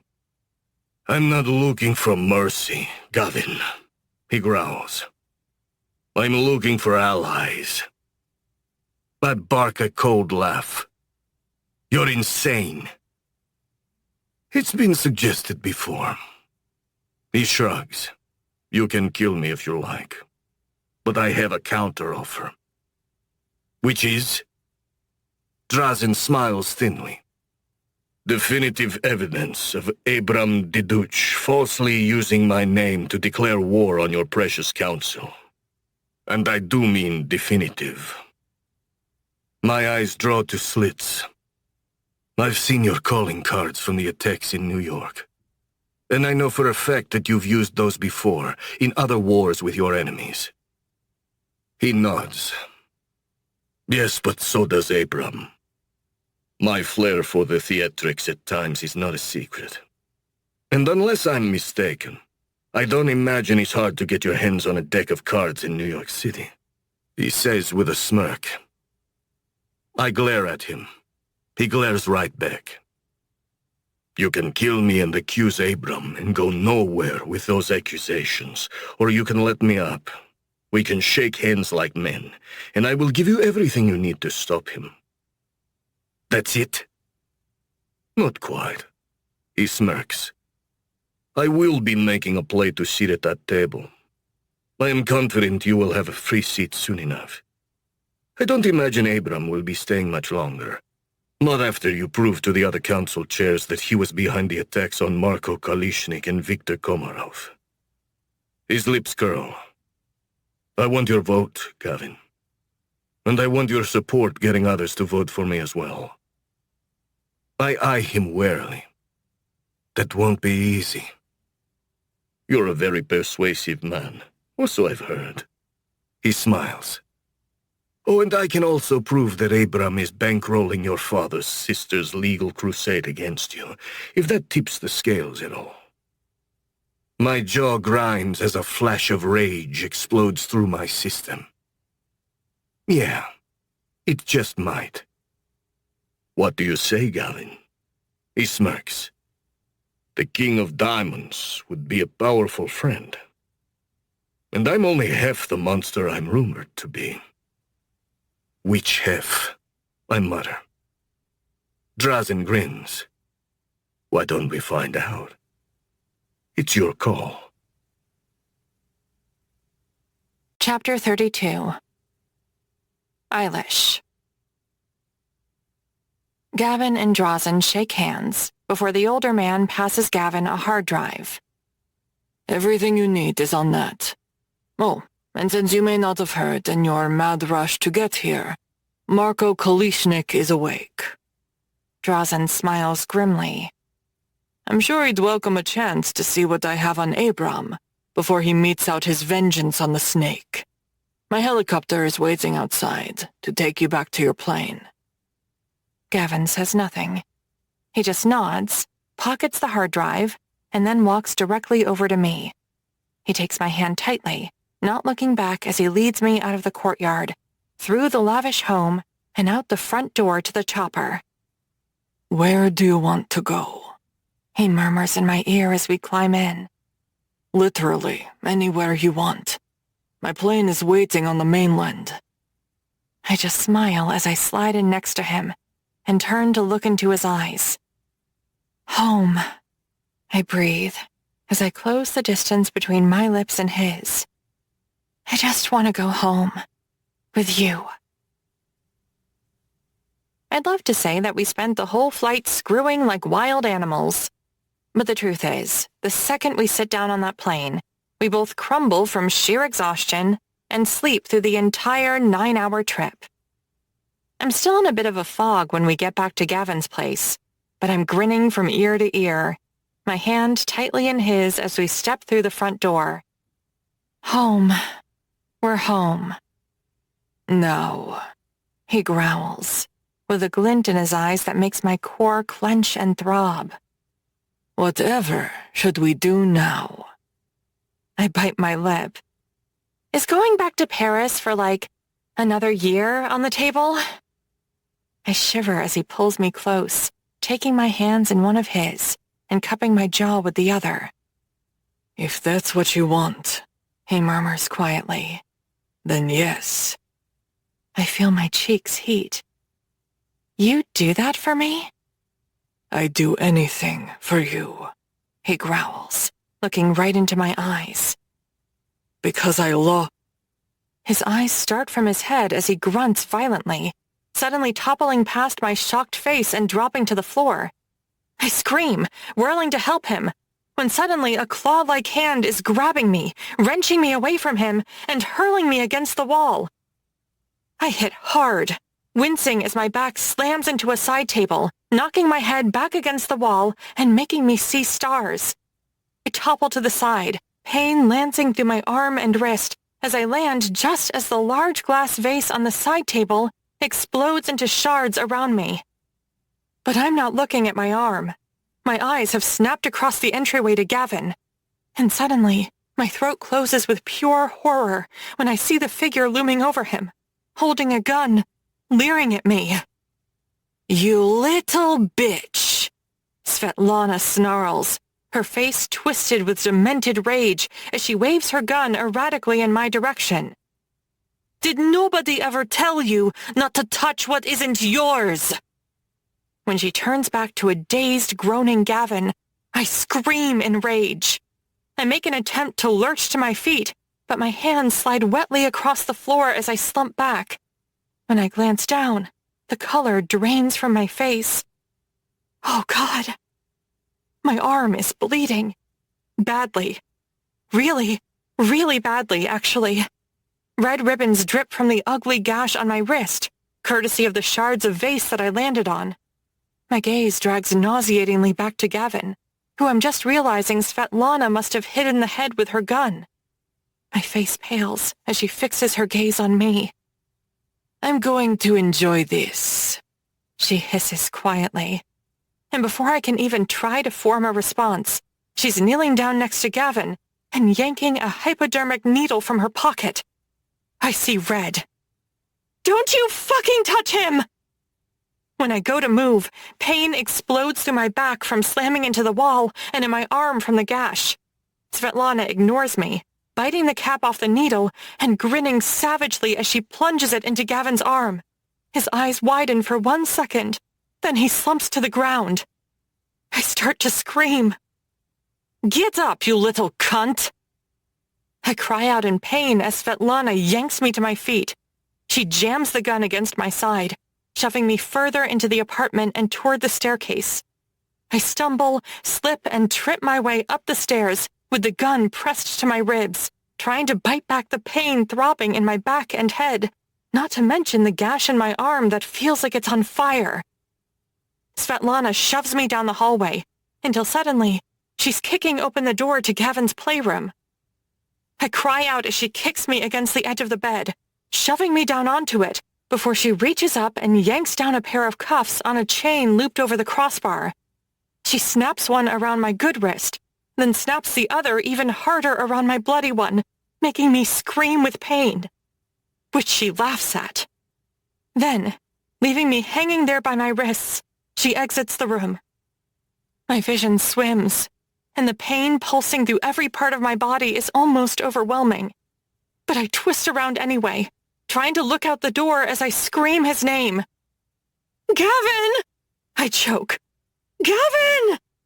"Oh, don't worry." I flinch, wincing in pain as Svetlana returns, half carrying, half dragging a nearly unconscious Gavin. She throws a wild smile at me as she staggers into the room under the dead weight of him slumped against her. "He's here, honey," she spits, "and neither of you is going anywhere." Svetlana dumps Gavin on the couch facing me. I pull against the cuffs on my wrists, ignoring the searing pain as I snarl at her. "What the fuck did you do to him?"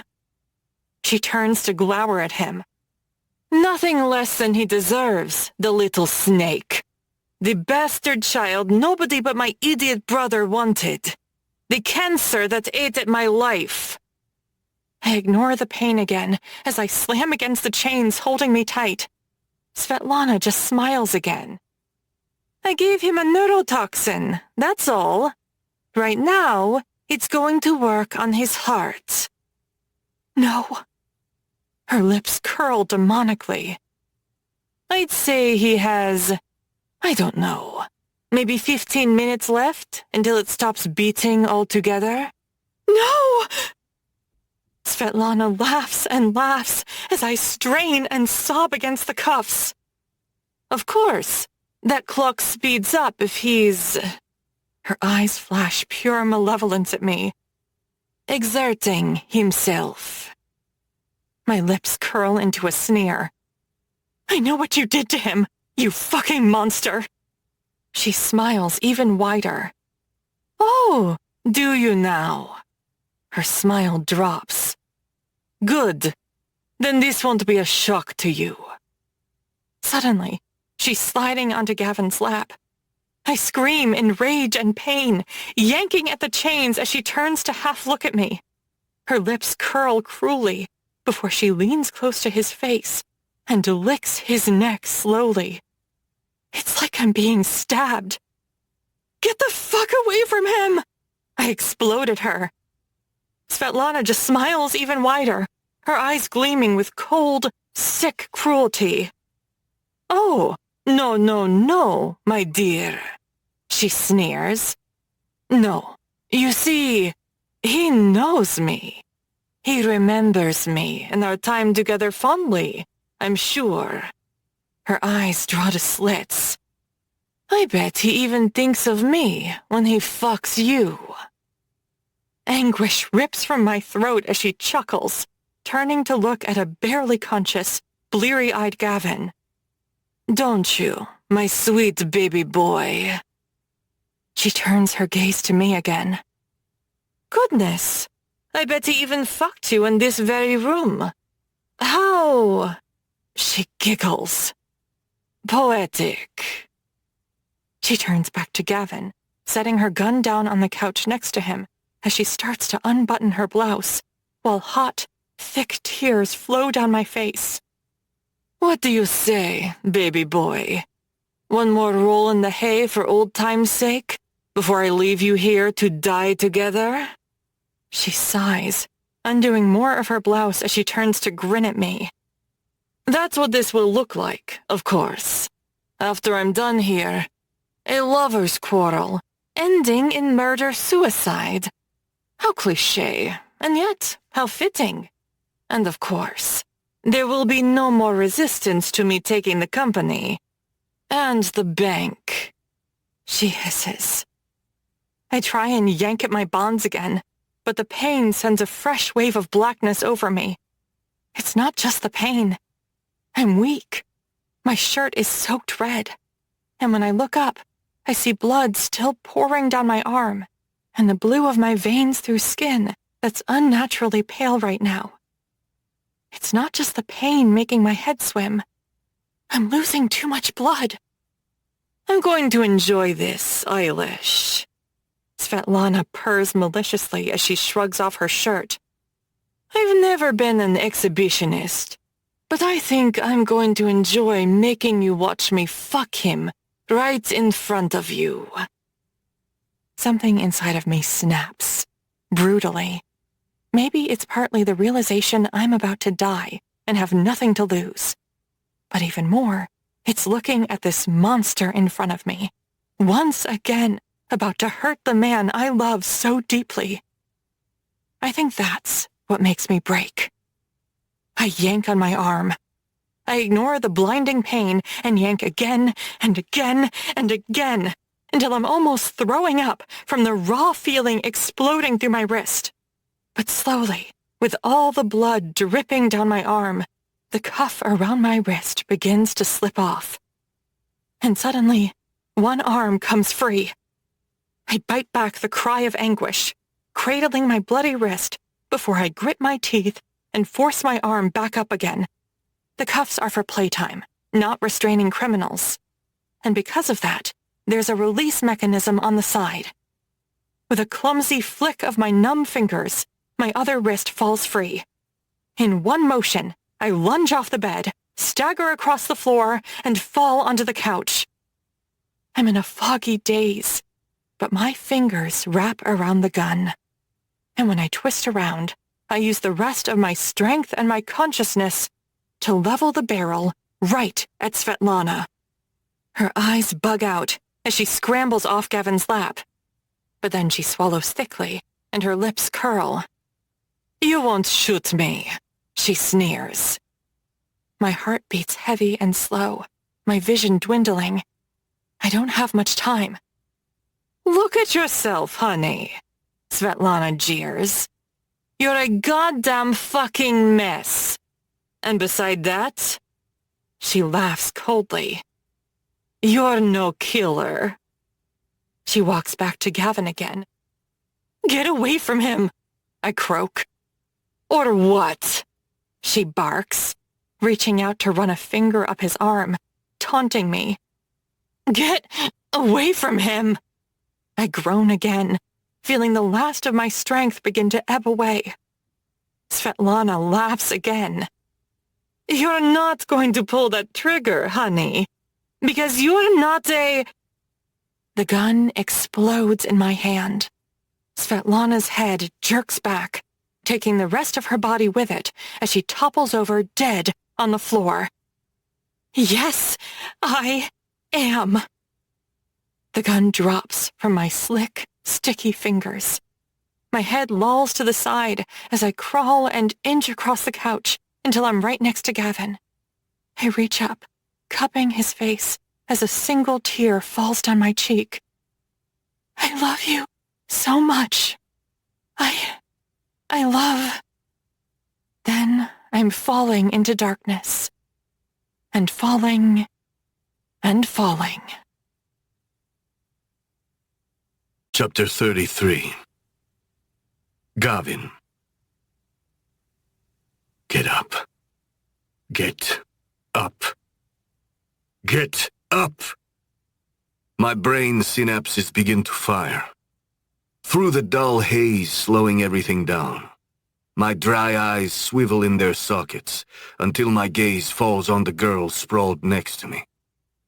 Fuck. No. Get up! It's like screaming into a void, trying to get my muscles to listen to me. I feel like I'm trying to run underwater, with weights tied to my limbs. Like I'm trapped in a pool of something viscous and sluggish like syrup. But when my eyes lock and slowly manage to focus on Eilish, looking so pale and broken and so fucking bloody, next to me, the very last of my reserves kick in. Get the fuck up! I lurch, my limbs like 4 logs as I slide off the couch. I roll, my nostrils flaring, as I dig deep for even a shred of energy. Whatever was in that needle Svet stuck me with, it's making everything go in slow motion. I can feel my heart beating, but it's sluggish and slow. Not just slow.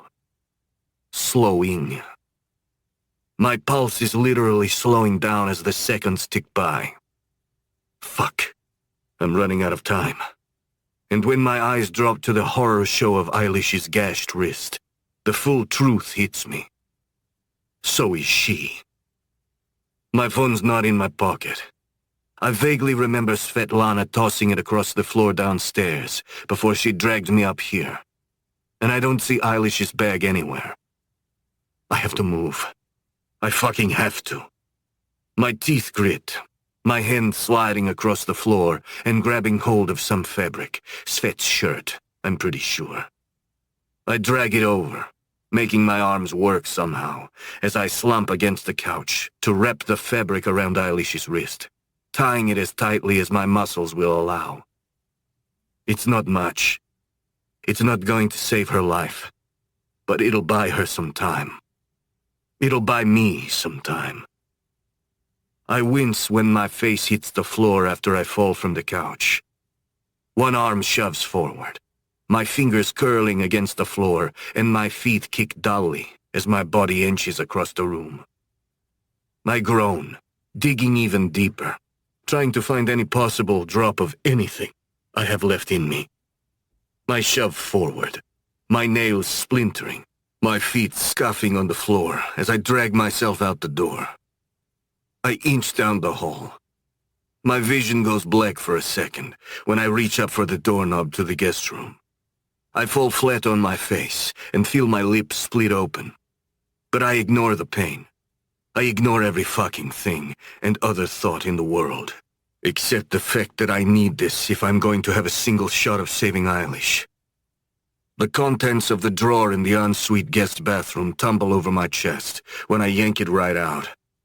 My eyes lock on the one thing I came for. And with a strength I almost no longer possess, I reach across the bathroom floor and curl my numb fingers around it. If Luna's heart were ever to stop while she was at my place, a shot of this adrenaline would restart it enough to get infant CPR going and save her. My heart hasn't stopped yet, but it's going to, in a matter of minutes. I thumb the cap off the pen. My vision goes dark again at the edges, as my blood starts to feel like maple syrup in my veins. This isn't going to be pleasant. My fist slams against my neck with the very last ounce of my strength. The needle jams into my artery as I shove down the plunger. Holy fuck. If your heart has stopped, adrenaline will get it pumping again. If it hasn't stopped yet, a shot of adrenaline is like mainlining 30,000 volts. And when that shit hits my bloodstream and surges into my heart, holy fucking fuck. I lurch upright like something out of a horror movie. My eyes are bulging and wild, and the demon roar is screaming from my throat.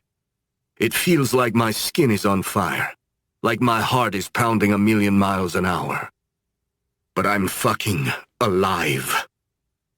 Whirling, I grab the second and third EpiPens off the floor, silently thanking Lucas for his overprotective nature when it comes to Luna. One of these things is a child's dose. 2 will take care of an adult. 3 is my insurance policy. I scramble to my feet, my eyes bulging wide as I steel myself and slam the second pen into my neck. Fucking hell! Pure energy explodes like napalm through my veins. I lurch, slamming into first one wall and then another, before I crash out through the bathroom like an unsteady bull. Whatever Svetlana gave me is still fucking me up. But I can move. I can breathe. I can save Eilish. It takes everything I have not to rush to her first. But she needs more help than I can give. I half run, half fall down the stairs, groaning as I slam into the ground at the bottom and charge like a drunk across the floor. My phone is smashed, but I grab Eilish's bag off the ground amidst a mess of broken glass and blood and yank out her phone. I pound the third adrenaline shot into my neck before dropping the syringe to the floor. I can barely focus as I turn and surge back upstairs like Frankenstein's monster on a bender, ricocheting off the walls of the hallway until I crash back into the room where she's dying right in front of me. Stay with me, Sonishka. I growl, cupping her face and prying her eyes open as I hold the phone in front of them. Mercifully, it unlocks. Stay the fuck with me, Eilish, I roar. Stay with me. I hit the top number on her favorites. Hey, welcome back, Blondie. Get here. I roar like a monster into the phone. That third hit of adrenaline is hitting me hard. Maybe too hard. Gavin? Castle yells. What the fuck? Get here. Fucking now! My heart isn't slowing anymore. It's beating too fast. Way too fucking fast. I shouldn't have given myself that third shot of adrenaline. My arm starts to go numb, my breath coming ragged and shallow as my skin turns to fire. Oh fuck. I think I might be having a fucking heart attack. Gavin! My house! I bellow. Help! Eilish! Now! He might not care about me, but he'll come for her. The phone falls from my hand. My heart is beating so fucking fast it feels like it's going to explode from my chest. My jaw clenches, my eyes staring painfully wide, as I slump on the couch next to her, shoving her bandaged wrist above her head and taking the other hand in mine. Stay with me! I scream, choking as my breath comes too fast to manage. Eilish! My left arm is numb. My chest is tight. No. No, goddammit. No! I pull myself close to her, panting like I've just run a marathon, my vision blurring as I touch my forehead to hers. I love you, I choke. I've loved you since the night I saw you. I wish I'd told her sooner than the second before we died. Chapter 34. Eilish. My eyes blink open, and I'm staring up at a familiar ceiling. My brows furrow, then I wince as I try and swallow. My throat is dry. I try again, my breath coming in a rasp. Here, try this. I startle, whipping my head to the side as my vision slowly unblurs. Killian smiles quietly from his chair beside the bed, his outstretched hand holding a glass of water with a straw in it. Where? I focus on the room behind him and around me. Gavin's bedroom. Take a sip, Killian says gently, guiding the straw into my mouth. I sip gingerly, feeling the water trickle down my dry throat. I have the same reaction to saline drips, he grunts. Mouth goes dry as a fucking bone. His eyes, green, just like mine, pierce into me. Do you know where you are? I nod slowly. Gavin's... Then it hits me. It all comes rushing back. I choke, bolting upright with a strangled scream before Killian jumps up and grabs me. Easy, easy, Eilish, he growls. You're okay. Gavin is fine, he says firmly, taking my shoulders and guiding them back to the pillow behind me. He's okay. Everyone's okay. His brow knits. Well, everyone who matters. What? I shake my head. I blacked out. My wrist. I glance down, shivering when I see the gauze and bandage wrapped tightly around my wrist. You nicked your radial artery. His jaw clenches. I won't lie. I almost lost you, Eilish, he says quietly. We might have, if Gavin hadn't... There's a soft snore from across the room, and I blink in surprise when I snap my head around and realize there is someone curled up asleep in the oversized easy chair in the corner of the bedroom. Nev. She was sitting where I'm sitting right now for the last 14 hours. Wouldn't leave your side. He smiles. She only went over there to close her eyes for a second, because I threatened to kick her out if she didn't. I grin, looking over at my sleeping sister before I turn back to Killian. Wait, did you say 14 hours? I frown. Did I go to the hospital? Killian shakes his head. Castle called Dr. Blythe at the same time he was breaking land speed records racing to get here. Through the fog in my head, I dimly remember that. Dr. Blythe is legit one of those mob doctors from the movies, a surgeon who sometimes operates out of veterinary clinics for patients with both cash and reasons not to go to the hospital. Which, of course, is exactly how my uncle knows him. Castle kept you stable until Blythe got here and did his thing. Stitched you up, gave you a few transfusions, and then pumped you full of sedatives and saline so you could rest up. I swallow, nodding as my eyes lock with Killian's. Gavin's okay, Eilish. He frowns. It was only a small heart attack. I'm sorry, what? I blurt loudly, my eyes flying wide open as I struggle to sit up. Nev snores, shifting in her sleep before quieting again. A fucking what?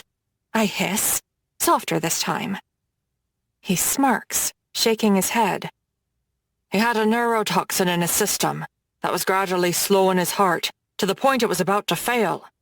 Apparently, he jabbed himself with 3 hits of adrenaline, which took his heart from slowing to a stop, to beating about as fast as Usain Bolt running a race on crystal meth. My face pales in horror. Killian smiles as he reaches over and takes my hand in his comfortingly. But now, like I said, he's fine. He's here, resting. Just like you. I want to see... I know you do. Killian frowns. And you will, in just a minute. But... His jaw grinds as he sucks on his teeth. I want to talk to you first, he says gently. About? His eyes meet mine. About what happened. With Svetlana, I mean. He adds quietly, squeezing my hand.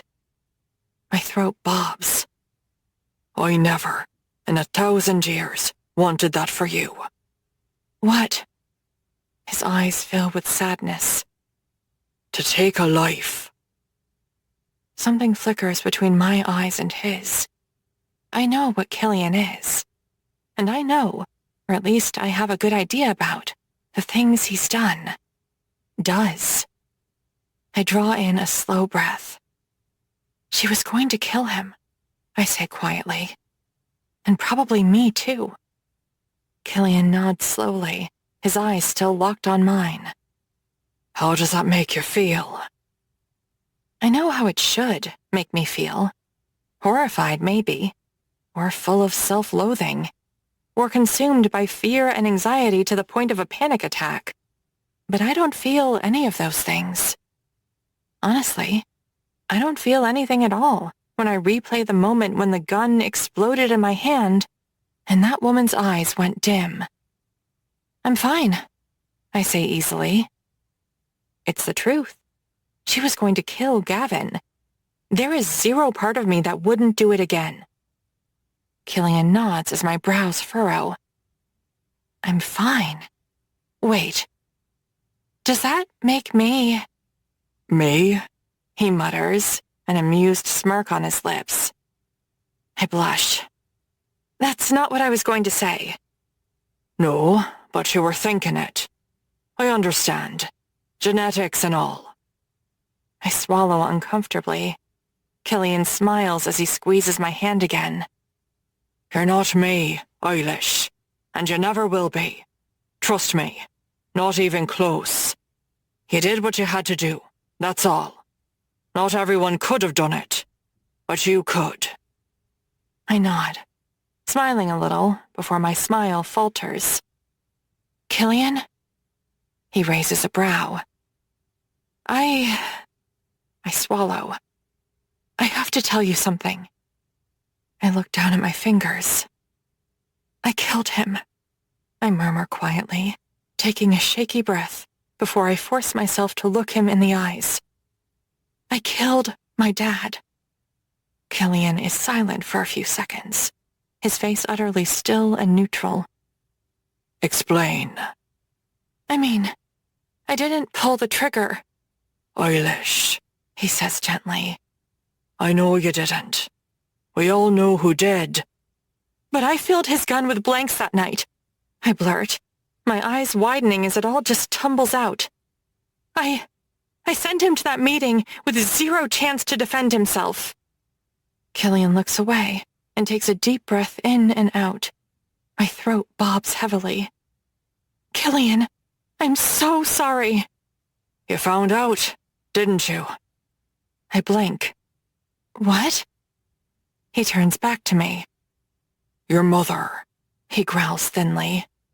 You found out he killed Erin. I stare at him. You knew? Only shortly before he himself died, he grunts. I had my suspicions for a long time, of course. I knew about his affairs, or at least, some of them. And when Erin died so suddenly... His green eyes turn a frighteningly dark shade, almost black, before he blinks it away. She was a good person, your mother, he growls quietly. She didn't deserve Declan and his bullshit. He takes a deep breath, looking right into my eyes. Eilish, you didn't kill your father. He got himself killed. He was careless with the free and easy way he made enemies. If it hadn't been on that night, It would have been on another one soon after. He pauses, sucking his teeth again. Do you know why your father and Vadim met the night Declan shot him? I shake my head. Killian's lips thin. Declan had been having an off-and-on affair with Svetlana for years. My eyes go wide. I'm sorry, what? He nods. Vadim wanted to confront him about it.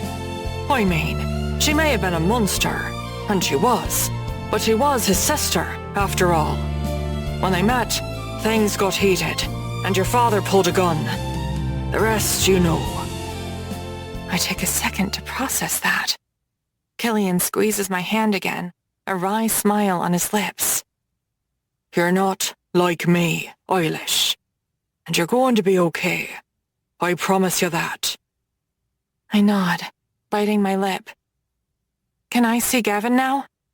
I think that's a great idea. I'm still a little wobbly as Killian helps me down the stairs.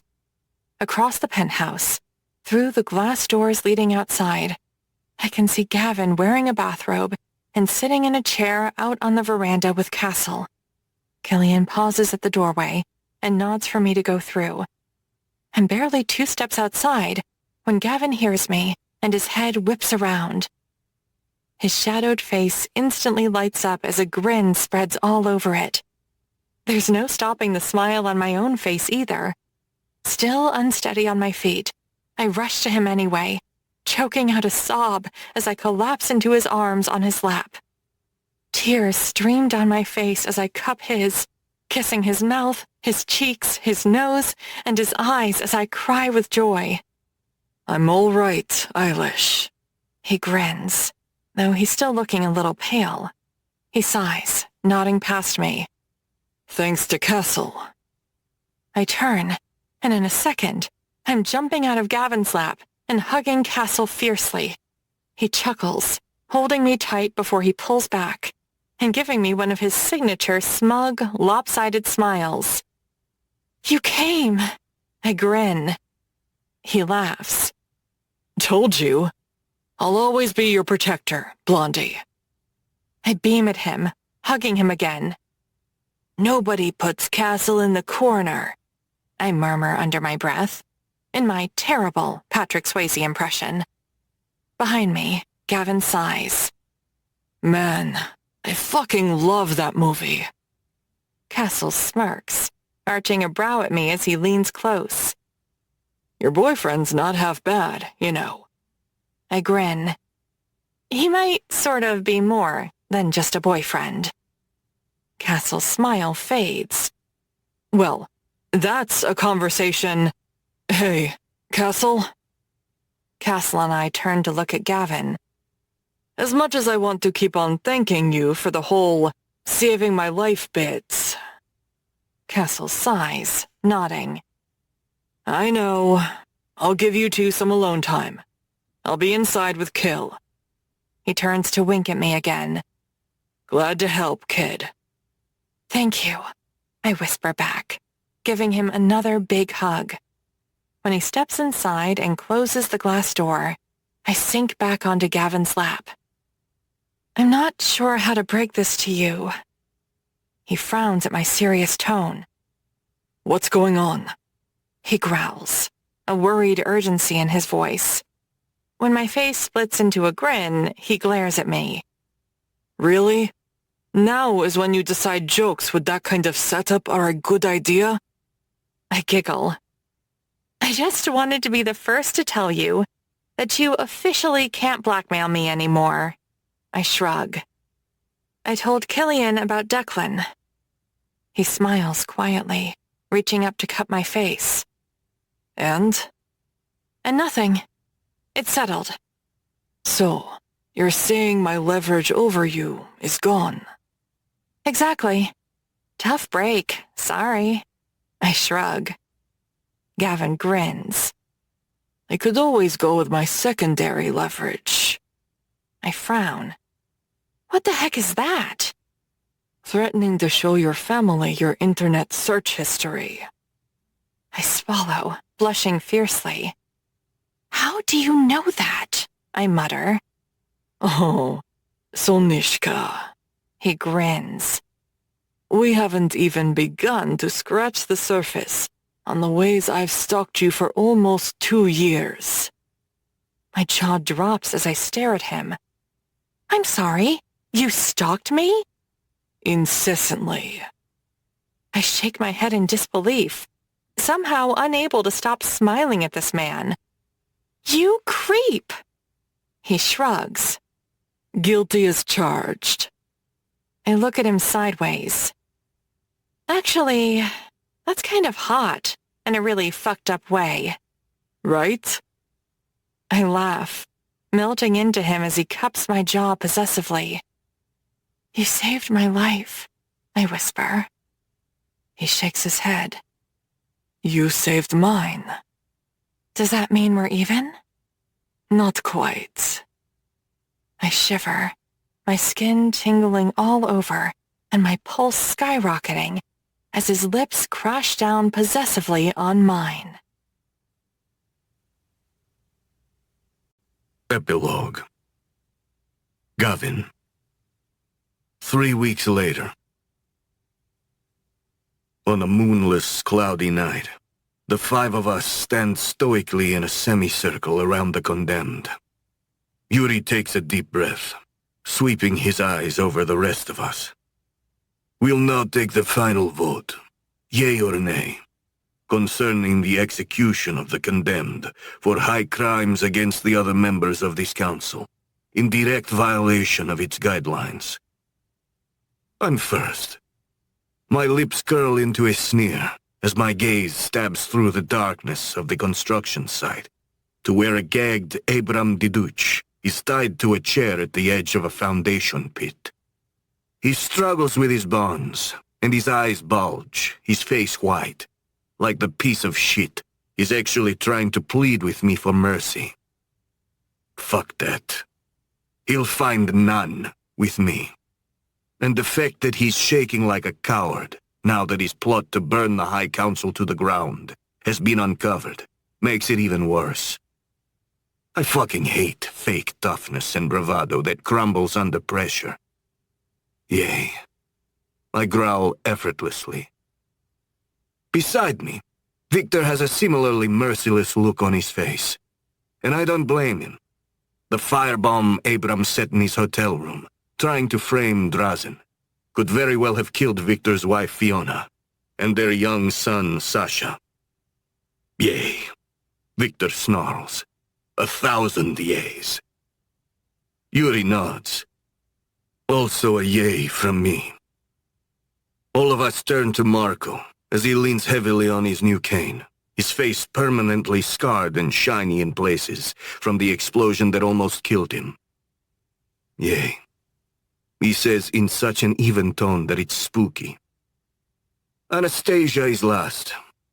Her answer comes just as easily as the rest of ours. Yay, she mutters, spitting on the ground for good measure. I know now why she voted with Abram at the table before. That piece of shit had the young daughter of a friend of Anastasia's, her own goddaughter, held hostage. That's why. This vote has ended, and it's unanimous. There are only 5 families left on the High Council now. The Diduch family will cease to have a chair in the next 2 minutes, once Abram is dead. Demyan Ozerov has been granted mercy.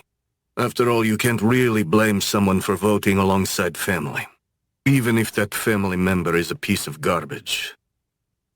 It was proven that the Ozerov family wasn't personally involved with any of the violence perpetrated by Abram, using Drazen's name and reputation as a cover. So Demyan himself is spared the same fate as his cousin.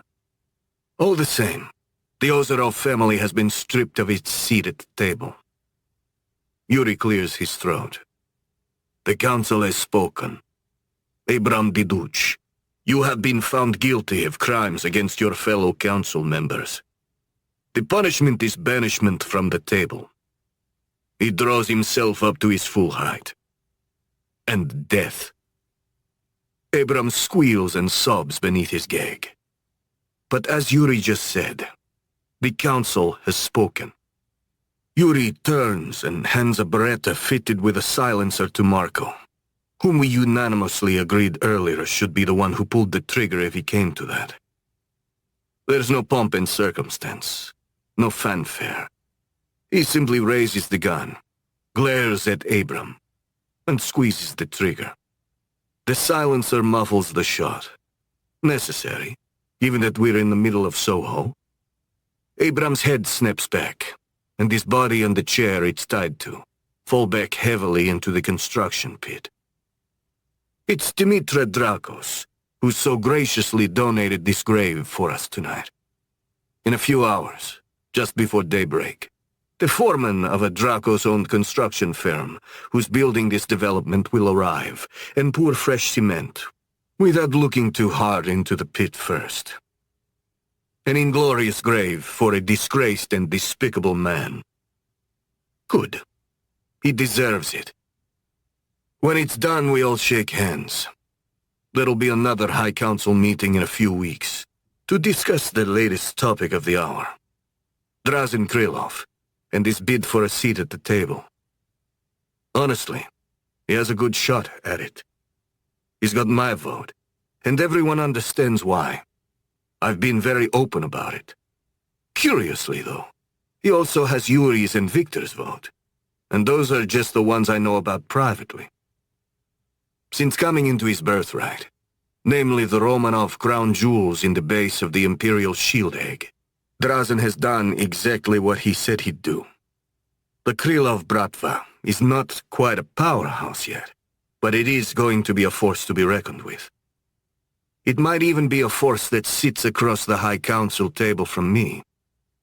It was the contents of the dossier on Abram on Drazen's hard drive that convinced and allowed the Council to take this action today. I've got to hand it to Drazen. He was thorough in his collection of information. The hard drive had clear proof of everything. Abram's payoffs, the mercenaries he hired, the crimes he committed against the rest of us. He was bankrolling Svetlana's illegal attack against me, which was his way of trying to take me out of the picture. He had plans for all of us, even Anastasia, despite her voting for him under duress. Even for his own cousin, Dimyan. Actually, it's the scope of the information on all of us that was on Drazen's hard drive that's going to convince most of the Council to vote him onto it. He had information on some of us that nobody knows. Hell, he even knew about Declan Kildare murdering my father. God knows how. He knew they met that night because Vadim wanted to confront Declan about the ongoing affair he'd been having with Svetlana for years. Apparently there was even a child of that affair. I have no idea what became of it, since Declan obviously didn't raise it, and Svetlana sure as fuck didn't either. But that child's identity, or whereabouts, is a mystery for another day. After we all shake hands again and start to file away into the night, Marko Kolishnik stops me with a hand on my elbow. Gavin, he rasps, his vocal cords still damaged by the car bombing.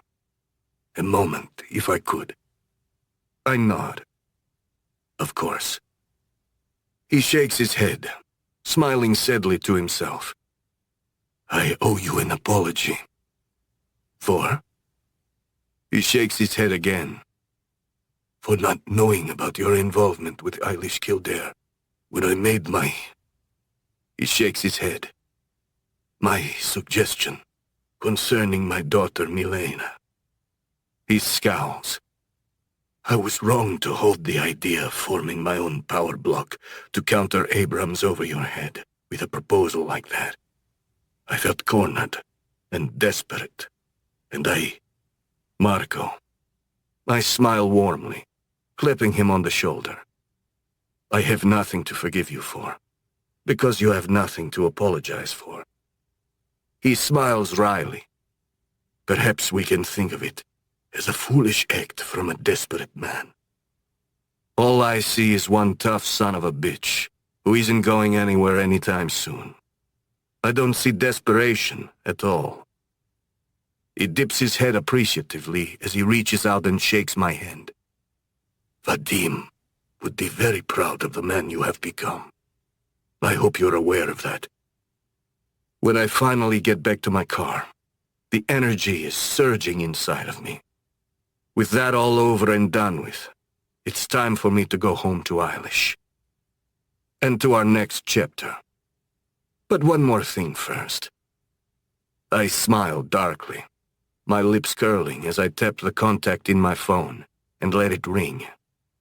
Senator Harrison McKinley is smart enough to answer quickly. I'm going to enjoy this. A lot. Mr. Zarenko! There's a forced cheeriness in Harrison's voice.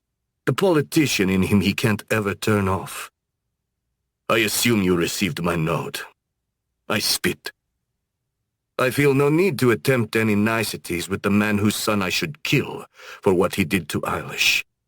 The only reason I'm being so merciful is that blackmailing Brooks works better to influence his father than killing him.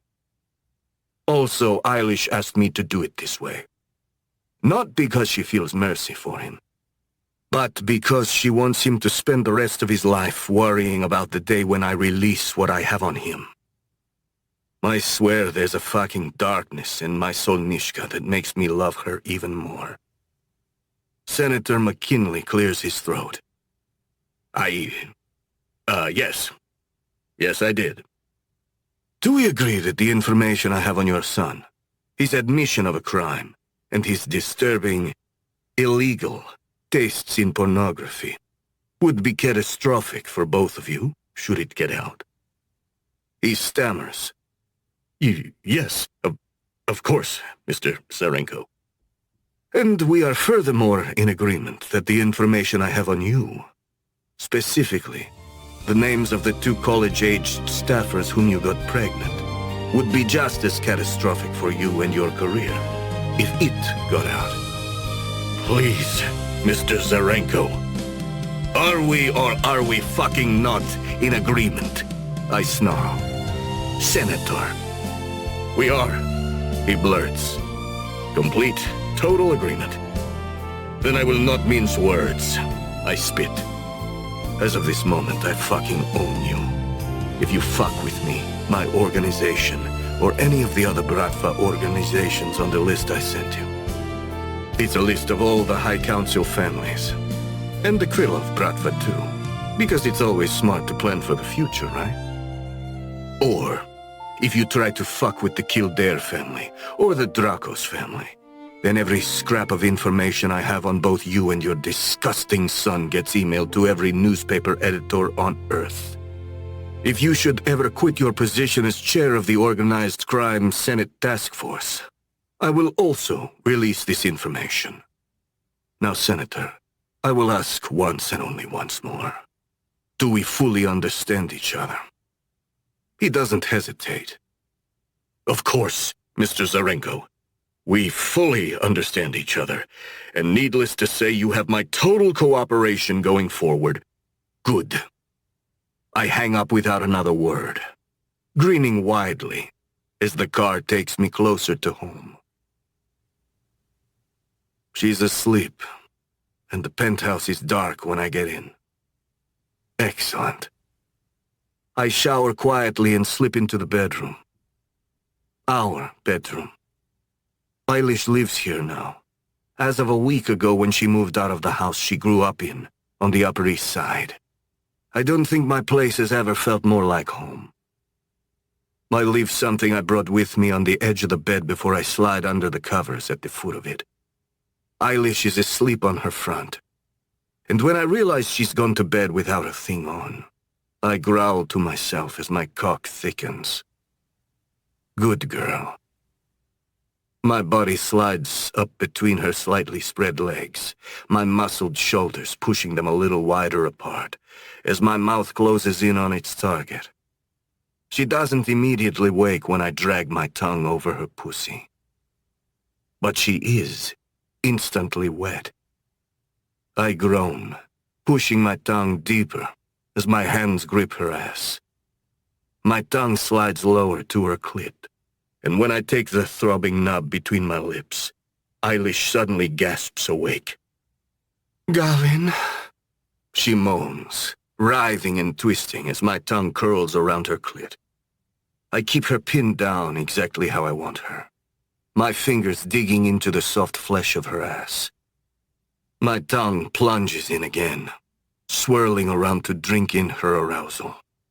She whimpers and whines in pleasure, her ass lifting to press back against my mouth. I don't let up. I keep teasing her, higher and higher, hotter and hotter, until she's actively and desperately thrusting her hips back against my tongue. Her moans get louder.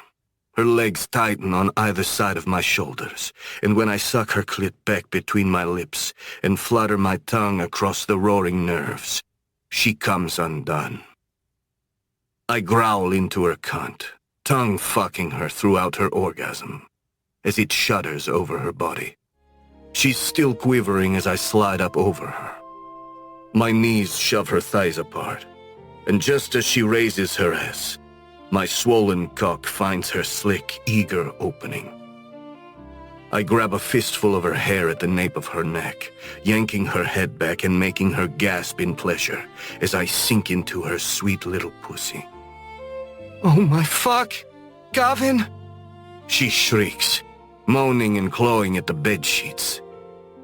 I roll my hips, slowly inching my thick cock back out from between her pink swollen lips.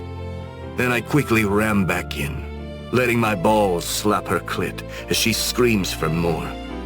My hips begin to pound faster, thrusting harder as my cock fucks her greedy, dripping, pretty pussy.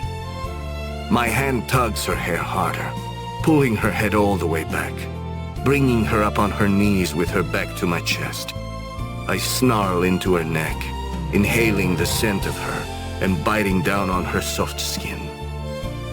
My hands circle around her, cupping her breasts and twisting her nipples in my fingers before delving between her legs. Eilish moans as I stroke her puffy lips while I fuck her, rubbing her clit in slow circles as my swollen head sinks as deep as I can inside her. I fuck her harder and faster, driving my cock in and out of her as Eilish begs for more, harder, deeper. She shudders, her head pulled back against my chest with my hand tight in her blonde locks. She reaches back like she loves to do, wrapping her arms around the back of my neck and all but hanging off me like a rag doll as I fuck the absolute hell out of her. My own personal little free-use fuck toy, begging and whimpering for more. Eilish's moans get louder. Her body begins to stiffen and clench, and I can feel her pussy squeezing my cock like it's trying to milk the cum right out of my balls. She's about to come, which is exactly when I reach back and grab what I left on the edge of the bed. I pop the box open, slowing my thrusts to a stop. No. She whines, achy and desperate for release. She pushes back, thrusting her ass against me like she's going to fuck me even if I stay still. But I stop her with a firm hand on her ass as the other brings the box up in front of her face. The box with the gilded ring in it. Marry me. It's a command, not a question. But I didn't do this right before. I asked her, but it was, at least, I was telling myself it was, because of the wording in Vadim's will. This time it's for real, for all the right reasons. I just got the ring back today from the master jeweler here in New York, from whom I commissioned it. A master jeweler, I might add, who's a direct descendant of the Fabergé family. The band is gold and slender, and it's adorned with delicate swirls, black engraved roses, and little yellow diamonds. Lots and lots of diamonds. Specifically, the ones that adorn the imperial shield egg, together with an enormous square-cut diamond. A thank you gift, or token of friendship, or maybe just a plain bribe from Drazen, part of the collection of jewels now in his possession. Eilish gasps, going still. Gavin, She breathes.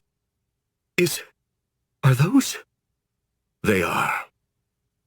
She starts to twist toward me, trying to pull away from where we're joined. Not happening.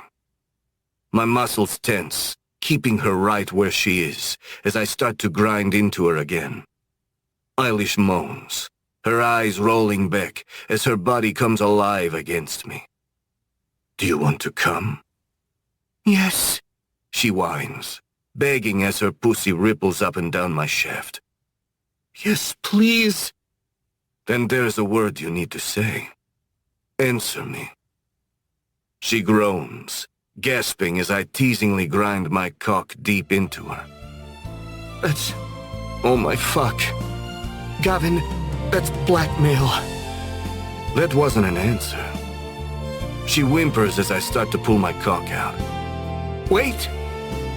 She's shaking, hanging on the edge of orgasm as I keep still. One hand drops to gently tease her clit and her thighs with my fingertips, as the other holds the box open in front of her. Marry me. Be my wife. I groan. Be mine, Eilish. I already am. She moans. Well, you'd better fucking say it, before I never let you come again. Yes. She blurts, twisting her head around and crushing her mouth to mine. She gasps, grinning and kissing me even harder as I toss the box away and slip the ring on her finger.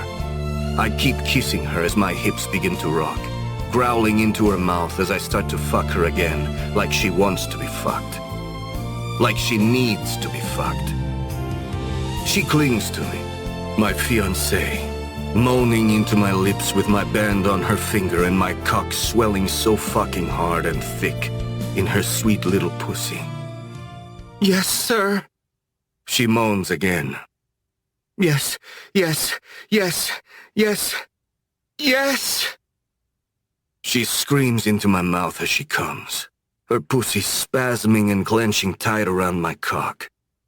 I groan, biting her lower lip as I drive in deep, my balls twitching as I spill rope after thick rope of hot cum deep in her greedy little cunt. After we collapse onto the bed, I hold her in my arms as she snuggles back against me. My fingers entwine with hers, running over her new ring and grinning at what it means. Mine. Together for all eternity. With the woman whose hidden darkness I love just as much as the golden grace and light she wraps herself in. And the future we both deserve. You've been listening to Twisted Hearts, Book 4 of Dark Hearts. Produced by Mitch Raines. Written by Jagger Cole. Performed by Sophie Daniels and Ryan West. Text copyright 2023 by Jagger Cole.